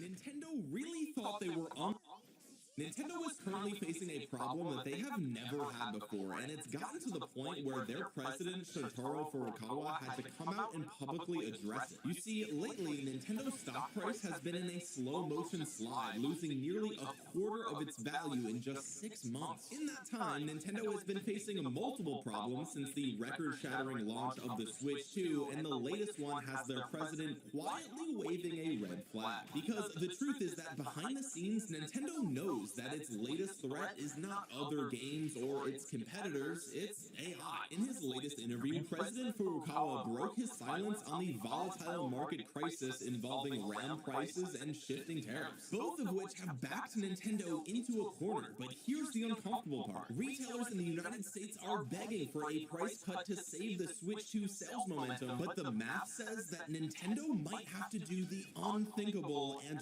raise the price. So today, let's dive in and figure out if Nintendo is actually in trouble. But first, what's going on, guys? Cheers. How am I supposed to get anything done when you're being so cute? All right, Tiger, it is treat time. Everyone said that you're a cute kitty and you deserve some treats, so here are some little duck treats, by the way, and they smell fantastic. They smell absolutely incredible. I'm a man of my word. When you guys like the video, she gets treats. Isn't that right, Tiger? All right, folks, let's jump right in here. Nintendo is monitoring high RAM prices and tariff impacts very closely, President Shuntaro Furukawa says. He doesn't comment on potential price increases, calling it hypothetical. Nintendo President Shuntaro Furukawa says the company is keeping a close eye on Switch 2's profit margin as the increase in memory prices and ongoing tariffs remain an ongoing issue in the industry. In an interview with Kyoto Shimbun, paywalled but read by Video Game Chronicles, Furukawa was asked what the challenges were regarding Switch 2's lower profit margin than that of the original Switch, which is kind of crazy, honestly, considering how much cheaper the Switch was when it first launched. To know that their profit margins on Switch 2 are even lower, maybe they're just talking about the Switch 2 version in Japan, because as you guys know, we've talked about this on the channel, the Switch 2 in Japan is actually much cheaper. It's about 50,000 Japanese yen, which is equivalent to about $316 US. So in Japan, the Switch 2 is about $130 cheaper than that of the United States version. So considering it's so cheap in Japan, maybe that's why he's saying the profit margin is lower than that of the original Switch. And keep in mind, the Japanese version of the Switch 2 will only play the Japanese games for the Switch 2. In fact, you can't even use an international credit card on the eShop of the Switch 2 Japanese version. They have that thing locked down. So if you were in another country thinking, oh, when I visit Japan, I'm just going to buy a Switch 2 there and then bring it back to the US and I'm going to save a bunch of money, that ain't going to work, okay? They have deliberately locked that unit down so that way it only works in Japan, or at least it would be very inconvenient to use it outside of Japan. You would need to buy eShop gift cards and things like that. It is just not worth the headache. Anyway, the article goes on to say, and this is a quote here from President Furukawa, hardware profitability depends on factors like component procurement conditions, cost reductions through mass production, and the impact of exchange rates and tariffs. It's difficult to generalize. Fundamentally, we aim to address this by advancing component procurement over the medium to long term. Furukawa went on to note that the rapidly increasing cost of RAM, mainly attributed to AI data centers buying up huge quantities of it, making supply scarce, is something that could become an issue if it continues. Yeah, I'm gonna just be a bit transparent here, okay, because I think maybe Furukawa can't be, so I'll just do it for him. This is an issue that will continue, okay? The AI data centers are not gonna be finished being built in the next 3 months, right? Like, I don't think that's going to be the case, especially because countries all around the world are building these things, right? So all that to say, maybe the Switch 2 components have been stockpiled to such a massive degree such that we won't start to see those impacts of the pricing of the RAM sticks for a while now. And by the way, if you were looking at the price of the Switch 2 games at $70 and $80 and you were thinking like, surely if Nintendo is losing money on the high component costs, they're making up for it with the higher price of the games, right? Well, I've got breaking news for you folks, because Amazon keeps lowering the price of Switch 2 games, and it is so bad to the point where in one specific market, there is an upcoming Switch 2 exclusive exclusive from one of the biggest franchises in the world that Amazon has had to lower the price of. That's right, they lowered the price on a Switch 2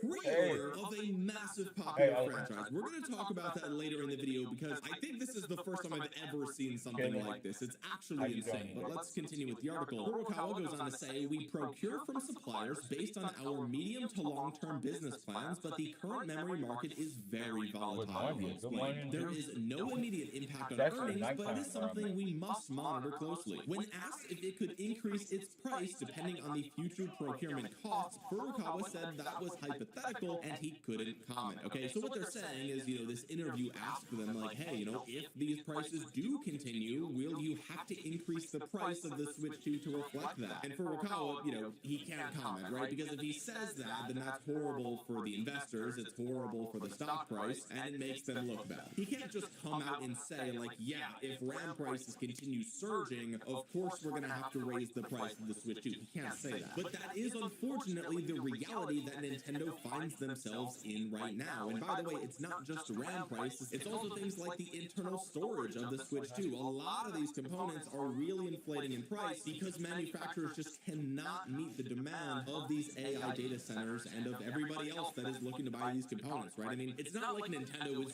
just competing with AI data centers. They're also competing with like Samsung and Apple and all of these companies that are manufacturing devices. I mean, even cars now, even like Teslas, for example, like all of these companies that you don't even think about, all these companies are using all the same components, well, not the exact same components, but the same family of components, because everything these days is a computer, and AI is built into every computer now. The article goes on to say, later in the interview, Furukawa was asked what impact the high tariffs placed on Japan by the US were having on the company. This is another massive problem, by the way, which we talked about a few months ago because tariffs were the hot topic back in like April through like July or whatever. I mean, they're still a hot topic now, but we've moved on. Furukawa noted that at the start of its fiscal year, Nintendo had projected a negative impact of several tens of billions of yen as a result of the tariffs, and said it did see a corresponding impact in the first half of the year. Quote, while it's difficult to accurately gauge the future impact, our basic policy is to recognize tariffs as a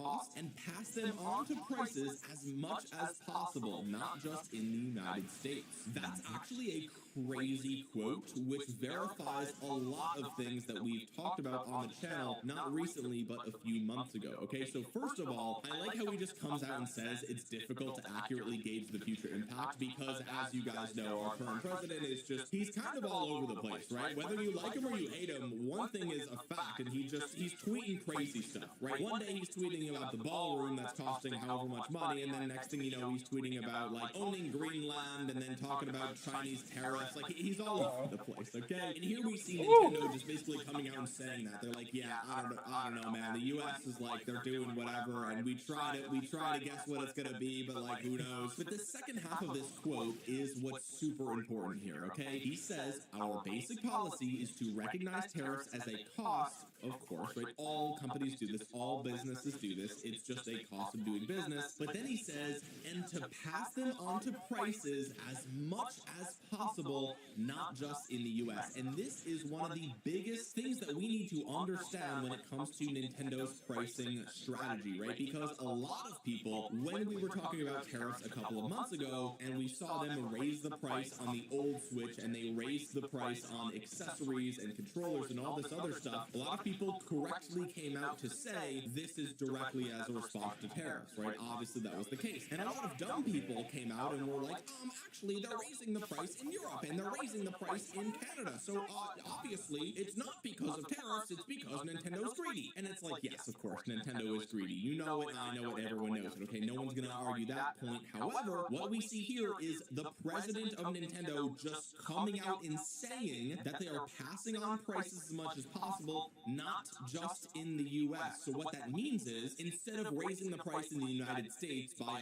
$100, they're gonna raise the price in the US by $50, and then they'll raise the price in Canada by $30, and they'll raise the price in Europe by $20, and in total, it's a $100 price increase, but it's not just on the US market, right? Because obviously the United States is a massive market for Nintendo, and they don't just want to raise the prices here, because then they're going to price out the average consumer even more than they already have, which we'll talk about that later in the video. But it's just nice to see this direct quote telling us exactly how they see tariffs and how they adapt their pricing strategy to reflect that, okay? The article goes on to quote Furukawa saying, "On the other hand, this is a crucial period for our game business as we promote the adoption of new hardware and maintain the momentum of our platforms. We are working on this while carefully considering the situation." And this is literally just President Furukawa coming out and saying, like, yeah, we are kind of between a rock and a hard place here, because the component situation with RAM prices and with storage prices, that's kind of forcing us to raise prices, right? Like, as he said earlier, the Switch 2 has a lower profit margin than that of the original Switch. Now, again, we don't know if he's referring to globally on average, or if he's referring to just Japanese units, or whatever the case might be, but he knows that, you know, in a perfect world, in response to increased component costs, they would just pass that on to the consumer, right? They would just raise the price of the Switch 2 by $50. But he knows that they can't just do that, right? It's not that simple, because, like he says, they want as many customers buying the Switch 2 as possible, right? We know that the days of Switch 1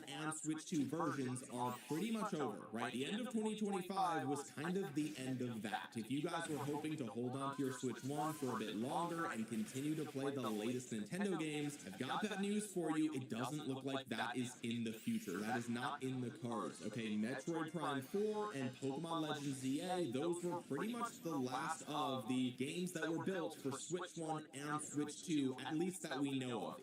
They could come out and reveal something else entirely, but when we look at all the things that they have lined up for 2026, we look at Mario Tennis Fever, we look at Yoshi and the Mysterious Book, we look at the Dusk Bloods, which is a third-party game, but it's made for the Switch 2, we look at Pokemon Pokopia, and we know through leaks that allegedly Generation 10 of Pokemon is being built exclusively for the Switch 2. So as far as I know, and you know, like I said on the channel, I'm top 3 biggest goofballs on YouTube, so I'm not going to sit here and pretend like I know everything, okay? Maybe there are some more games coming down the pipeline from Nintendo that are both Switch 1 and Switch 2, but as far as I know, all the big stuff coming down the pipeline is Switch 2 exclusively. And if Nintendo wants those games to succeed, they need as many people buying a Switch 2 as possible. Now, if some of these games are just insanely good, 10 out of 10 must-play, Game of the Year contenders, then those games are going to sell the units themselves, right? I mean, we've seen it time and time again. Even in a recession, people will buy an expensive console if there's something on there that is a must-play, right? I mean, even in America, people are horrible with their finances. They are not educated to understand credit or anything. They'll use Klarna, they'll use whatever they can, they'll use credit cards with a 40% interest rate. Like, they're going to buy the Switch 2 if there's a must-play game on there, because they are Nintendo adults, okay? Nintendo is kind of like the Disney or the Apple of the video game world. They have high prices, and their core fan base will buy it, right? But if they don't have those system seller games, which, by the way, at the time of recording this, I don't know of one, okay? I don't think they've announced it. We might hear about it soon, right? We've got the Pokemon Day coming up in, I think, February. We know that they're still celebrating Mario's anniversary. We know that Zelda's anniversary is coming soon, or at least this year is Zelda's anniversary, right? I think that's in February as well. So there's a lot of opportunity for 2026 to have that big game that's going to sell the system, but if they don't have that, then they need to get more normies buying the console, and in order to do that, they can't raise the price, okay? As we've seen through November's Circana data for the United States, and we should be getting the December data at any point now, but also based on the game business's estimates from their recent article that we covered here on the channel, Switch 2 sales for the holiday are down. Now, sales for all video game consoles are down, but it's important to note the Switch 2 specifically because it's coming off the heels of the hype of the Switch 1, one of the most successful consoles of all time, and it's the latest thing on the market, right? We can't sit here and say, oh, well, Xbox and PlayStation sales are down too. It's like, yeah, because they're 5 years old. There's like 50 reasons why their sales would be down. Their sales would be down regardless. The Switch 2, though, is brand new. There's no excuse for the bad sales other than lack of games and the price is too high. And those things are worsened by the economic environment in the world, but also the United States. The article goes on to say, Nintendo held fire on Switch 2 pre-orders in the US due to economic uncertainty in the region, before eventually announcing that while the console itself would not see a price increase at launch, some accessories would. And let me just remind you of this bombshell here, okay? This is a direct quote. Nintendo Switch 2 accessories will experience price adjustments from those announced on April 2nd due to changes in market conditions. Other adjustments to the price of any Nintendo product are also possible in the future depending on market conditions. Nintendo came out and said that at the time when they raised the accessories that they might have to do it again, and now that RAM prices and storage prices are up, I would not be surprised if that is even more on the table. Because look at this, Nintendo reportedly has to spend 41% more on RAM to build the Switch 2 amid memory shortages. It seems safe to assume that Nintendo will up the cost of the Switch 2 in the future. Nintendo, like the rest of the industry, has been hit by RAM price hikes. Reports say that the Japanese video game giant is having to pay 41% more for the 12 gigabytes of RAM inside the Nintendo Switch 2. As pointed out by Bloomberg, Nintendo has lost a massive $14 billion of its value as a result of memory shortage fears, which translated to around a 4.7% drop in shares. Now, this was back in December 2025, okay, December 11th, and as you guys know, the stock price is even lower now than it was back then. The article goes on to say, not only has memory been affected, but we're also seeing the same with the NAND flash memory industry, which is forcing SSDs to become more expensive. Fast storage is also highly desirable among AI firms to speed up AI inference. Thankfully, this is to a lesser extent, but TrendForce reports an 8% rise in costs regardless. Probably only gotten worse as well. So then the question becomes, how long can Nintendo hold out before they feel like their hand is forced and they have to raise the price? Well, I dug a little bit deeper, and I want to thank a Nintendo Patents Watch over on Blue Sky. I don't know if they have a Twitter account, I just found their Blue Sky profile, but they shared Switch 2 assembly orders in 2026. They got a couple of interesting bits of information from the latest investor conference of Foxconn Technology Company, which apparently is a Switch assembler. If you guys know more about that, you can let me know in the comment section below. But here's the first thing they pointed out. When asked whether the memory shortage will impact Switch 2 production in 2026, Foxconn stated that Nintendo procures the components, not Foxconn. At the moment, the visible Nintendo orders have not decreased, and they specify that the visible orders typically means a 3 to 6 month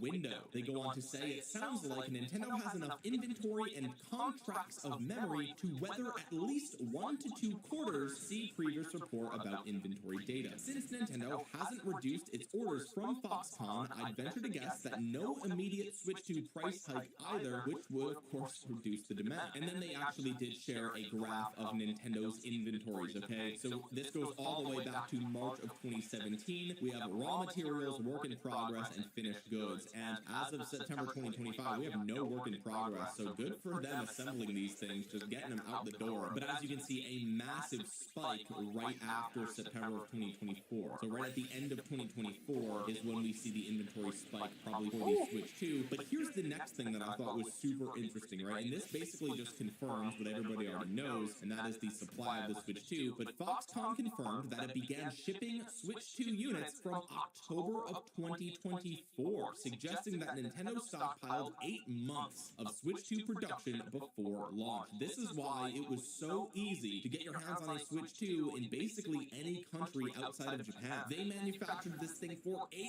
months before putting it on the market, which is crazy, and clearly the strategy worked for the launch. They're just struggling to keep the demand up, at least from what we can tell from holiday data in the United States. Not only did Nintendo's finished goods inventory level in March of 2025 hint at that, Foxconn's eye-popping November revenue already let the cat out of the bag. So what they're saying is, you know, if we look here, Foxconn's revenue in October of 2024 compared to November of 2024, it literally doubled in 1 month, okay? A 223% increase from 2023, all right? So clearly Foxconn had been busy in that November. What could it possibly be? It's probably the next console, or it's probably the Switch 2. So what we know is that there's a ridiculous amount of Switch 2 units that are already in production. They already have the raw materials acquired, and they are already assembled and probably already on store shelves. A lot of you guys have commented on my videos saying that every time you go to Target, Walmart, GameStop, Best Buy, whatever, you always tell me that there's tons of Switch 2 units on the shelves, right? They're just sitting there. They always seem to be there, and now we know why. They've been manufacturing these things for months at this point, 8 months up to its launch. Not only that, though, Nintendo procures components in the medium to long term, so there's a good chance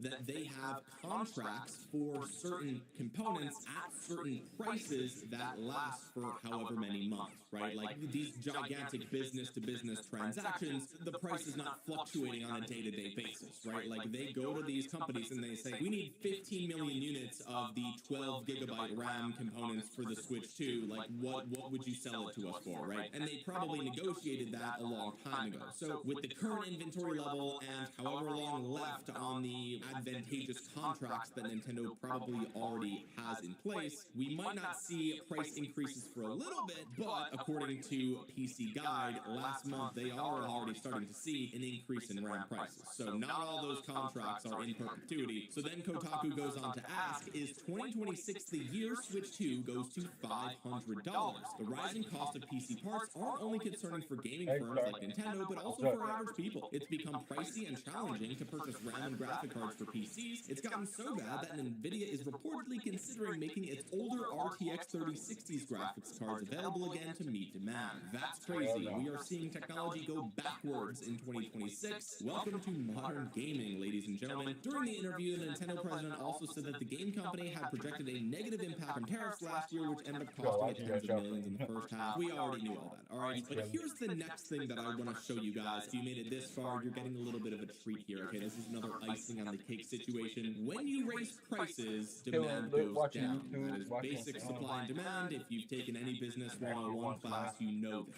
At least on average, okay? Don't go in the comments saying like, oh, well, actually during a famine, you can charge a lot of money. And okay, I know. But one of the common concerns from average gamers who haven't made the jump to the Switch 2 yet is the cost of the games. It's not just that the console is really expensive, it's also the fact that the games are creeping up in price as well. The average game is $70, with some titles hitting as high as $80. Kirby and the Forgotten Land on the Switch 2 is $80. Mario Party Jamboree on the Switch 2 is $80. Mario Kart World is $80. Two of those three games are literally just re-releases with a little bit of extra content. And to be clear, I've not heard anyone say that those games' extra content is worth the extra price, right? But at the time of recording this, Donkey Kong Bonanza is currently 10% off on Amazon. We are post-holiday. This is not for Black Friday. This is not for Cyber Monday. This is not a holiday sale. This is not a loss leader. This is not whatever other excuse all the Nintendo fans were using last month to justify why these things are happening. Now that we're in January, everyone is sobering up to the reality that people really are struggling to justify the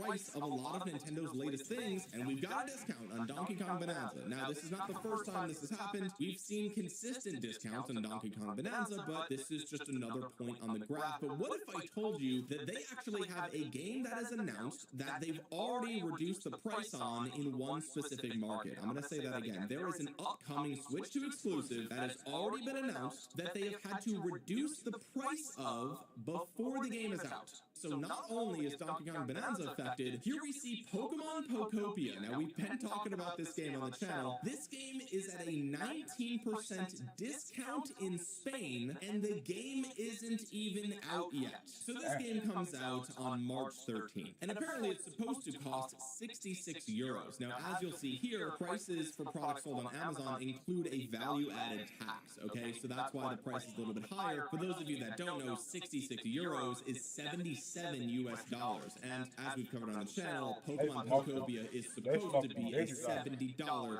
Switch 2 exclusive, but apparently in Spain, and I don't live there, but I mean, you can see it right here. I'm not making anything up. This is literally just Amazon's website, okay? Right now, 2 months before launch, they've already lowered the price by almost 20%, and this goes to show that what I was saying in one of my most recent videos is actually true, and that is the fact that apparently nobody is pre-ordering this game, because in my recent video where I covered this, I said that over the last month, only 900 people have pre-ordered this game on Amazon, which really was just one data point, right? On top of the fact that they've added an additional pre-order bonus for the Pokemon Center. But now we see, at least in Spain, they're actually lowering the price before the game is even out. If that doesn't scream no one is buying, then I don't know what will. I don't know if we've ever even seen this for a game as big as Pokemon, right? A franchise as big as Pokemon having a 19% price cut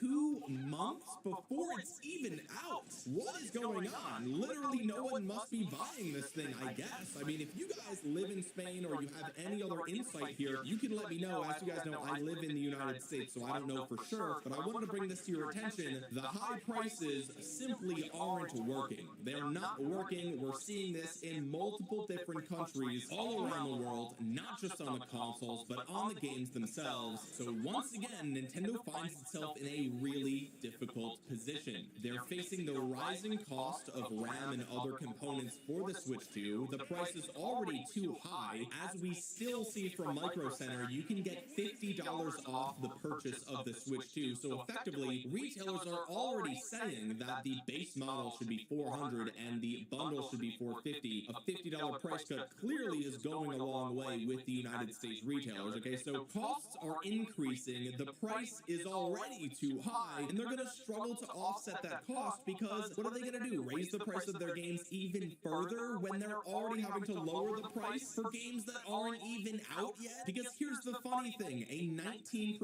price cut on Pokemon Pokopia still isn't enough to get people excited. This was posted by Centro Pokemon over on Twitter. They said a price drop for the Pokemon Pokopia pre-order, the new game in the style of Animal Crossing and Minecraft for Switch 2, get it with a 19% discount on Amazon Spain, okay? And then they link to the discount that I just showed you, and here's the comments. If it were 20 euros, I'd think about it. No thanks, I don't buy key cards. Be-in-game key card, there it stays. These are all translated, by the way, okay? So if the language here feels a little off, that's why. I saw the gameplay, and the playability is horrible. This user says they would buy it at $15 because the current price is a joke. No thanks. If anything, I'll buy that game on sale already on digital. So things are not looking good, okay? I don't know what they're going to do with Pokemon Pokopia. Maybe the marketing push for this game is going to start in full force when the upcoming Pokemon Day happens. I have no idea. I'm interested to see what they're actually going to do here. Guys, Nintendo has a lot on their plate right now, and things are not looking good. Hopefully, for their sake, they have some sort of trick up their sleeve or some sort of face-melting, insanely good game coming down the pipeline for 2026, because otherwise, I don't know what else is going to save them. But guys, if you made it to the end of the video, consider dropping.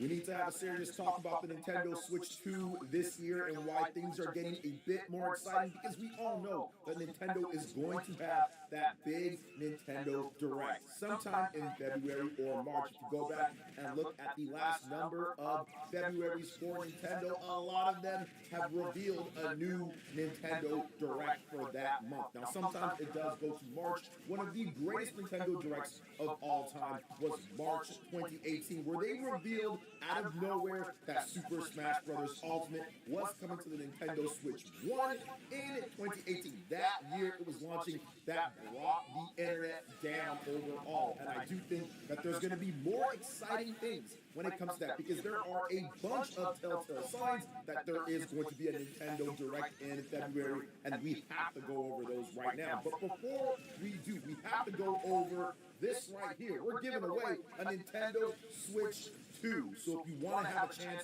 to enter in for a Nintendo Switch 2, in addition to a $50 eShop card, which we are giving away that $50 eShop card by the end of this month, and that Switch 2 when we hit 150,000 subscribers, all you got to do is subscribe to the channel if you're not already subscribed, drop a comment below, hit that like button, and keep it rolling with the notification bell so you know when my videos go live. Winners are picked randomly, and we're going to be doing a ton more giveaways. So let's go ahead and jump right into this right here, because we've got signs that Call of Duty is prepped, preparing, loading up, gearing up, squatting up, and ready to be deployed on the Nintendo Switch 2 very soon here. So Nintendo is now mentioned in a Call of Duty launcher code. What's going on here? So data miners, you know those data miners, they're out there trying to figure out everything.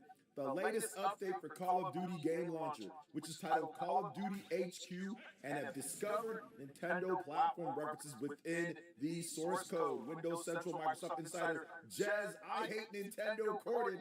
No, I'm just messing around. I'm just messing with the Jez, although he does hate Nintendo. Anyway, has previously stated that work on the unnamed Call of Duty game for the Nintendo Switch 2 is full steam ahead, and that he expects it to be released in the coming months for the platform. As you can see, And I'm here, getting it, there's the baby. platform family. Flat out. I'm You've got getting my Nintendo, motherfucking Call of Duty Sony, on my Steam, Switch. Microsoft, Ubisoft, BNet, none. You see Nintendo once again in platform family. You see it again as well, platform family account type. So it's all there.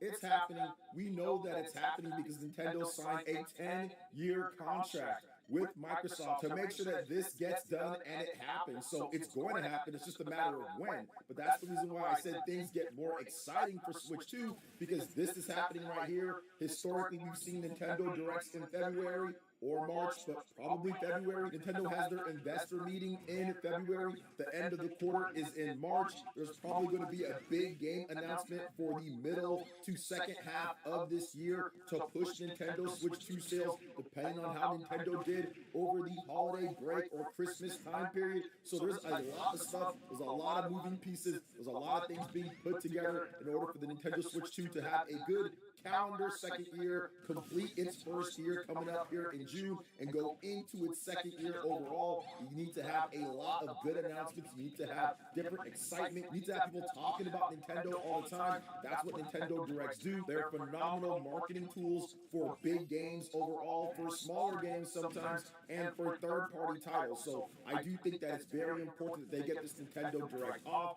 and it has to be one of the better Nintendo Directs in recent memory, at least in my opinion, considering you've got a brand new system that you launched and you want to continue getting people to purchase that system overall. So Call of Duty, that's coming. I think it's going to be announced at a Nintendo Direct coming up here in February. I think it's going to launch more sooner than later. I'm not sure if they wait all the way to the end of the year. I think they're going to launch it as soon as possible and potentially even have another Call of Duty game later when it comes to Nintendo Switch 2. So that's exciting for a lot of people out there, being able to play portable Call of Duty. Nintendo hasn't had a mainline Call of Duty living in the on future, their baby. platform since 20. I'm sure gonna be playing my motherfucking Call of Duty anytime, anywhere. The last one, so it's been like Oh, my 13 years, a decade plus. They went the whole Switch 1 era, despite that system being the second best selling system of all time. Activision was like, yeah, we're good. They didn't make any customized Call of Duty or anything, which they've done before in the past. If you look at Call of Duty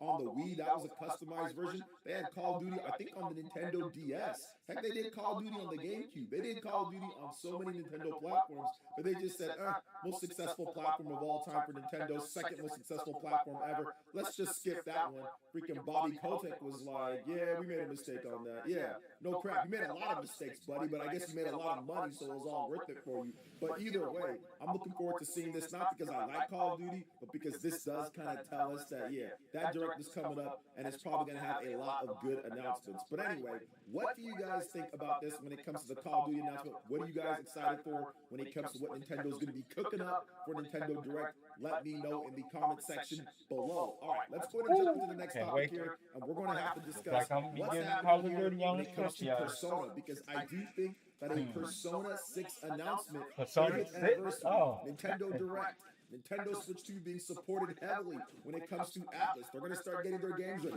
Metaphor Refantasio is going to be coming. I wouldn't be surprised if there was an update for Shin Megami Tensei 5 Vengeance for the Nintendo Switch 2. I wouldn't be surprised if there was a Shin Megami Tensei 4 remake in development. I wouldn't be surprised if we saw a lot of different stuff. But what about Persona? What about Persona 6? What about the 30th anniversary that everyone is getting excited about? Well, here is what Atlas had to say on the matter. So, of course, the beloved Persona series currently celebrating that 30th anniversary, which is just so cool overall. Everybody is looking I love at Atlas Persona and 4. what's going to That's happen my favorite for Persona. 2026. Now, in a Persona snippet 4. taken from the Asian Google web listing, which does seem to indicate that there's going to be something when it comes to the next big Persona game announced this year. And it roughly translates to come celebrate the journey as we usher in the next chapter of the series. So there you go. You have it right there from them. If this is to be believed overall, we still need that official announcement. But man, how awesome, how big, how incredible would it be if this game is announced at a Nintendo Direct for Switch 2, and of course going to come to everything. Now, that could not happen at all. Most of the time, Persona games are not announced at Nintendo Directs, but I do think with the changing demographics of Japan, with the Nintendo Switch 2 dominating overall, and what you've seen in the shift of what people are buying, Persona 5 Royal, Persona 3, Persona 4, all of those did incredibly well on the Nintendo Switch 1. I do think that there could be some, I would say, smoke. There could be something that could happen here when it comes down to an announcement at a Nintendo Direct or something when it comes to Persona. But we're going to have to wait and see on that one, guys. Maybe a Persona 4 revival announcement at a Direct. That could be really exciting when it comes to Nintendo Switch 2, but it could all not happen altogether when it comes down to this. This just could be something different. It could be a different Persona game.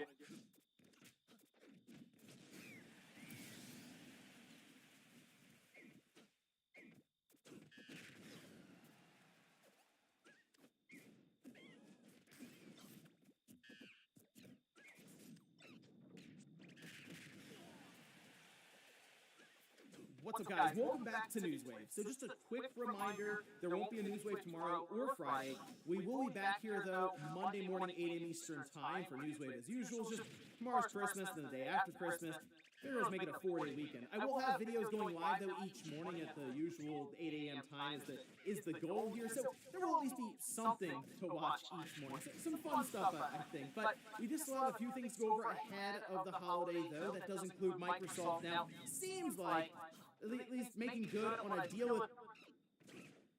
Ladies and gentlemen, today we have an insane video to get into because we have some amazing Switch 2 news, some bad Switch 2 news, some just normal updates, and some huge Switch 2 game leaks, multiple of them, and it's all pretty crazy, so let's go and get right into this video. Yeah, this video has so much going on. It's very exciting stuff, and there's so much going on that I actually forgot to mention. We also have Nintendo Direct leaks in this video, so very exciting stuff. So before we get started, if you could hit a like and subscribe, that would truly mean the world to me. Follow me on Instagram and Twitter so we can keep our amazing communities growing. And just one more thing. We have to talk about today's sponsor, and that is RushBuy.gg. RushBuy.gg is an amazing website where you can buy in-game currency super cheap for some of your favorite games like Genshin Impact, PUBG, and more. Probably my favorite feature, though, is RushBuy also offers gaming gift cards for super discounted prices. And you guys know I love my gaming gift cards. To purchase them, all you need to do is select your gift card, enter your payment information, and then check out. And within 5 to 10 minutes, you can find your purchase in your email or on your RushBuy account. And this website is 100% safe and reliable, so you won't have any unnecessary worries. And if you thought it couldn't get any better, well, then you would be wrong. You can now buy 2 $50 gift cards and get 1 $10 gift card absolutely free. So make sure you scan this QR code or check out the links in the descriptions. And shout out to RushBuy.gg for sponsoring this video. So this video truly is so crazy that we're going to start with Nintendo Direct leaks. Usually that's what I would end this video on, but there's just so much exciting news that this is just how we're starting this. Obviously, we're waiting on a Nintendo Direct, right? I'm very curious how this is going to play out because we got that first major Nintendo Switch 2 Direct, which really revealed the console and the first lineup of games. Then we got another Nintendo Direct, but there was also some Switch games mixed in. This Nintendo Direct should be about like 80% Switch 2, and then a couple of Switch games that were already announced the year previous. And I'm very excited to see, how this is all going to play out. So, a couple of days ago, I read a Nintendo Direct rumor from a very credible place, and I just stored that in my mind and went about my day. Today, we have a leak as well as some evidence that might be pointing towards this leak. So this says, French journalist BFun claims a huge Nintendo Direct is happening on February 10th. There will be no Nintendo Direct in January. However, in February there will indeed be a huge Nintendo Direct featuring upcoming games for 2026, including the one everyone is waiting for, a new 3D Mario. Now, as crazy as that kind of sounds, this would probably line up with the Super Mario Galaxy movie coming out in April. Maybe this game comes out right before or right after that. But we have to take all of this with a grain of salt. But it is, it's pretty exciting to hear. Now, the only reason I think this could happen is Nintendo has maintenance scheduled until January 14th for various services. And apparently, this is a ton of maintenance happening on the eShop, with the firmware, just with a bunch of stuff. And we know sometimes this would normally happen right before a Nintendo Direct. Yes, this says until January 14th, so it doesn't mean this is going to happen and then a Nintendo Direct right after.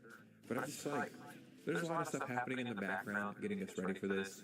And obviously we need that new Nintendo Direct anyway, so February isn't like the craziest claim, you know what I mean? So we will see, but I do think a big Nintendo Direct is right around the corner. I do think it's going to have that next 3D Mario game in it. I think we're going to see that next Mono Soft game as well. Probably, or at least hopefully, some kind of Zelda news.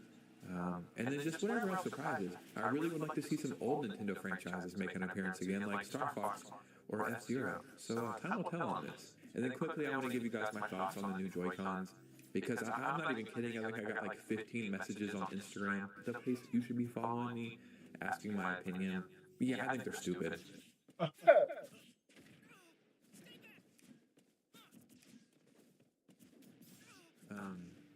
Like, it's cool on the...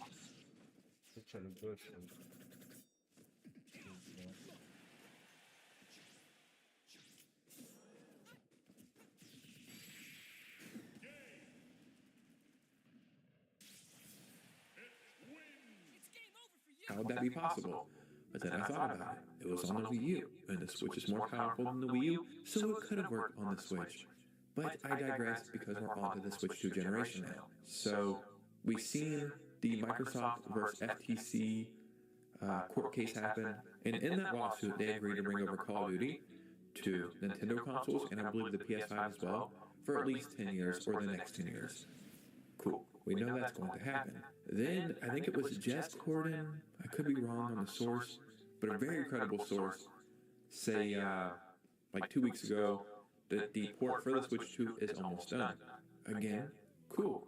But where is it? Because I actually think that would have been a fantastic game to launch the Switch 2 with. And I think some people would have bought the Switch 2, not just for Call of Duty, but some people who are on the fence and who are thinking about getting maybe a PC handheld, or it was like, do I get this or do I get a Switch 2? Because I like Nintendo games, but I want to be able to play Call of Duty. If they would have had Call of Duty on the Switch 2 at launch, some people would have been like, you know what, I'll get this and then play whatever other games they have on the Switch 2 as well. But with all the rumors and leaks and evidence pointing towards Call of Duty happening on the Switch 2, sooner than later, it's probably going to happen, and now we have official evidence coming from Call of Duty themselves. So this is the actual code from Call of Duty, and you can see right here multiple times it's saying platform Nintendo, client platform to platform family Nintendo, client platform family to account type. Again, we have Nintendo. So in my opinion, this sets it in stone. It is officially going to happen very, very soon. Again, if there is a Nintendo Direct in February, which is probably going to happen, I think this might be one of the last, if not the last announcements, or the last announcement will probably be 3D Mario if that is going to happen. But then right before that, I could see, I guess Phil Spencer maybe coming out, or something like that. Like, hey, it's Phil Spencer, everyone to Xbox. But guess what, guys?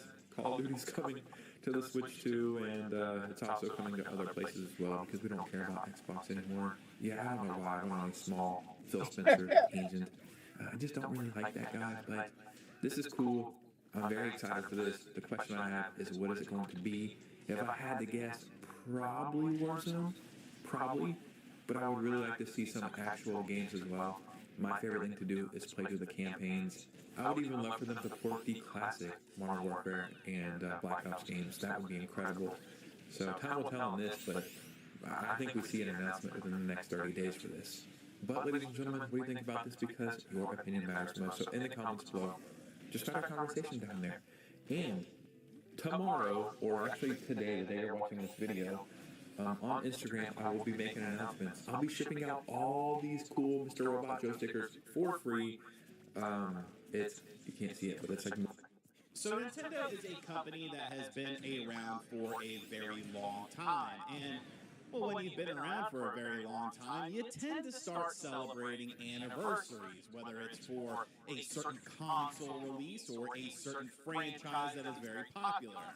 We've seen lots of franchises get celebrated, such as Mario, but you could argue that the Legend of Zelda franchise has made great strides in the past few years or so with games like Breath of the Wild and Tears of the Kingdom in terms of not only just sales of these games, but bringing Zelda to a more mainstream audience. These are by far the most successful Legend of Zelda games of all time in terms of sales for Nintendo, so they're obviously going to look at that when considering celebrating the 40th anniversary of the Legend of Zelda, because this year, 2026, marks the 40th anniversary of the Legend of Zelda.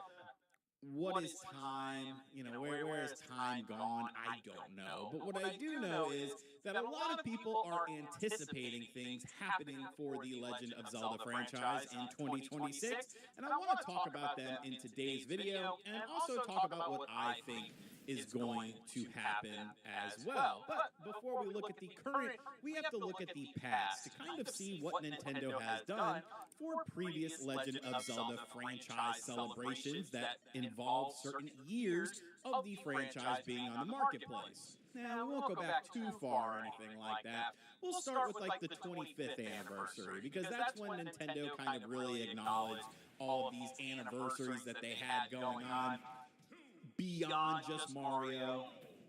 You know, Mario was always kind of their standard go-to. But when you're taking a look at the 25th anniversary, which happened in 2011, I would say the big thing that happened was the Legend of Zelda Ocarina of Time 3D.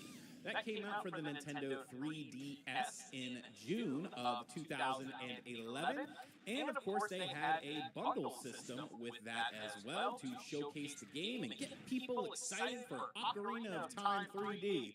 Now, there was some other stuff. They did stuff like on the website and all that sort of crap. They had making of videos and stuff as well. There were collectibles. But really, the big thing for the 25th anniversary definitely had to be the 3DS. And then you look at the 30th anniversary, which was in 2016.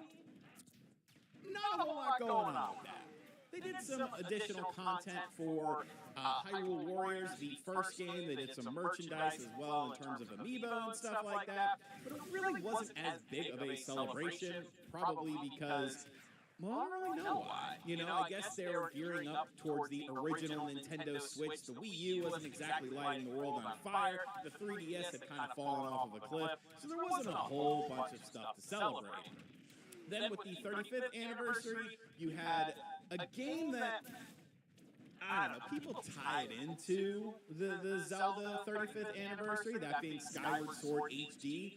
And I guess you kind of could, but it's more so a fan association than an official Nintendo association with it. Of course, the main thing that Nintendo did was the Game & Watch system that came out for The Legend of Zelda, which was pretty cool. They also did some Joy-Cons and stuff like that. But the 35th didn't really feel like massive either. I would say the biggest celebration that they've done ever was indeed the 25th anniversary. But the 40th, you would think they're going to fire on all cylinders.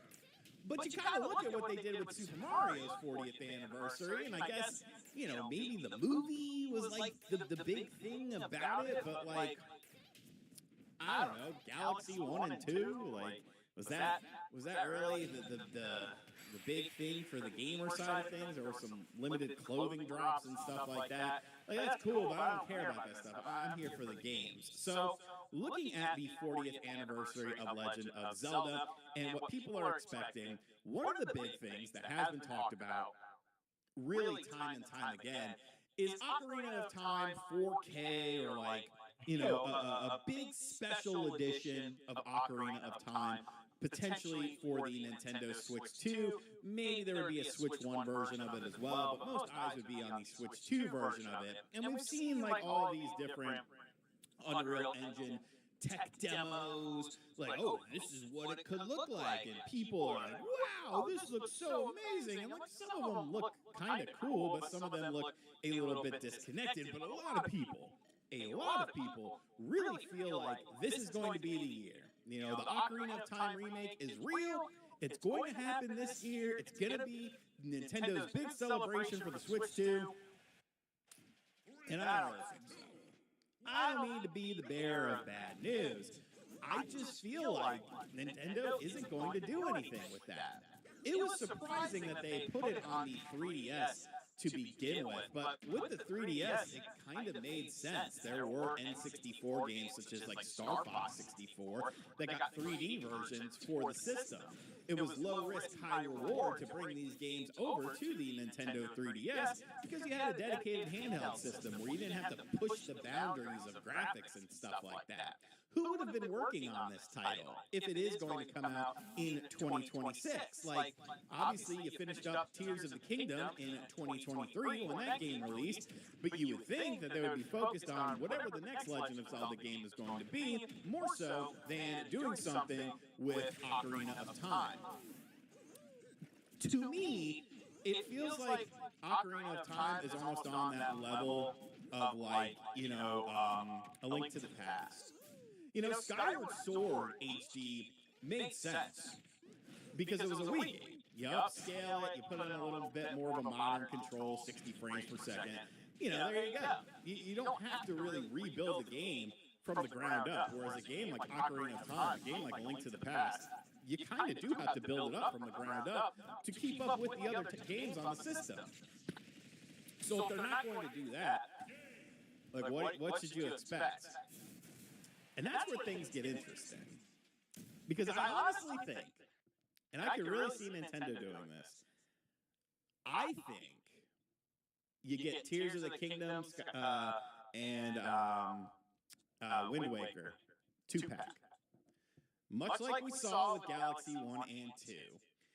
And you could say, well, yes, Wind Waker is on NSO, but who cares? Like, that's for NSO people. Like, Wind Waker, HD, Twilight Princess HD. These games already exist. They already came out on the Wii U. You clean them up a little bit, you do a $70 2-pack, and I would say that that's, to me, a better value than what we got with Galaxy 1 and 2. Like, I don't know, the people are probably going to be mad at me saying that. Sorry. But in my opinion, like, those games are definitely a bit more robust, and I feel like they're different enough from one another to where, like, that would be a big deal. But I think that's what ends up happening. Or it could honestly be something as simple as, like, oh, well, here's Twilight Princess on the GameCube version on NSO. This is the big celebration.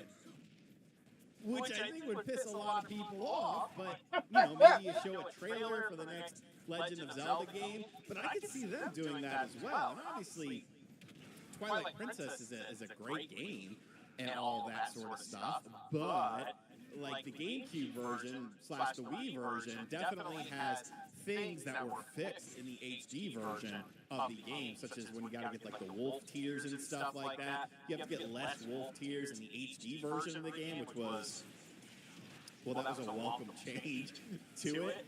But I just feel like something massive as far as, like, a new game is concerned.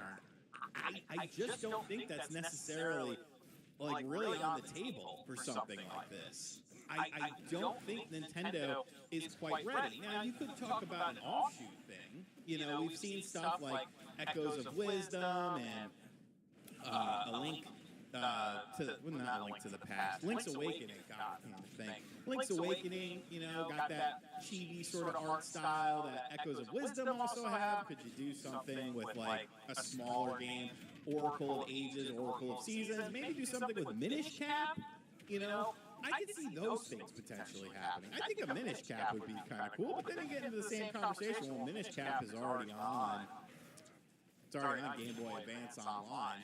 But I just think a lot of people are working themselves up for something that I don't really see happening. This 4K Ocarina of Time thing, I feel like we've been talking about an Ocarina of Time HD for a very long time. And I just don't think it's necessarily going to happen. Like, yes, there will be clothing, maybe some concerts and stuff. Like, I don't know. Like, I don't know that I would ever be, like, really interested in going to, like, a video game music concert. Maybe it's one of those situations where it's like, when you're there, it's like super fun or something like that. But like, I don't know. You know, I think it'll be a accumulation of smaller things, maybe leaning into NSO with stuff like Twilight Princess. Maybe at best you get this Wind Waker, Twilight Princess HD double pack or something like that, or even, you know, separate games released, hopefully at a budget price, because those games were only $50 on the Wii U. But I could see Nintendo charging like $70 a piece for them. And then they added some Amiibo crap as well. And then, you know, all this sort of stuff, re-release Amiibo. I could see stuff like that happening. But as far as something massive is concerned, I just look to the 40th anniversary of Mario, and I point to that, and I'm like, if any franchise had a real chance of being like a big celebration for the 40th with like the next entry in the franchise with something like a brand new 3D Mario game, it would have been Mario. You know, how old is Odyssey at this point in time? That would have been the time to do it, but they didn't do it. We're still waiting for that next 3D Mario game. At least even just a glimpse of it or something like that. So I would just keep your expectations in line. You know, I think there'll be some cool stuff. I think there'll be some exciting stuff. But I don't think it's going to be this huge, massive thing, because a lot of video game companies don't seem to be able to operate on those times. Like, look at stuff with like God of War and stuff like that. Remember, everyone was anticipating a lot of God of War stuff to happen last year. I mean, Halo is getting Combat Evolved single player redone. Okay, I guess that's cool. I like Halo for multiplayer. I'm not really interested in the single player story, but hey, you know, people like different sorts of things. So those are my thoughts on the Legend of Zelda 40th anniversary. I think keep your expectations in check. Don't get too crazy. Don't expect all this insanity to happen with it. So, recently on the channel, I talked about the potential possibilities for Nintendo's celebration of the 40th, yes, the 40th anniversary of the Legend of Zelda franchise, which of course is taking place in 2026. Kind of looking at historically what Nintendo has done with different anniversary celebrations for this franchise, and kind of coming up with some ideas of what I expect to happen for this. You guys seem to really enjoy that video and had a lot of things to say about it, which I sincerely appreciate. So make sure you guys go check out that video if you haven't yet after watching this video, as this video doesn't really play too much into what was discussed in that video. This video is primarily based on some new information that's coming out there, some leaked information about the next upcoming Legend of Zelda game. Doesn't seem like this is being talked about as a spin-off title or a remaster or a remake. We're talking about the next game in the main timeline taking place after Tears of the Kingdom.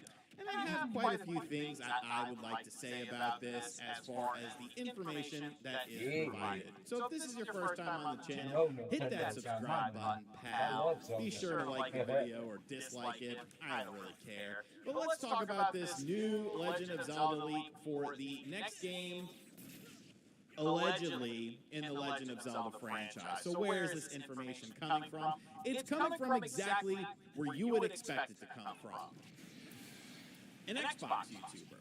Well, he's not really an Xbox YouTuber, but he does do mostly Xbox stuff. And that is, of course, Special Nick, or as I've called him for many years, Shesh Paul Nick. Like, I don't know, I just read his name wrong, I guess, and then, like, I have a bad habit of doing that, where I think I know someone's name, and it's not their name, but I always call them that, and then when I find out it's not, it's like, well, I'm not changing here, pal. But Special Nick did an episode of the Xbox Era podcast, and actually, for some reason, talked about The Legend of Zelda and what he has heard about the next game in the franchise. I guess because what are you talking about with Xbox? Oh! I mean, you can talk about Forza Horizon 6, bro. That's one of my most anticipated games of 2026. That game's going to be freaking awesome. But the discussion about the next Legend of Zelda game was indeed discussed, and Special Nick said the following about this game based on information that he had heard. One of the main things was going to be cross-dimensional gameplay. Okay, I mean, you kind of had some cross-dimensional stuff in Tears of the Kingdom with the, the upper world, the sky world, and then the underworld and stuff like that. It wasn't really interconnected in like a Stranger Things sort of way, but there were some remnants of that in there. So I don't know, maybe it's a bit of a safe guess. He goes on to say that the game will use the same engine as Breath of the Wild and Tears of the Kingdom, but will have technological improvements. And much of the puzzle solving in the game will revolve around opening and pulling things through interdimensional tears. Now, of course, that would be something like you're on the main world and you got to pull something into the underworld. Maybe you got to go through a port. Very Stranger Things. Like, maybe Nick was watching a lot of Stranger Things leading up to this discussion. This discussion did happen at the end of 2025 and now has been picked up by various websites and stuff out there. So maybe he was on a Stranger Things kick, and a lot of people have a lot of things to say about this. Now, conceptually, I don't hate it. Like, I don't hate the fact that, because think about it, you have like a link between worlds and stuff like that. It's not like, Zelda games have always stayed within the same sort of dimension within the game itself. I mean, A Link to the Past, A Link Between Worlds, like, there was some stuff in there that had, different sorts of dimensions, I guess you could potentially call them, within the game itself that acted as a catalyst for the gameplay, a catalyst for the story, and a catalyst for what you were doing within the game. So, on the surface level, I don't really hate this idea, but then we get into the kind of caveats that I have about it. And first and foremost, no disrespect to Special Nick, or Shesh Paul, as I call him. He's a buddy of the channel here. I'm not necessarily sure that I really believe this. Like, I feel like obviously they are working on, the next mainline Legend of Zelda game, but there's something here that definitely sticks out to me, kind of like a sore thumb. And that is the fact that it will be using the same engine as Breath of the Wild and Tears of the Kingdom. Because I feel like, how much more can you really milk that? Obviously, you would have to do... I mean, I feel the physics of the game would be interesting, but if you're using that same engine, it's obviously a very physics-based engine. Being able to do stuff, being able to manipulate stuff within the environment, create your own sort of structures, use things in order to, figure out a way to skin a cat. Like, it seems like that would still be very in line with what we saw with the last two games, and I'm not 100% sure that Nintendo wants to do that. I mean, I guess you could have these interdimensional rifts between the worlds where it's like a portal, and you have to send something through a portal in order to figure out something, or maybe you can create your own portal between the dimensions and stuff like that. It'd be interesting.